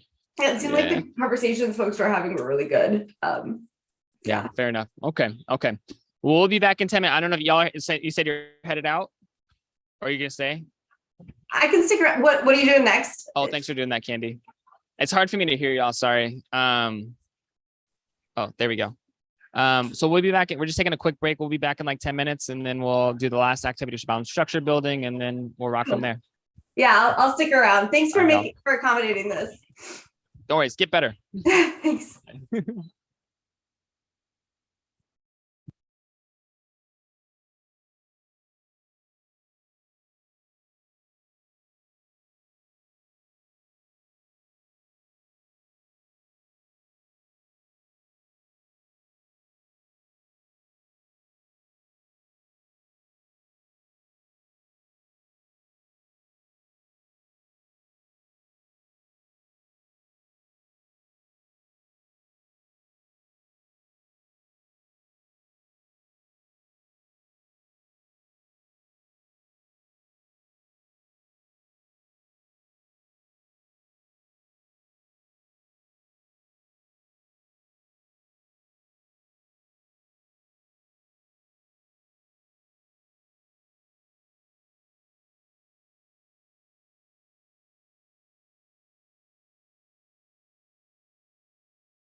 folks to get in here, and then we will be jumping to the next part, which will be this. So we should be on in like 2 minutes, just waiting for some folks getting back from the restroom, and we should rock. All right.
Okay, so I know we are at 3:15 and everybody is probably at that like maximum level of for the day. But we only have one thing left to do, and it's pretty important one. And don't worry, it's not like super technical. We're mostly going to be talking about principles, and that is to talk in our groups about developing a structure for recommendation making. This is less about sort of the real specifics of what that structure is, and more about what are the principles of us working across the different kinds of work that people do, the different points of view, the different sectors, the different positions. How do we collectively come up with a list of recommendations that people can get behind and have accountability within that, recognizing all the different dynamics that exist. We come from different communities, different levels of positional power. How do we make sure that we create a structure for participatory decision-making about policies that make sure that people get what they need out of it and know that this group has some level of accountability, and to say that everything you do, every idea you believe in is going to be part of sort of the consensus agenda that's created here, right? Everybody has their own ideas and their own points of view that they can continue to fight for in their own communities. But if we're thinking about creating sort of a slate of anti-displacement policies along the blue line, how do we make sure that we're doing that together in a way that's going to be effective and that's going to work for people? So we're going to once again break into 2 groups. We've got our same facilitation teams. We're going to be taking notes and just kind of walking through a number of questions about what kind of information do people need in order to do this, to make recommendations? What does it mean for people to collectively advance recommendations? What are the qualities of good recommendations? And how can we make sure, once again, that we're remaining transparent and accountable as we go through this process? So we're going to be in our groups for the next like 32 minutes, it looks like. And then we're going to do next steps and evaluation at 3:50. So with that, talk amongst yourselves.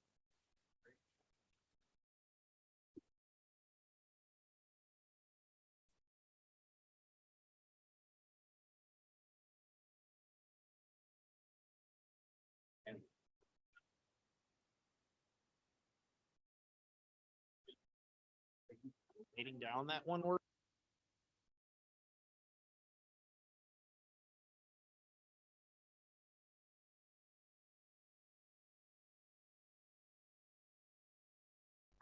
Oh yeah, Kristen left. Thank you. Yeah. So very, very bad. myself and Kathy was saying, talking about is that it's going to be inhibitive that we create spaces within the corridor where we're looking at kind of space, putting members, staff members in those locations so that they can help navigate some of the questions, resources, processes that come about for those businesses and residential spaces, because this is a lot of information for people to kind of, and then we have to think about too, some of these small businesses only have 1 or 2 staff people. Everything else they may contract out, have family members running in and out, you know, helping out, trying to keep the doors open. So they need to have a central location that they can go to, a trusted space that they can get their questions answered for, you know, meet Dan every once in a while, ask some questions, not, you know, just kind of, yeah, you know, a few laughs and just kind of, but I think it's imperative that we create a space within the community that this space is designed so that people can come here and get resources and have we make it, and we make it available for people to get resources that they want to talk about. You know, our stationary, if we want to talk about a small business assistance program, absolutely want to talk about rent issues, if they want to talk. Now that means it's imperative that the entities that can help answer the questions have some kind of a regular schedule, office hours, kind of a thing. We'll lay that out and do that. We have who's here from Phillips Family Foundation? So got a spot. So we want it to be on West Broadway. We want it to be down there. There's a couple storefronts there. So we're talking about the space together. Close enough that it's. Yeah. It's gonna serve the whole corridor, so we don't, it's easier to put it.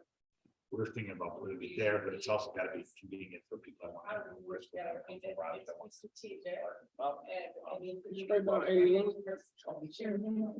Multiple locations there. Yeah, they just can't be scared to come over north. Then multiple locations there. What? Also multiple locations. Possibly, but then it's just harder to get people at response. But there was a place, if you remember, if anybody was familiar with the Central Corridor, the old Ramsey County Library, which was right off of Legacy. And then University Avenue was called the Central Corridor Resource Center. And we had a lot of public meetings there. It wasn't great, but it was decent size. We had, meetings there, and then that's where the scale model was for development along the corridor, and just a lot of different things happened there. So that's an idea that. So that is a really good idea. And I'm going to pivot it into our conversation about creating the structure for making recommendations, because I think one idea here is, you have the physical space during the construction so people can access resources, but before then, that can be a place where people can go to engage in the information. That's right. I mean, it's not something we talk about opening at construction. It would be something we talk about doing. Right. So what else do you think is needed in order for us collectively as the anti-displacement working group? What other pieces of information, tools, access to research, access to community information do you feel like you're going to need in order to make recommendations, not necessarily about the specific policies, but as you think sort of generally to feel like as a group we could make recommendations? What else do we need? Training facility for jobs. You have to be, and then I'll be quiet, but that is one of the most important issues that this community, where we have where are the jobs. You guys, Dan, you kind of know what jobs will be available. As the community wise, we have to be able to put things in place beforehand so that they have the training and say, here's the jobs that's going to look like it's going to be available in the next 18 months.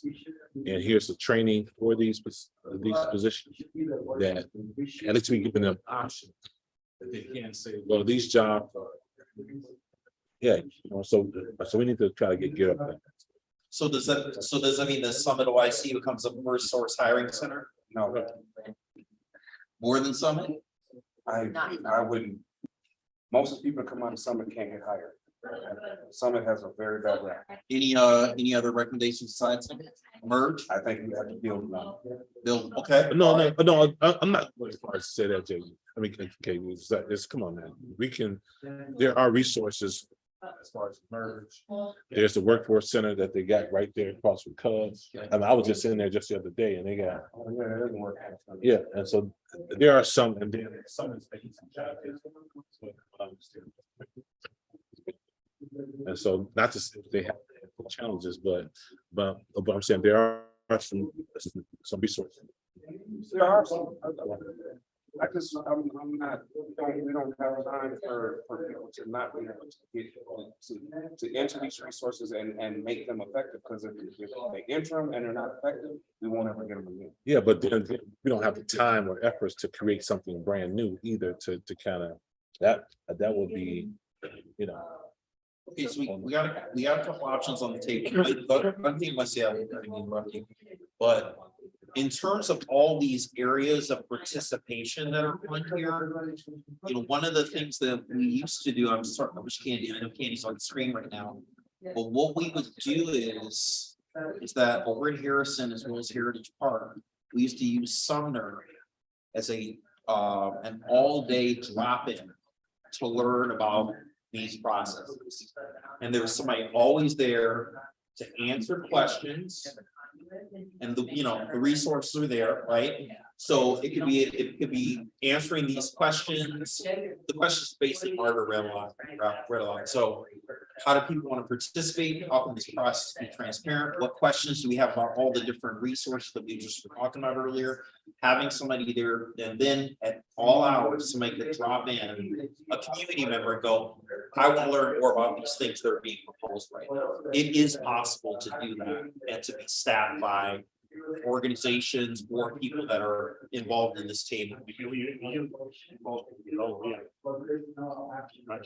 Community cohort, and we can have part of spending time there to be part of that group's time was part of the. And I do agree with that, but what I would say is I would piggyback on Terry's idea of actually increasing those outlets exponentially along the line, so that people can drop in. When in terms of addressing the harm, you're saying, you know, you're talking about the home improvement grant, that would even a specific grant, we need more money for those things, but we're already administering this program, so, you know, I am here saying, we'll continue to administer some programs, and we also have a partnership already with Minnesota Legal Aid, so we provide legal resources out of the Harrison office on Glenwood every Tuesday and Thursday, so just this is like me trying to plug that to y'all, but also, you know, anybody that lives, not just in Harrison, but anywhere on the north side that needs free legal services, send them our way. But yeah, so I think for the Harrison neighborhood and any resources that we can get, to make, you know, folks hold over there and address the harm that Harrison is willing to help. My mind, when I asked this question, actually breaks up 3 different buckets, which is transparency around getting money, transparency around the overall vision and goals that we've kind of established, and transparency around the specific policies and programs, whether they're things that are laid out for the stuff that Carrie laid out, kind of training and the things. And I only bring that up because I think when I think of the process of holding it accountable, there's a little bit like buy into really the vision. And then there's the getting the political will to the policy. A big part of the process is the money. And I think Kim's example earlier was really strategic for us, because in a sense, through the recommendation process and beyond, how do you keep kind of a group of, and Blue Line Coalition does this in a lot of ways too, so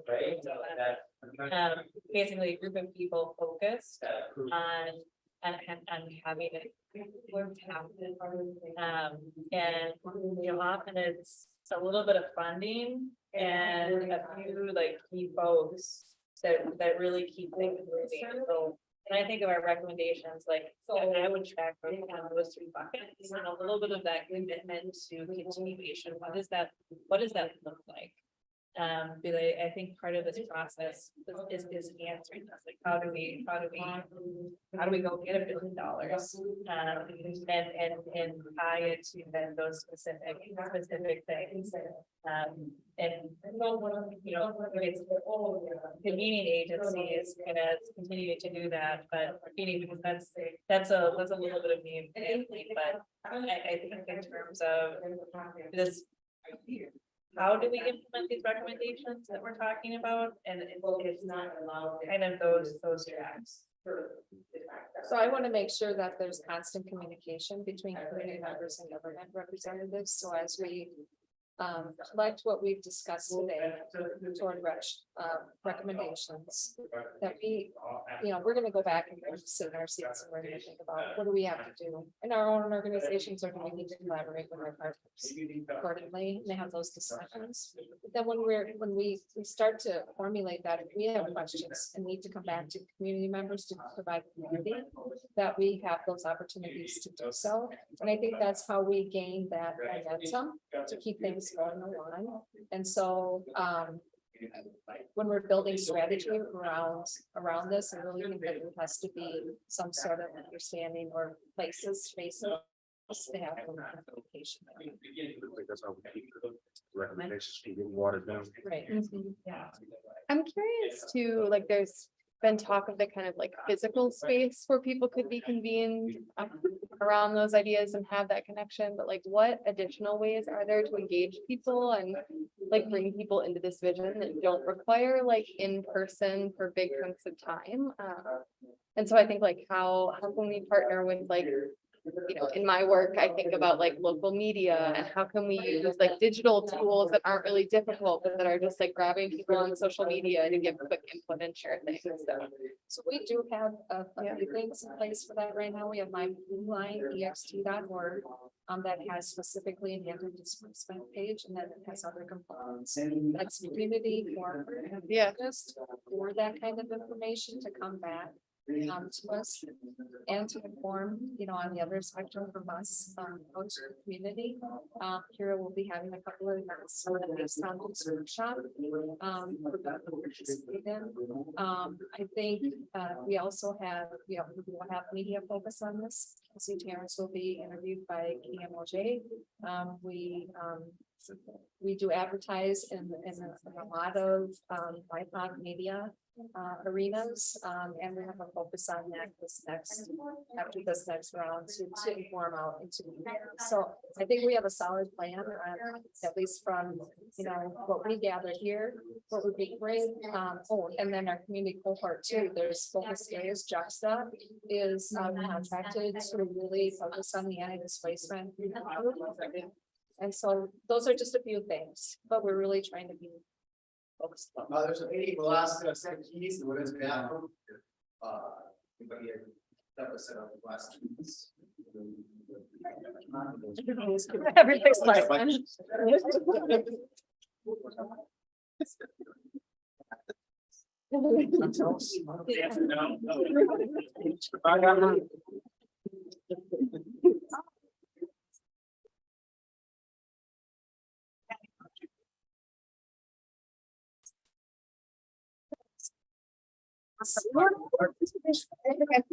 The counties. Yeah, we're focusing on how do we like questions and socialize this even. Well, Yeah. The point, governments can communicate, right? But it's how does the community feel? Yeah. We do one engagement, but it's also one way getting out the message. Obviously, the community ownership in that process. Yeah. Go ahead. I got a couple thoughts about making recommendations for implementation of policy, working in policy all the time, especially in government entities. I think it's important to not make recommendations to policy that come out of this group that say something like, the county needs to, or Met Council needs to, or city of X needs to, but be more focused on how policy should be implemented that does that. Why?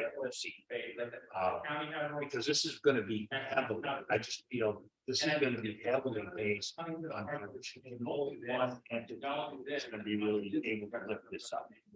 It's gonna need a partnership out of the various government organizations associated with the project and other partners that we can leverage. And that's federal and federal funding, all kinds of areas. Boom, boom, boom, boom, boom. And so people get real defensive, right? If all of a sudden it comes out, Minneapolis needs to do X, then right away they start, and I just use that as an example. Well, that's really not what we do. Should we do that? And no, that's gotta be somebody else.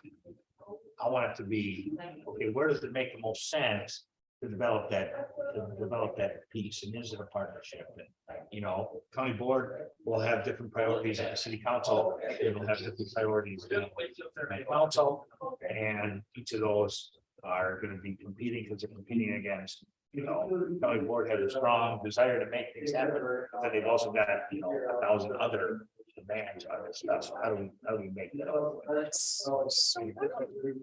Can I, go ahead.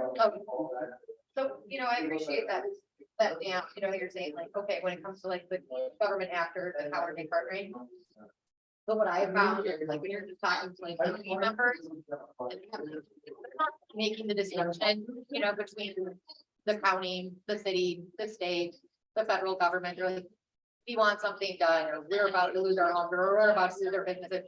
Somebody needs to do something, and they're not going to like, you know, think about it in that way. Then I think then. And they're gonna hold that would be good. everybody accountable, Right. you know, for not solving the problem. So it's not, Well, I think and it's, one thing if you're talking about like the audience is the government actors and you're within, you are a government actor, right?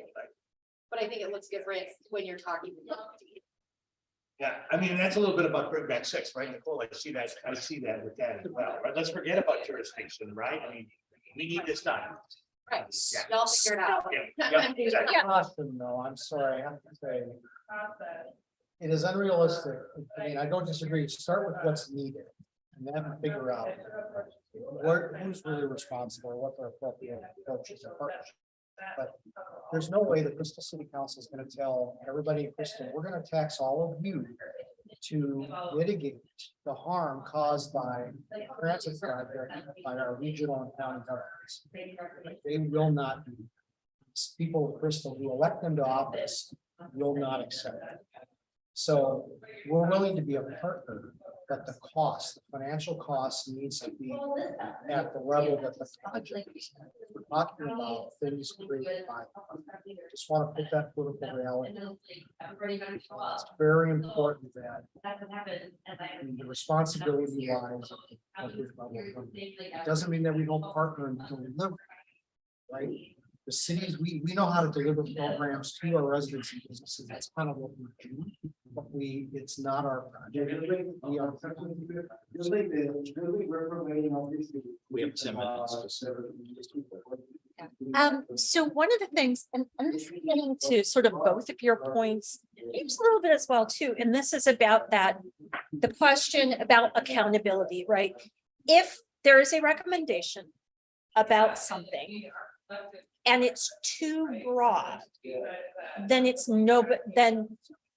nobody's job, right? And then who does it? Who becomes accountable for it? How do you create? And especially as I think about like accountability to community, like by being here on this, we are part of the process of creating some recommendations. Those recommendations come out, but if they aren't then leading to action, we've all kind of wasted our time. And we have a lot of people who look to us in our own speeds, in our own different ways. We're like, well, why did you do that? So how do you, like, what does it look like to create the right balance where it's not directive of people who aren't here, where it's not making asks that for some communities politically are kind of impossible. But at the same time, where it doesn't become just a bunch of good ideas that then are just floating out there and don't actually lead to any action. Yeah, I think, so I think there's a lot of issues going on. And it's just like, one person talks about another issue that's gonna be basketball. I think we're getting to the issue, but we're not really getting down to the whole ask of this conversation. Next part is come up with a plan on how we. And I think a very specific ask of mine, going back to the basis question is, we need a note in order to target those issues. And I think it's just honestly pointing back to all of these recommendations. We have a recommendation. We know that other states have enacted them. We know that, so I think next step is honestly to use each other as pawns and even of each other. Kind of like what Susan was talking about, where it's like, the ones that aren't possible, maybe it's due to like, lack of resources, or maybe it's not within their jurisdiction, not because it can't happen. But then that's why it's kind of like, okay, well, we need to figure those out. What resources is this particular city lacking that we could potentially provide? What do we need to how can we put this thing out? Rather than just adding in more issues into it, it's kind of like, okay, let's actually get down to what this and actually talk about what can we do now? What are we lacking? What resources do we need? What resources does this particular city need that maybe perhaps we can help provide? I think that's kind of where we should start towards. And bringing up those issues, like, it's very important, yes. But it kind of goes back to that thing where I was saying, where it's just like, right now we're so busy saving babies from the river. That's like, okay, let's figure out why the babies are in the river first, That's kind of like where my mindset of that, everything that's great. I piggyback off of that, so there's a little bit of, and I think that I would say what everybody just said and kind of distill it. It would be, we need broad aspirational goals and recommendations that really pivot us to what are we trying to accomplish. This is what success looks like. And then under that, there's some autonomy limit. So we actually do want these types of policies. And within that, there's also, I think, something that the curate team can really do, which is connect the flow of things. Right, like a city might not be able to get certain kinds of dollars from the government, but the Met Council could. Or there's a natural flow of how policy works from the feds to the state to the Met Council and the county and the cities. And so, and then philanthropy can come in, or private institutions like banks. And so we recognize some of that and how we frame our recommendations so it doesn't go against that, right? Like, so our recommendation can be the city has to do something that they have to take money from the council first to do. So, and I think that's where the curate team can kind of take this vision and these preferences for policies and spell that out in a more actionable way. So there's that literal technical expertise, I think, that needs to come in to fill that. Right? Because if I were to take what Dan is saying, what you're saying, kind of frame that up.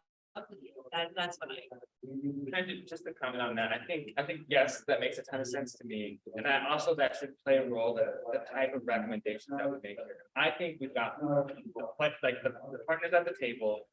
So recommendations should probably tell the role for each of our recommendations around like that policy. So if it's what does the Met Council do towards it? What can the Hennepin County do towards it? What can the city do towards it? Right, the more specific, the better we sort of laying out a plan that we can actually track. But then, of course, like within that, we can sort of understand like the flow of things. Okay, that means X start to do, Y, or whatever it is, and things like that. So I agree with that for sure, and I think to think about that in our recommendation structure too. Because the more we sort of communicate that clarity, the more it's like, wait, I thought you were going to do it. I thought I was going to do it. It's like, no. Again, look at the recommendation and how things talk about that.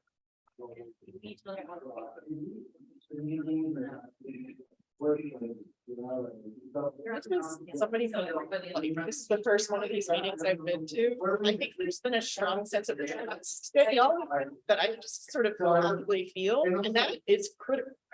So I just wanted to like note that like, I think we're getting there. I think, you know, good progress is made. I've been trying not to say nothing, but to the city of Crystal won't participate in the funding at all. Is that what you were saying? We don't have resources. We're just this year, we're facing a 10% of our homes without having any staff, just because of our infrastructure is wearing out and just general inflation. I mean, we're a very small city, and again, it's more of a political question. For our council. You're a suburb. Yeah, but we're not a high income suburb, we're a low income suburb. So, and I mean, I'm not trying to whine, I'm just, this is the reality, right? But for our council, every dollar we spend on something like a special program related to mitigating harm from the blue line is a dollar in property tax every, that the city largely other homeowners. It doesn't go over. I know, I understand, and I only ask that because, in my opinion, as being, you know, being directly affected by this, I'm not willing to allow politicians to tell me what they really want to do. I'm here to tell them what they need to do. But I don't care what city they're from. You know, and that's the attitude I think we need to be having. It's not that we're asking them to do something, because we put them in those positions. And we need to be telling them exactly what we need them to do to make sure that we benefit. You know, and I don't want to have that approach that we're begging you for something, we're asking you for something, we're telling them this is what we need them to do. And for far too long, the communities have asked these politicians to do something. And they've done what they wanted to do. And it doesn't matter if they're in Robbinsdale, Crystal, Minneapolis, the state. I'm done asking. So that's why I asked the question the way I asked it. I just have to make it clear that I'm done asking. I'm telling them what they need to do. That's fine, but they're not elected by people. I can care less.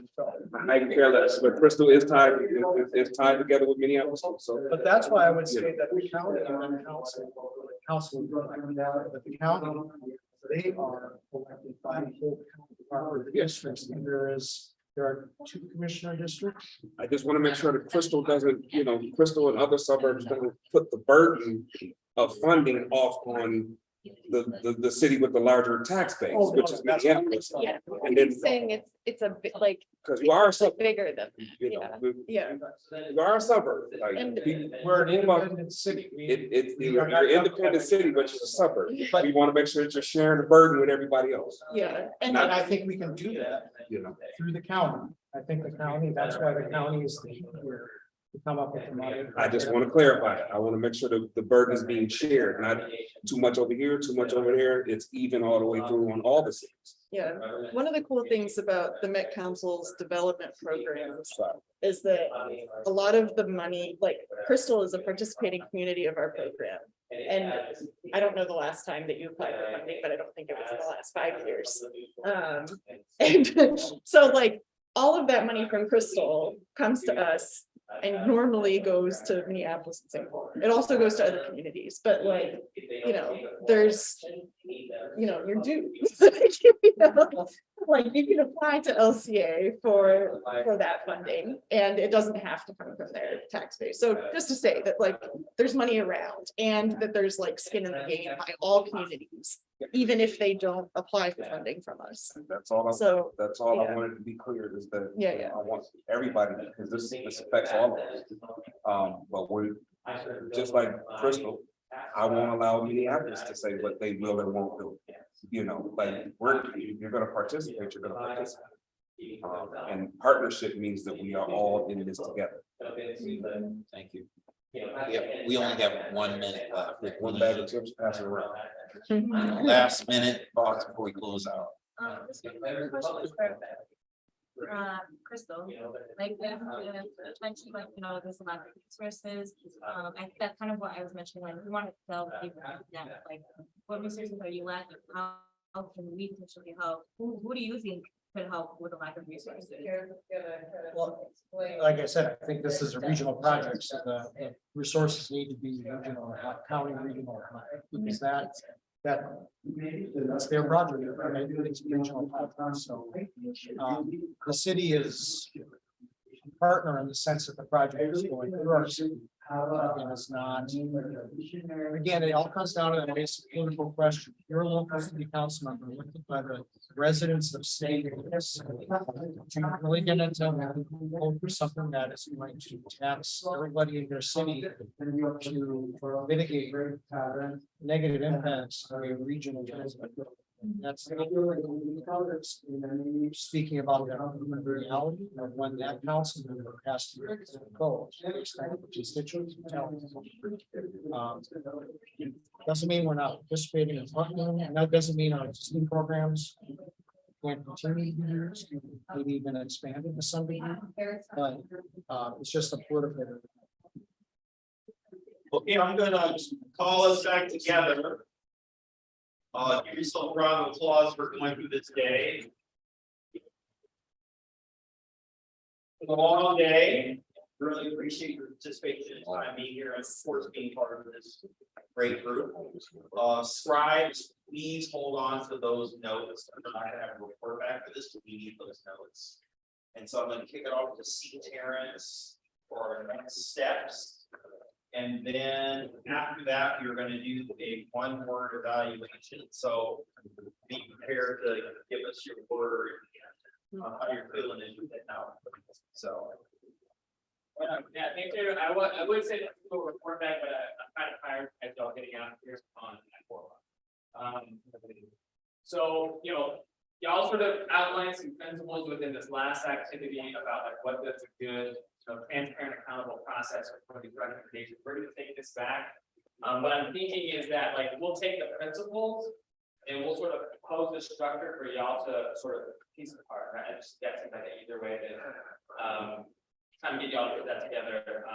My thoughts would be we would come back in October. I'll send out some dates in an email for us to do like a 2-hour meeting to basically talk about that recommendation structure, sort of affirm and finalize that structure. And then 2, there may be, I really think I'll sort of read through here some recommendations that this group is probably pretty close to making because there's just sort of a lot of overlap in between where the governments are, where community is, and sort of where y'all landed today. So we're going to do some translation work back from anything that y'all said and go that. We're going to talk about that in October. Of course, the big thing is our next Saturday meeting is November 11th, I believe, or November 12th. November 11th. We got some time. So in that meeting, what we plan to do is take a lot of what y'all said, and we're going to have a ton of data that we've already been working on. We're going to sort of start matching this conversation with that data. So that includes like what policy would be the most impactful. Sort of talk about modeling some of these policies. You say November 11th? It's the 12th. It's the 12th. I just looked it up. It's on 12th. Sorry. It's the day after. Yeah, that's Veterans Day. Well,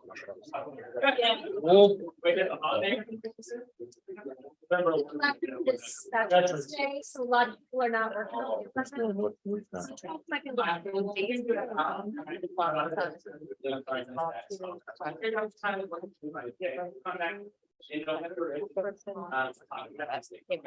So we should have more conversation about the policy, again, we're trying to move them down the funnel, like where is the interest and where they're impacted, and of course, where those groups are being aspirational, so you're addressing the harm that can come the result of the plan extension. So in between that time, we'll be sort of doing more quantitative research to get there. We'll be finalizing our qualitative research. The Dr. Davis was here earlier. So we'll probably follow with a lot of y'all to make sure that your community with the folks in relationship with are in those focus groups, those interviews as well too. We'll be working in the internal working groups about like the next step of this conversation and what makes sense for y'all and advancing this conversation within too. I think in Maya, we used to talk about like philanthropy and gathering philanthropy. I think now we're at sort of the time and the space where we have enough specificity to talk about something that broader philanthropic communities, what they've been aware and interested in the process of them as well too. Hopefully y'all can see and sort of appreciate the capacity that we're trying to move on in this conversation, but I do think, and hopefully y'all feel this conversation was good, we're definitely advancing that. Yeah, so I'm excited for it. I'll leave it to, if there are any questions or comments or concerns before I pass it for evaluation. Could we get a follow-up email before the next meeting so we can?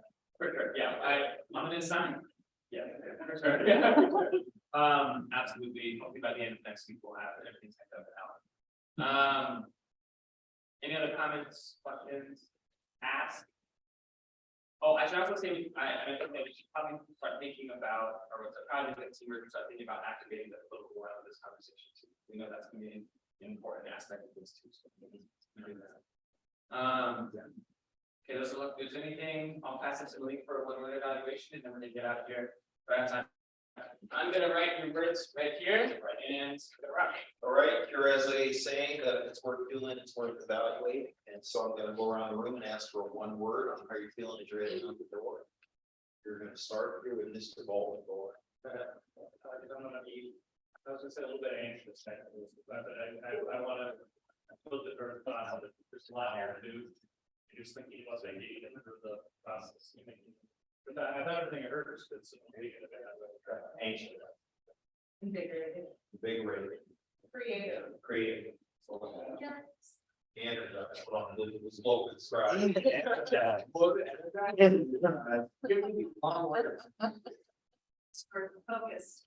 Focus. There we go.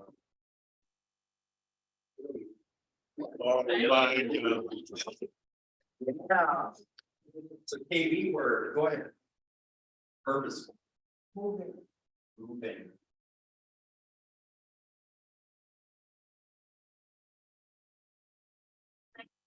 Active. Ready. Ready. Thought provoking. Thought. That's a long one. Just give me each other, because that would make us. Definitely, I feel confused. You. Aspire. Inspire. Solid. Solid. Impactful. Impactful. I think fruitful. Fruitful. Tired. Tired. Appreciate the Gotta honesty. build up the cream. Challenged. Challenge. Motivated. Motivated. Progress. Progress. Progress. Joyful. Joyful. Witchy. Witchy. Witchy. Combination of witchy and tired. Witchy and tired. Yeah. Wired. Wired. Wired. We were making a word. It's quiet. Wired is not, it's an official word. Twitchy. Word. It's a bit. Yeah, no, I'm I'm so tired that I like quick, like I'm just really witchy.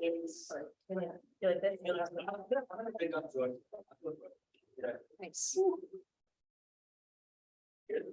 Layer. Ooh, I like that one. Yeah. We just want to get a cake, right? Words. Okay, so we're gonna pick a couple of words. So let's pick. Who said? We're gonna go with. Tired first, or required. Then we're gonna go with thought provoking. Whoever said that. And then we'll go with, let's go for joyful last. So where is tired or tired? What? Well, there was like three of us, I mean, that's the combo, but then we had the. Or tired, why are you saying? This is a long ass day. Yeah. You know, as a business owner, I work all, 5, 6 o'clock in the morning all week. Saturdays is my day to sleep in. Okay, we'll appreciate you. We'll get waffles next time. All right, thought provoking. That was me. I think I was feeling that way because there's, you know, I have sometimes compared to other folks in this room, I have a fairly narrow portfolio of things I deal with, like just parts. And so being in the room for a lot of conversation around housing and business and all that, it gets my ears working. So, very joyful. That was me.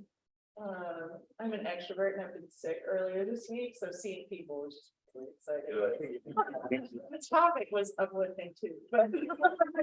I'm so sorry that, thank you for that, thank you for your words, I'm sorry I lied. I gotta hear Billy. Billy, what's going on, Billy? I gotta hear it, why did you say Billy? Why not? There you go. Not that right.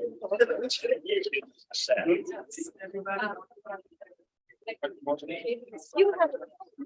You can tell me. Walk away. But